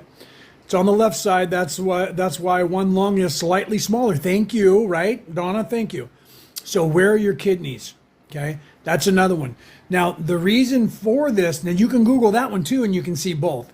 Both of those, the heart and the kidneys, that timeline shifted together at the same time. But there's a lot of us that are awake enough to remember where the differences are. And because of that, it's hard for the timeline. It hasn't disappeared, right? Like here's the Tinkerbell one. That one disappeared too, right? Back ribs, right? Back, so right in your back, right below your ribs. That's where they're saying now, lower back, Donna. That's where it was. Okay, your kidneys were down on the lower back, and now they're trying to say that they're just below your rib cage. Both of those timelines existed. And the timeline that we're in is the timeline of it being up higher, but it hasn't gotten erased. Normally, when a timeline shifts, it gets erased and you have a memory of it, but everyone says that just didn't happen. And you Google it, and it's the way that it is in the new timeline. You can't find the other one. You can find the heart in both places right now, and you can find the kidneys in both places. That means that the amount of people that are awake enough to remember the heart being on the left and the kidneys being down low is equal to the people who remember it the other way. Okay? So because of that, they're here both, and they can't explain why it says both online. They have no idea. They're just like, oh, we don't even understand why that's happening. Someone must have did something with AI, and that's what created it. No. Okay, here's another one. How many people remember Disney, the TV series that was on television when it came on, and it showed Disneyland? Tinkerbell was flying around. How many people remember Tinkerbell flying up to the screen and going poop like that right at the camera and having all the pixie dust get sparkled all over us, and then she flies off and goes around the castle, up over the castle, and the ark follows her, and it says Walt Disney. Okay? Right? Tiff says yes. Donna says yes. Yes, I remember that Tinkerbell. I loved that, right? Yes, okay. That didn't happen according to Disney, and you can't find it anywhere. She comes out and kind of flies around and goes over the castle, and that's it. Okay? But there are millions of people who remember that. Yes, because I used to love going to the movies for that. Yeah. I loved it as a kid. That was my favorite part, when she came up and went pew, and all the sparkles went everywhere, and then she went pew and flew back out and went over the castle. They say it never happened. You can't find it anywhere. That's one of those that has changed so much so that it's no longer in this reality, and you can't find it anywhere because it doesn't exist now. Okay? But there are millions and possibly billions of us that remember it. Why? Because we came from that timeline. Okay? So as we're fixing this planet, okay? As we're fixing this planet, hi Edith, how you doing? Welcome in. Smash those hearts, champions, and share this out. Right? Smash those hearts. Email, Donna. I've sent you an email back. Did you hear Brooke? She said, thank you for an email, Donna, and I've sent you an email back. So literally, you have to realize, if you remember those other timelines, if you remember those Mandela effects, it's not because all of us just got it wrong, because how did we all get it wrong exactly the same way? If all of us were just remembering something wrong, we'd all remember something slightly different, but we're not. They're trying to tell us that. Why? Because they don't want us to know what's actually happening. They don't want us to know why we're remembering it, and I'm telling you That's why. a really Okay. good question. Sorry. Do your dreams cross these timelines? Yes, they do. I was actually awake one time out of body when one of the timeline changes happened. Okay, so your dreams follow you. All of your memories follow you. If you're not awake enough and you're not from a higher plane, you won't notice anything because you're not supposed to.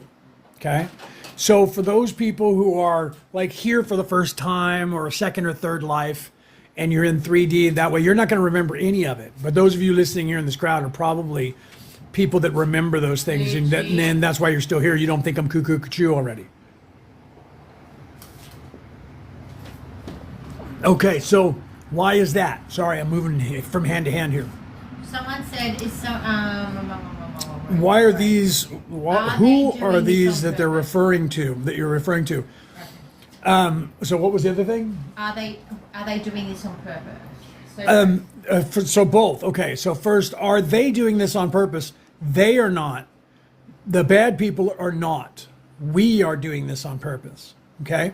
Those of us who came here to help fix this place we are the fixing the timelines. So we're merging them back together on purpose because the timelines have to be reset to where they're supposed to be so that everyone, all of you guys, can wake up when you're supposed to wake up, and they're trying to keep you from doing that because they've been controlling this place for about 12,000 years, keeping you all asleep so that you can't graduate and go move on to the next phase of your existence.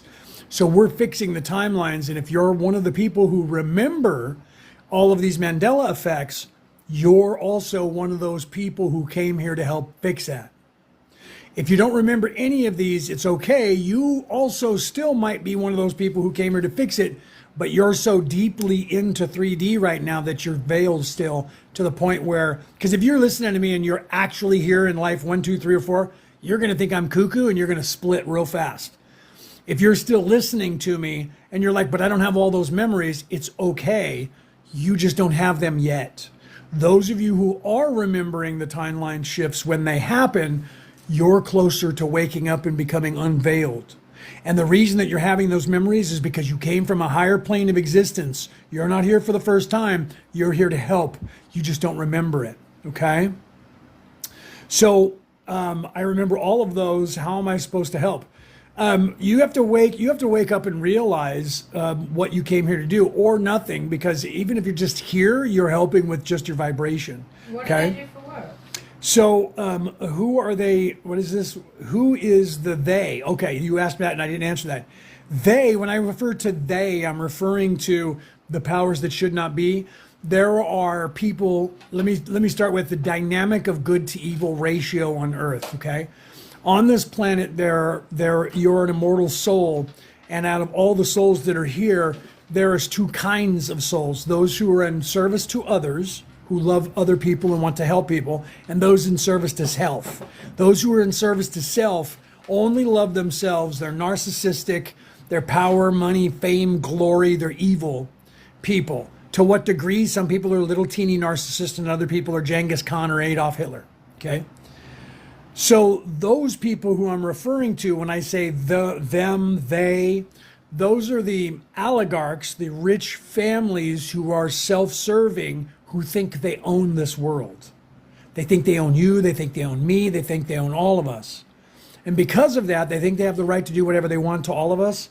And what they've been doing is keeping everyone stuck here in these timeline loops, in these timelines, fractured, so that you can't wake up, unveil yourself, and then become who you're supposed to, and then be able to move on to the next phase of your existence.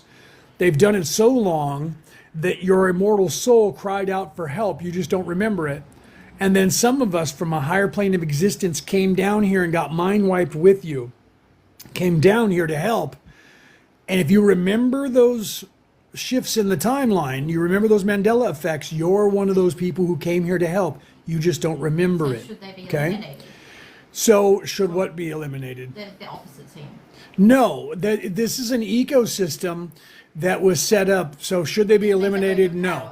Yeah. This ecosystem was set up by the creator in a way that we get mind wiped so that we can have organic experiences of all of this. We're supposed to do that. That's normal.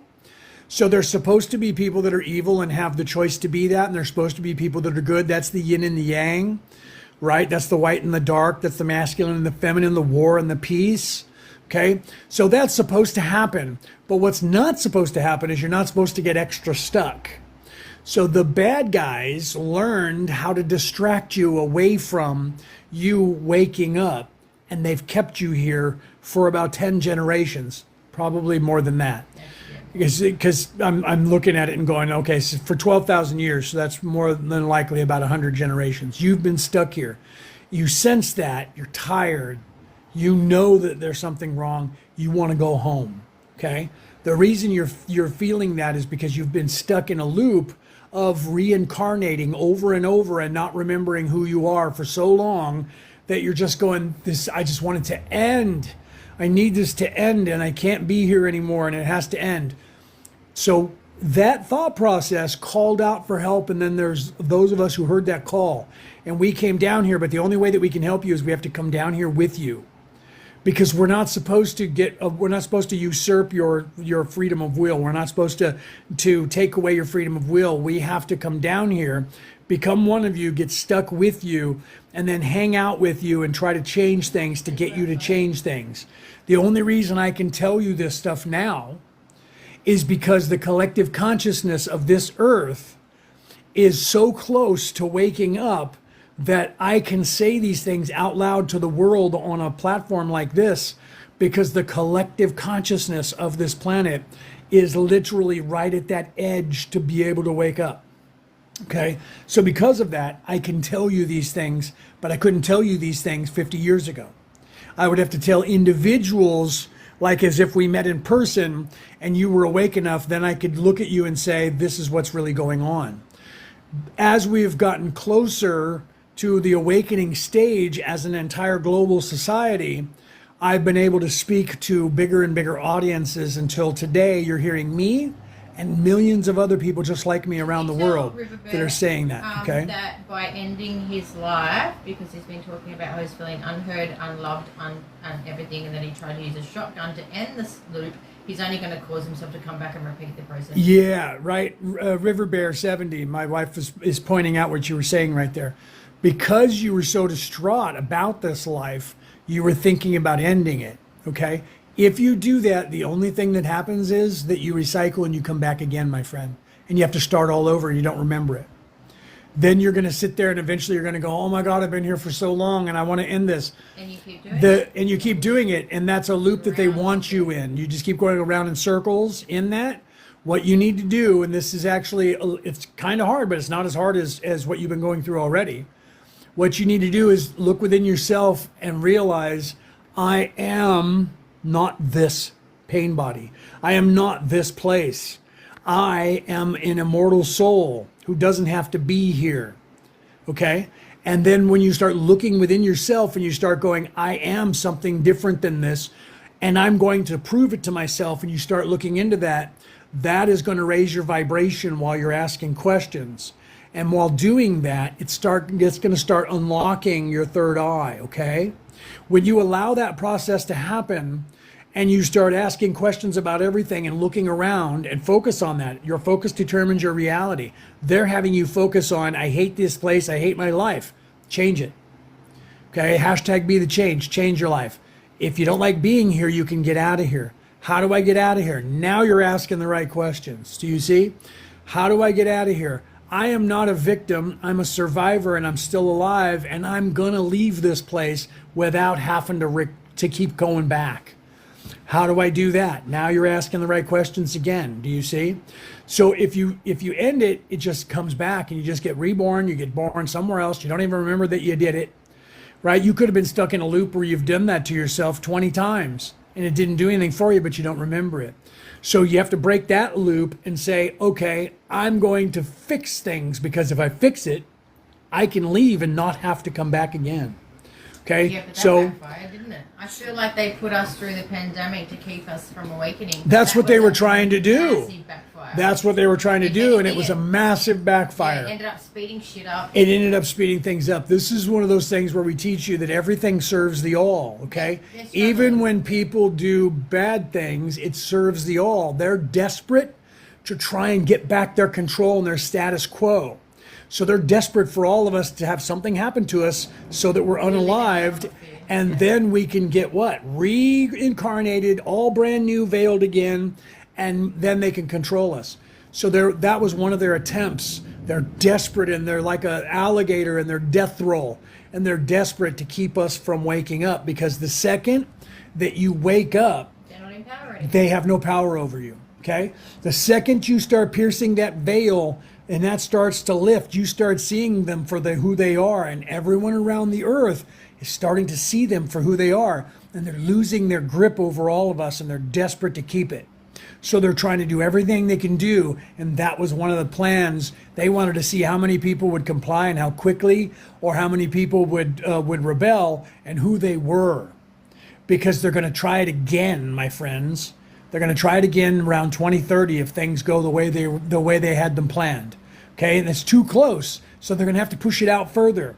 But they're already trying to do it. I was just watching the news the other day, and they were like, this new thing happened in India and 2 people got it. Oh no, this looks like it's going to go across the world and be a pandemic. Look out. And then they were like, oh, and by the way, it doesn't even transfer to humans. Right? I mean, but they were literally trying to do that. And they kept trying to extend that last one by going, now the flu has gotten together with it and created a new one and another new one. And everything they could do to get everybody to be afraid. They want you to live in fear. When you're living in fear, they can control you easier. Okay? So they want you that way. They want you confused, and they want you divided. Have you ever heard that term, confuse, divide, and conquer?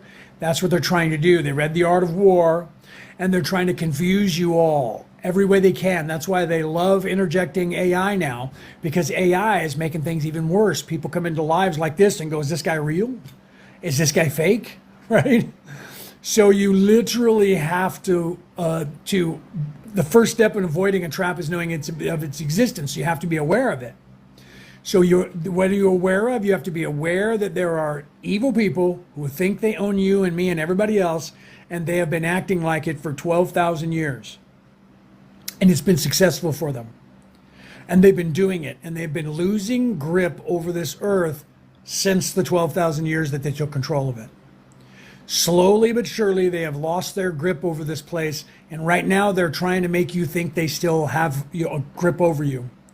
And the only way they can do it is to control social media, so that if you get out of line and you say what they don't want you to say, they take you off social media. Do you see? Because that's all they have left.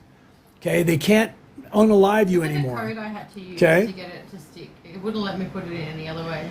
Right? If you look at the way this is typed in there, and I don't know if they can see it pinned, but she's trying to put share and follow to know the truth. My wife was trying to type that in the chat, and the AI that is TikTok, run by a communist country, would not let her type the words share and follow to know the truth. All right, move on from that. We Okay. don't want the AI freaking out. So because of that, yeah. So remember, remember TikTok. Everything we're talking about here is for entertainment purposes only. We're talking about theoretical books and those fake religions that you guys know that are not real, and you don't let people know that they're real. And we're just talking about that stuff. Okay, so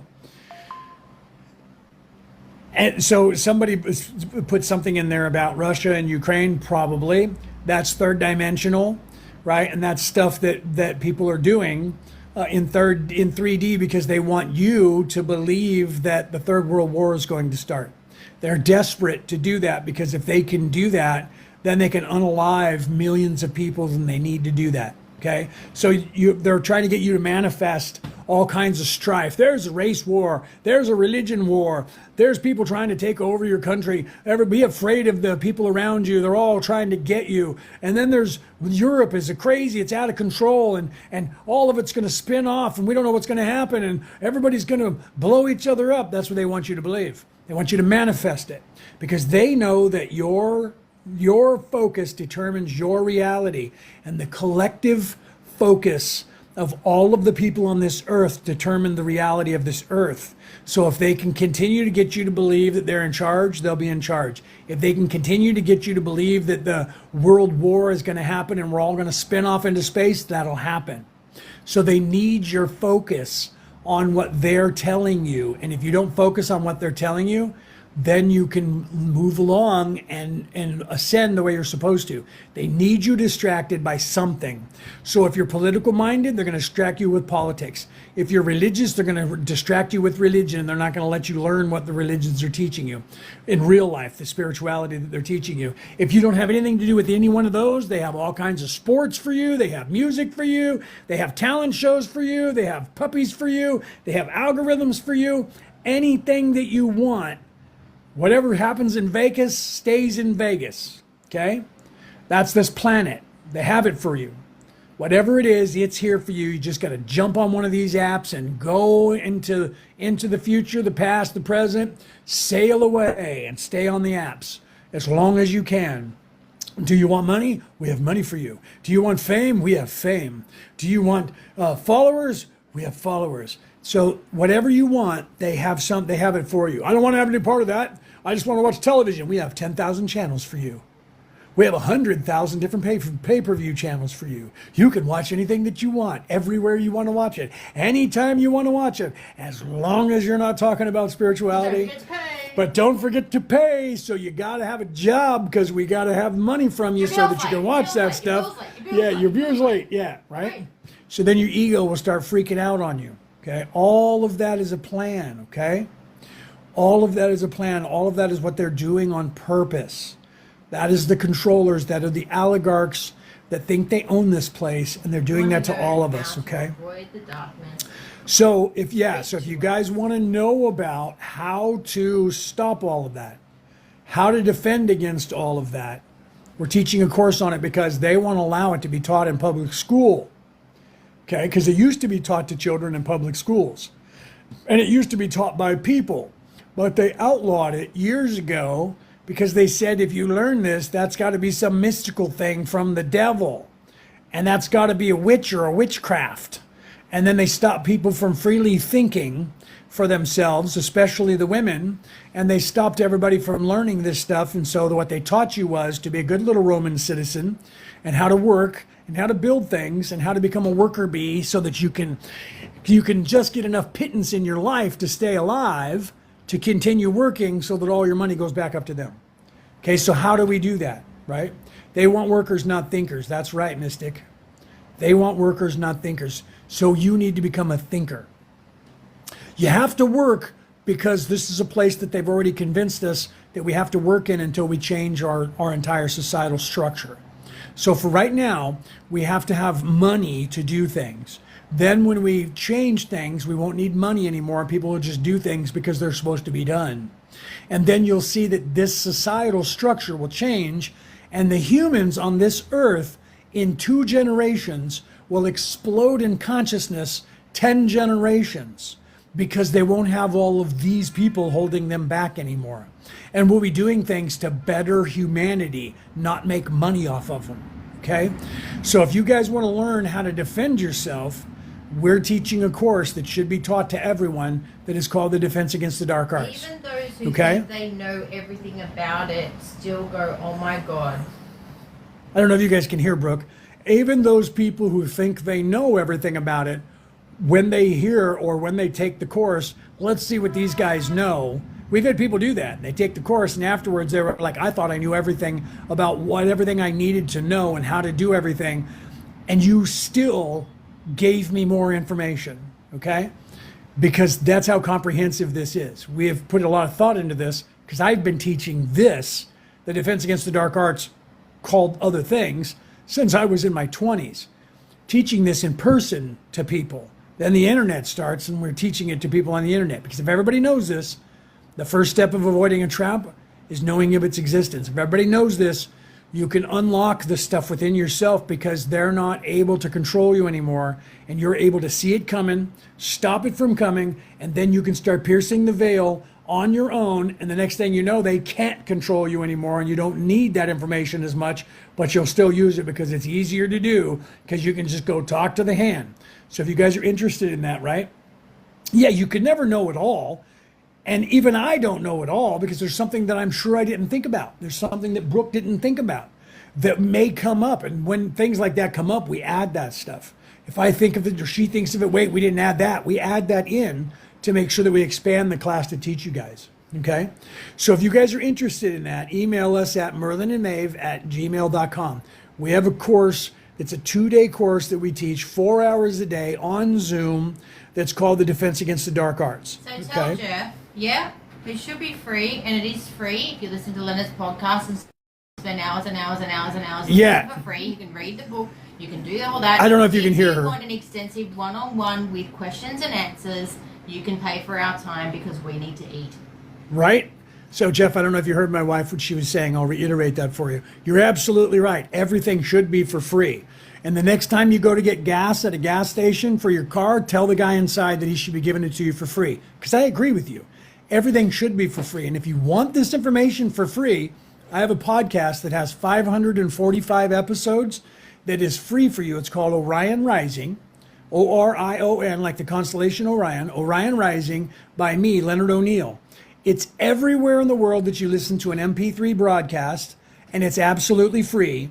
And there are probably 1 million hours. I don't know if it's quite that high, but I'll bet it's close to 1 million hours because it's 10 years of a show that lasts 3 hours at a time and a podcast. And I have given you everything you need to get out of this place for absolutely free. But you have to spend the time to do it and listen into the podcast. Okay, but it's there for you for free. So if you guys want to learn how to do it, you can do it. It's there for you for free. You're absolutely right. Everything should be free. And one day it will be. But right now, I have to eat, you have to eat, you have to work. And we need to wake people up fast. And we need to wake people up in a big hurry so that we can change the face of this world so everything becomes free. Okay? So the next time you need to go in for surgery, tell your doctor it should be for free. Because I agree with you, it should be for free. The next time you go to have your car worked on, tell the mechanic he needs to fix the car for free because I think everything should be free, and I agree with you 100%. See how far that gets you, right? So people look at psychic abilities and say, you shouldn't be charging money for that. Really? What do you do for a living? Last guy who said that to me, I said, what do you do for a living? He says, well, I work in a over here they call it a bottle-o. I work in a liquor store. I sell alcohol. And I'm like, so if I come in there, are you going to give me the alcohol for free?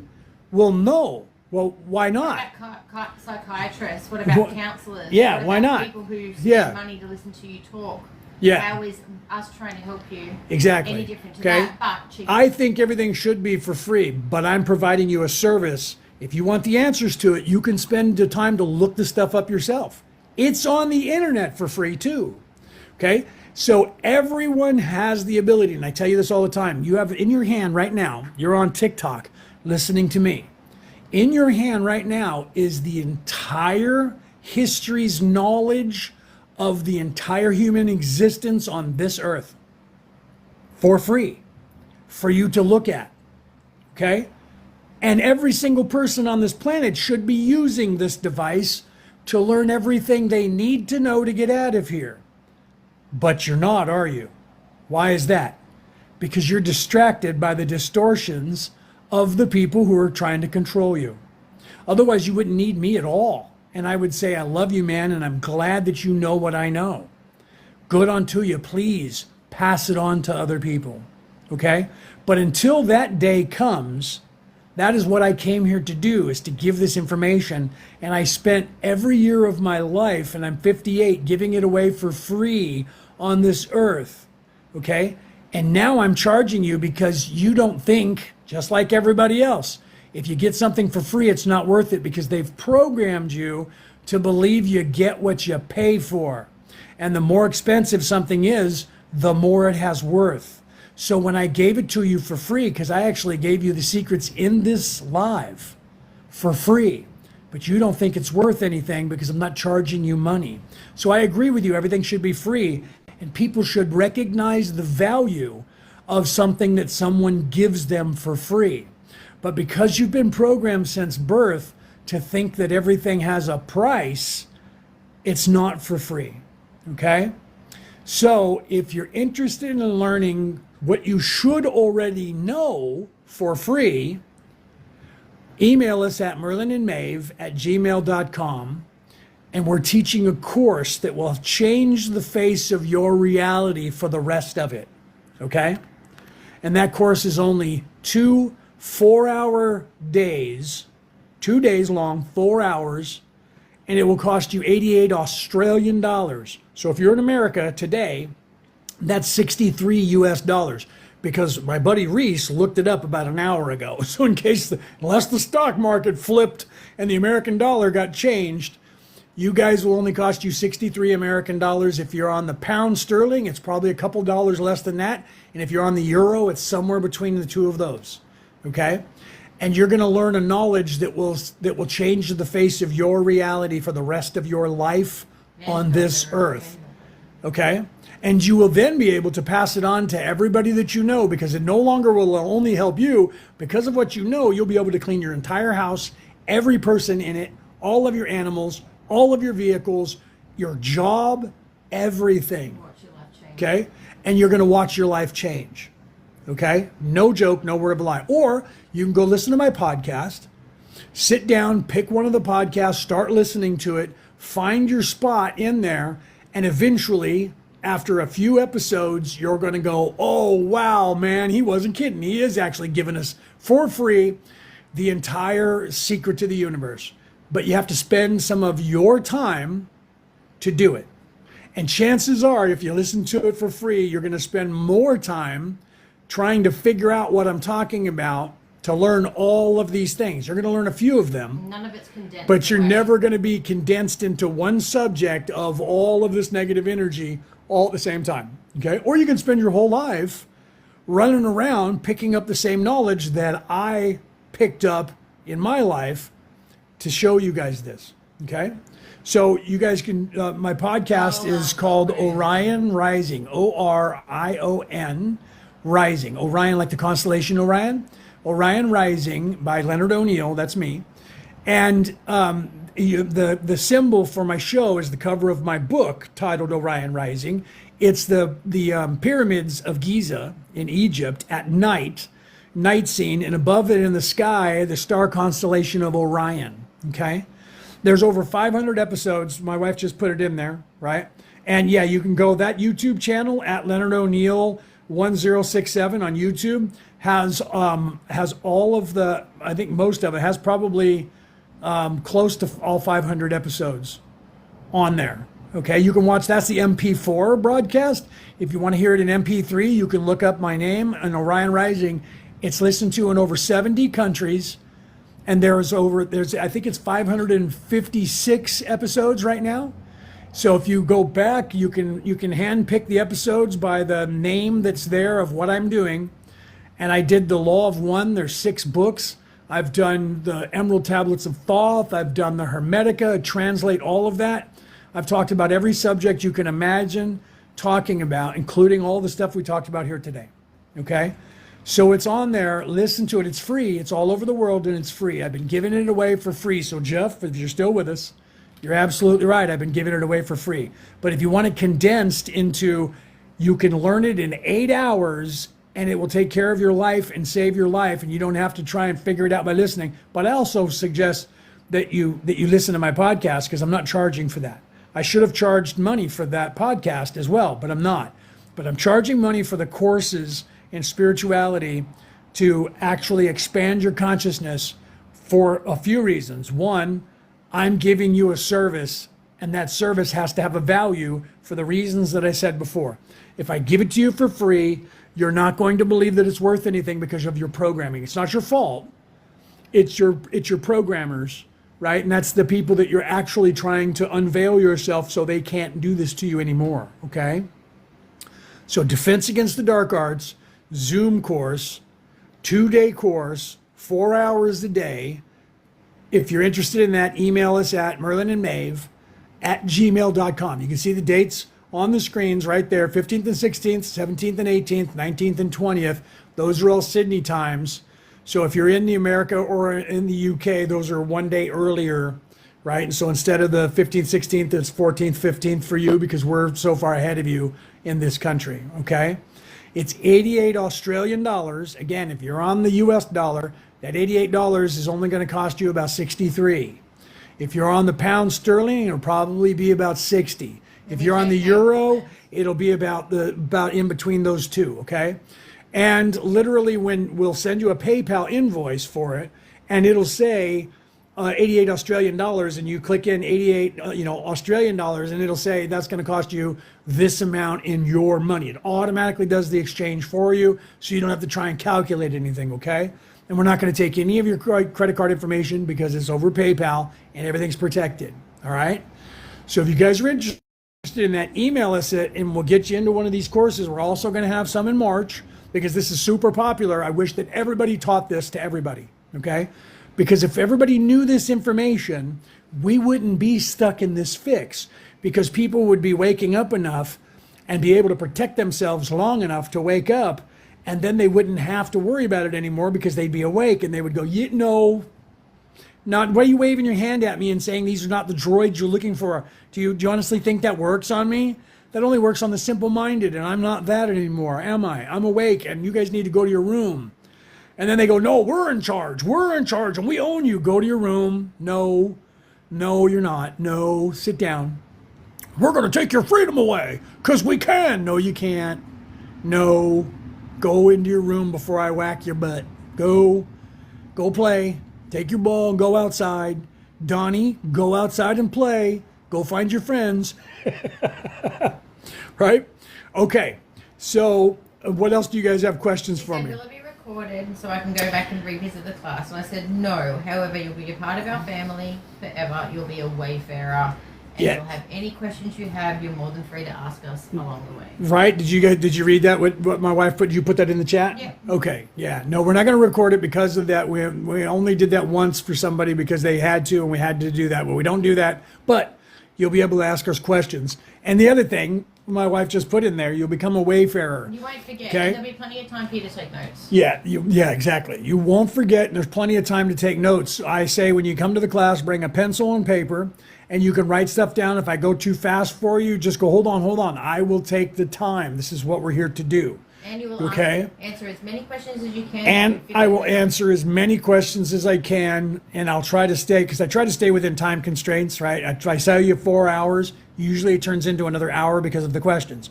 The classroom sizes are not going to be huge. We keep them under 5 and under, because I want to make sure that everyone gets to ask questions and as many questions as they want. So I don't want to have 100 people in a class, because that means people aren't going to get to ask questions, or they won't ask questions because they don't want to have all these people sitting around. So we keep the classrooms between 1, 2, 3, 4, and 5 people maximum, and then we spread those out. That's why we have so many, because we want to make sure that you guys get the best bang for your buck that you're going to get, and you're going to feel satisfied. There has not been one single person who hasn't felt satisfied from this course so far. No word of a lie. And if anybody was in here that took it, they would be telling you that. Every time there's somebody in here, they're like, I recommend this. You really seriously need to take this. Okay? The information that you're going to get here is priceless. And we're going to help you out with this stuff. Trust me. You'll be happy. At the end of it, you're going to go, wow, okay. And then as you do those things, that's going to help you to ask more questions and unveil. And then you're going to be able to look at them and go, nope. Nope. Doesn't work on me, pal. And that's going to wake you up even more, okay?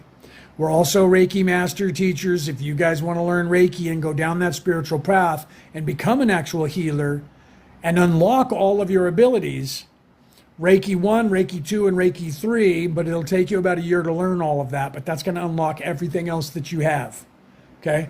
It's going to unlock almost every ability psychically that you can possibly have, and it's going to give you the ability to heal people, teach people, and get them to teach people as well how to heal, okay? But that's a spiritual path. If you're self-serving, it's not going to work for you because you can't do it because if you only love yourself, then you're not going to be wanting to help other people. So if you're trying to get into making money, you can't become a healer through Reiki because Reiki makes sure that you have to be on the path of enlightenment and you have to be on the path of being in service to others and love other people. Okay? So if you guys are interested in that, let me know. Okay, so ask some more questions. What Do is we? Pete saying? I don't know what Pete I'm was just saying. letting you know that Leonard, I've checked that page. That's a kid. What? What is he talking about? Oh, he's saying at Slaygirl13. I just want to let you know that I've checked that page and that's a kid. And she's saying that he's saying, yeah, I'm not sure. I think one of the people that were spamming, he looked, I think, at somebody. Well, that person's supposed to be over 18 because we have this podcast set to, you have to be over 18 to get in it. So the person has to be over 18 at least, or they have somehow fooled the system and got the system to believe that they're over 18. Okay. So, but I'm not sure what you were talking about. There's Bleeze. What's up, brother? Welcome. Thank you. So I haven't looked at the messages yet, Bleeze, to find out what, because I went off for like an hour to go to lunch and then I've been talking ever since. And pardon me, I had to take a drink of my water here. And put the cap back on over here. Okay. So it has only one video that she's dancing. Oh, okay. So that, yeah. All right. So Epstein, Epstein is a time traveler. No, Epstein's not a time traveler. He's trying to make a mutant army. No, not a real thing. Sorry about that. All right. Why would he? Yeah. Just no to everything you just said, right? How often are you on live? Donna, I go live almost every day. Except when you're in classes. Except for if I'm teaching. Okay, if I'm teaching, I may not go live on the day that I'm teaching, but I'll definitely go live after. But if you're in America, that would be late for you. I sometimes go live early. It just depends on what time we get up. Like if Brooke has to go to work early in the morning, we might get up at like 5 our time, and then I might go live at like 6 my time, and that would be 9 my time is 2 p.m. West Coast America right now. So, like 6 my time would be like 10 o'clock your time. No, Epstein is a ploy to lower frequency here. Correct. Yeah, Epstein's, that's all just, yeah. That's 3D and that's just a ploy to try and lower the frequency, right? And the person talking about it, right? That's my daughter. Oh, okay.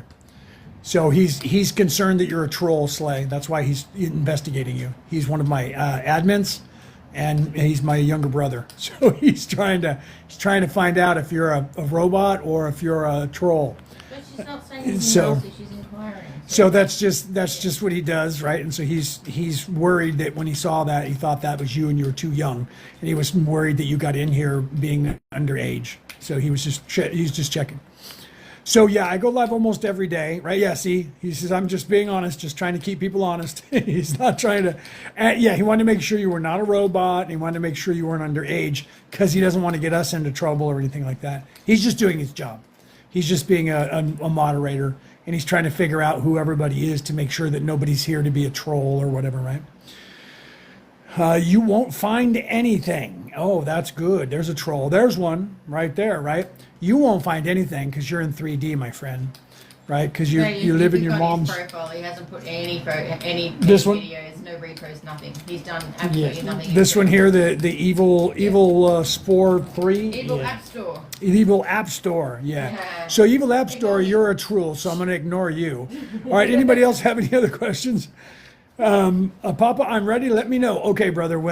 As soon as I find that, as soon as I look at that after I get off this live, my friend, I will make sure that we set that up, because we got, like I said, we got three coming up, and if we have to split yours, because if your work, if we have to split one day for the first one, and then who knows, a couple days later for the second one, I'm okay with that. So we'll figure that out. Okay.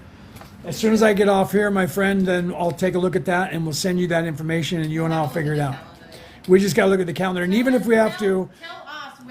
Tell us when you're available, and we'll figure it out. Did you hear Brooke? She said, please tell us when you're available, and we'll find dates. Tell us when you're available. I can go on this day, this day, this day, we will make sure to add those dates, even though I have to do you, but just me and you, bro.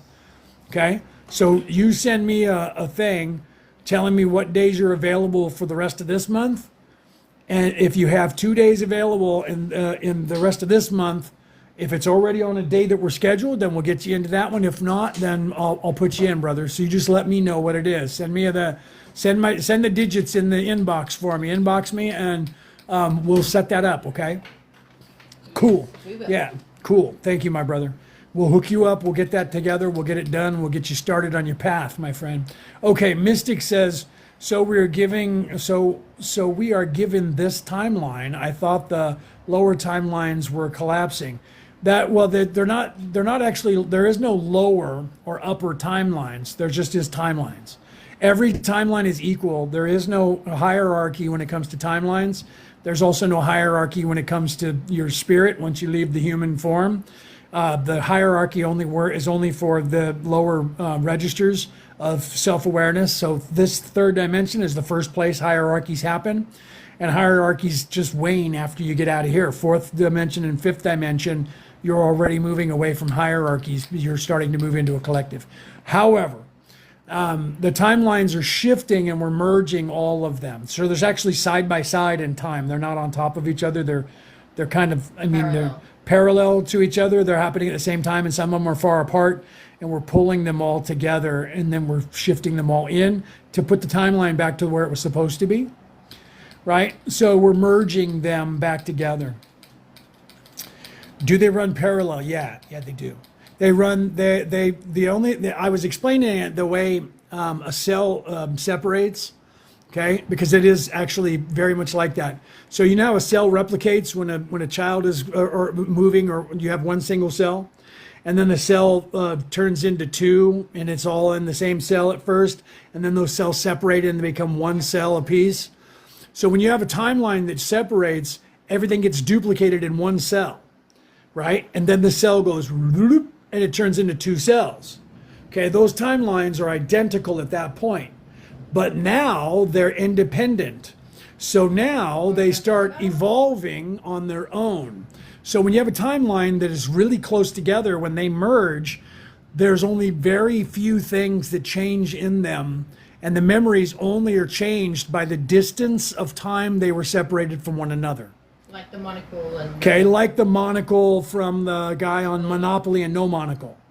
Right? Like Tinkerbell going poof at the camera and then flying over the castle, or Tinkerbell just flying over the castle and not doing that. Or a dash in the Kit Kat. Or the dash in the Kit Kat, or no dash in the Kit Kat. Or the little cornucopia behind the Fruit of the Loom, or no loom. Or for you personally, a scar on the other side. Yeah, or different things happen for individuals sometimes because you may not remember the other timelines, but you see something about yourself.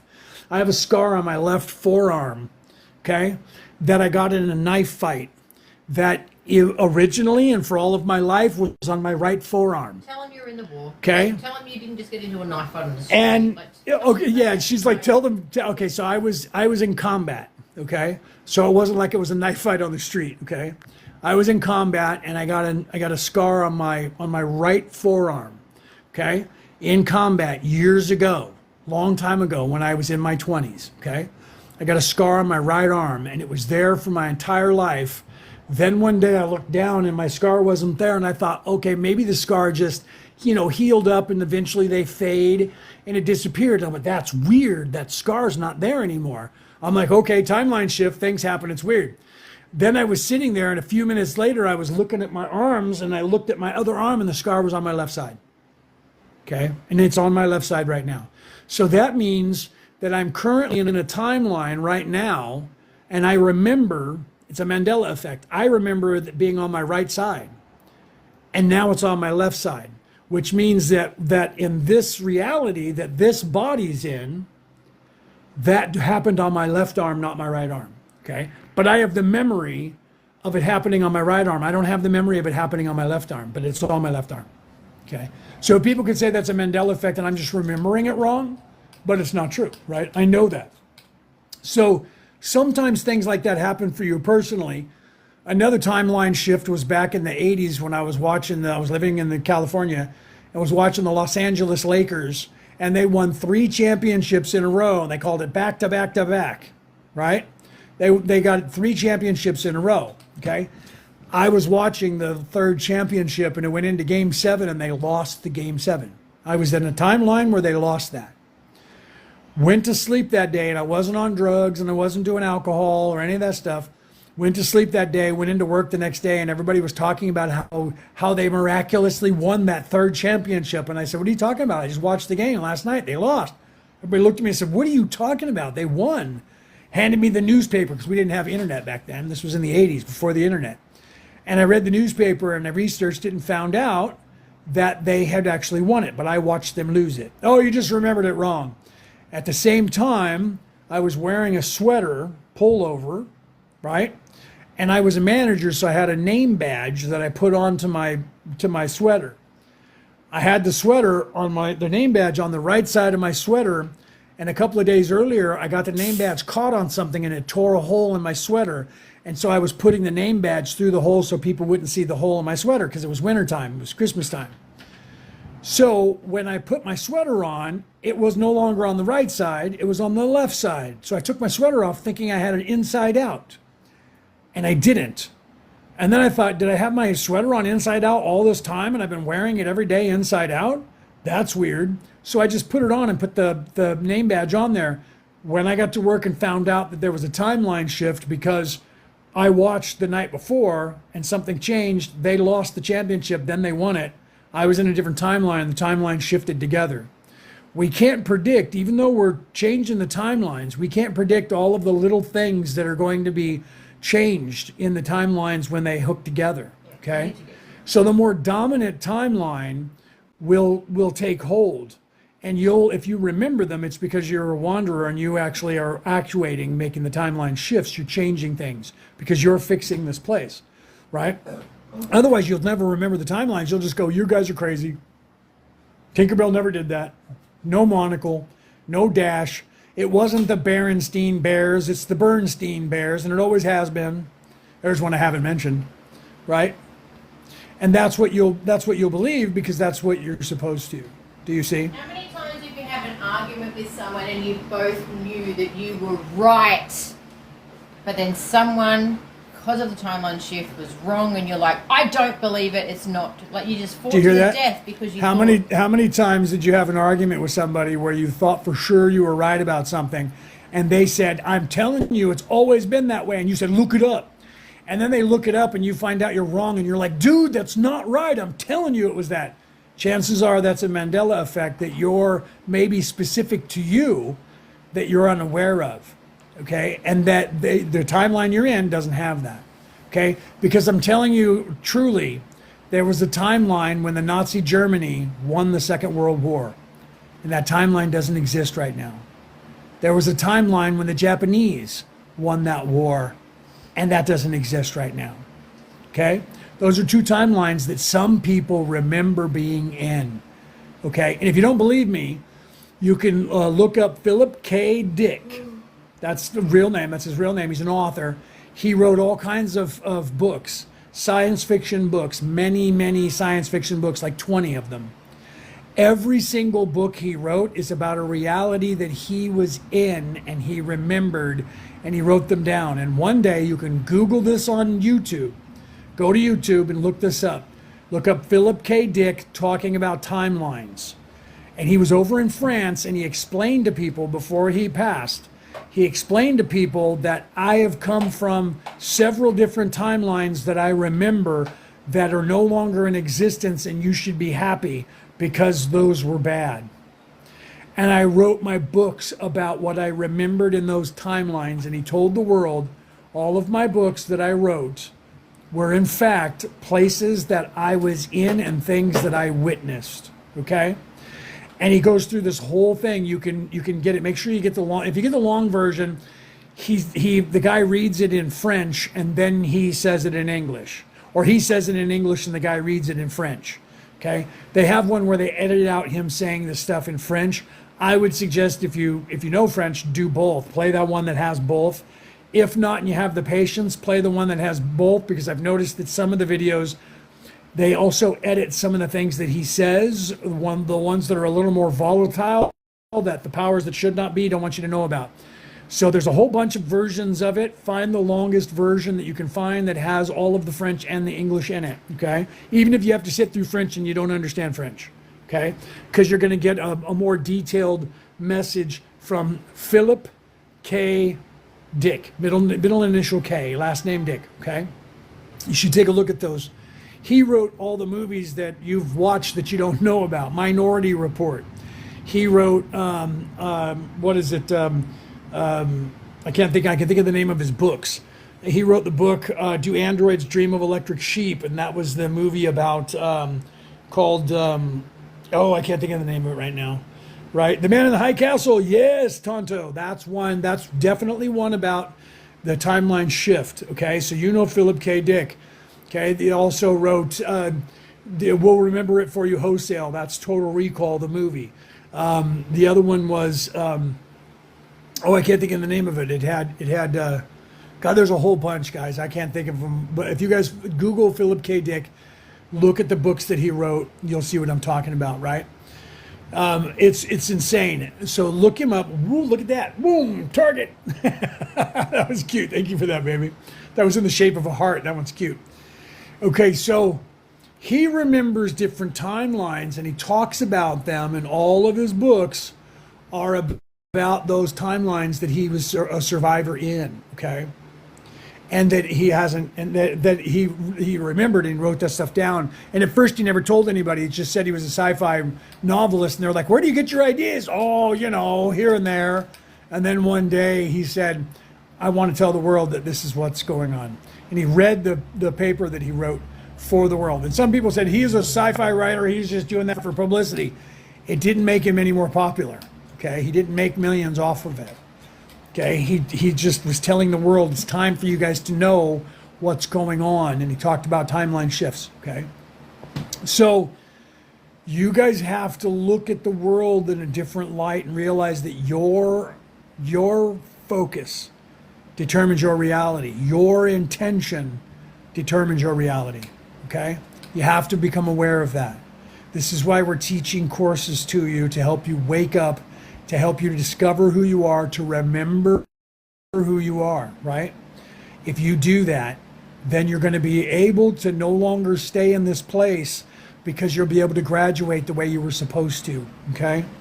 So take a look at this stuff. If you guys are interested, email us. We can send you a list of all the things that we're teaching you to help you to wake up and remember, even if it's just life coaching or spiritual life coaching, to organize and teach you how to organize things. Okay, we're teaching you all of these things. They're here for you to learn. It's here on this earth. Look at the different religions and figure out what they're teaching you, okay? So you guys, I love you guys, but I'm going to have to go for the day. I've been talking way too long for a very long time, and I need to get off of here so I can spend more time with my wife, because I missed her entire lunch and only got to see her for about 20 minutes because I was on here teaching you guys. Follow us at Merlin and Maeve. Hit that bell so you know when I go live. We go live whenever I'm not teaching a class. I'll go live at the very least, okay?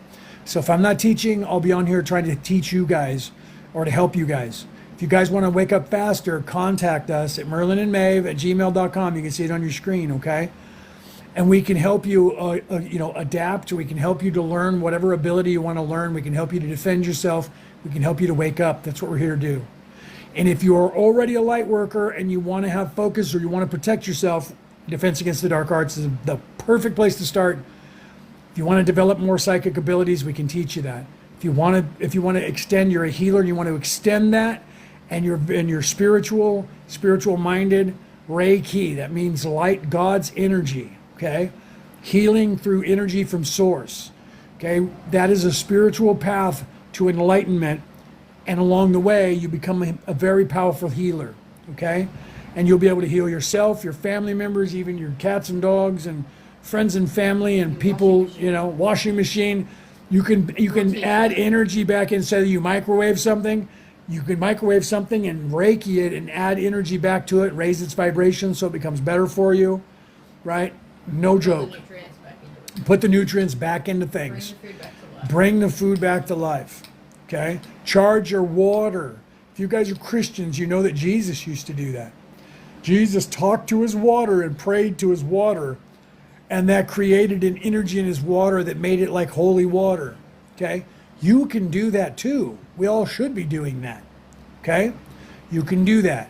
We teach you how to do that. Expand your consciousness, expand your life. Fix yourself internally so you can fix the world. Hashtag be the change. Be the change you want to see in the world. Change yourself and that changes the world. Wake yourself up and you can wake up the world. Okay? I love you guys. Please follow us. Follow me here. Follow my page, Leonard O'Neill. I post stuff on there daily too, and sometimes I go live there, but most of the time I'll be live here from now on. Okay? But I do post reels and I post pieces of this live on the other one. So if you missed me here, we also follow Brooke, follow my wife, Brooke O'Neill. She's in the chat right there. You can see that. Follow her as well. We also post every day inspirational things from other leaders from around the world throughout time who have said these things spiritually. We're on Facebook, we're on YouTube, we're on Instagram. I'm on X as well. We're on Snapchat. You guys can look for us in all these different places. Merlin and Maeve is on Facebook. Merlin and Maeve is on Instagram. Merlin and Maeve is on YouTube. I'm on there too. My podcast is on YouTube, right? Brooke is on all these places. We post daily all of these positive affirmations that show these people throughout history and the things that they've said because they've been awake enough to realize what's going on here, okay? So as within, so without, as below, so above. You see that right there. Brooke just put that. Brooke O'Neill, that's my wife, okay? She's a medium, life coach, spiritual life coach, Reiki master teacher, okay? Just like me, all right? So if you guys want to learn, we'll teach you. If you guys want to learn on your own, you can do that. It's okay. You're supposed to be here to figure this place out on your own. But if I can give you the tools to get you back on track because evil people have been trying to keep you off of it, if you want the tools to get back on track, we can help you get those. They're right in front of you. You just have to be able to see them. They're just right in front of your face, man. Okay? They're right in front of your face, and these people are going, nope, don't look here. Look over here. Look over there. What's that? What's this? What's that? Anything they can do. They're that guy that you're unaware of that goes, hi, how you doing? As soon as you're like, what is that? You start looking at something, and you're like, that's really important. They're the guy that pops in front of your face. Hey, what are you doing? What are you looking at? Hey, listen, I gotta ask you a question. Come here, pal. And then they walk you away from that thing that you were starting to focus on because your focus determines your reality. Okay, guys, I love you guys. You can see it on the screen. Learn to protect yourself. Defense Against the Dark Arts, 15th, 16th, 17th, 18th, 19th, and 20th. 3 different classes to choose from. 2-day Zoom courses, 4 hours a day, 88 Australian dollars. Today, that's only 63 American. Tomorrow, it might be 65 American. If your stock market goes up or down, it might be less, right? So that means if you're on the pound sterling, that's less money, even more, down into the 50s probably. And if you're on the euro, it's somewhere in between, okay? Because we're on Australian dollars. If you guys are interested, email us and set it over here, okay? Jeff, thank you for being here. Thank you for being open-minded enough to listen instead of like getting crazy on us when you were like, wait, no, man, right? I love you, brother. Thank you for coming here. If you guys follow me, I follow you back, okay? That's how it works. If you guys follow Merlin and Maeve, I'll follow you back because if you're a content provider of any kind, you need followers as well, right? We all do. It's how we help each other out, okay?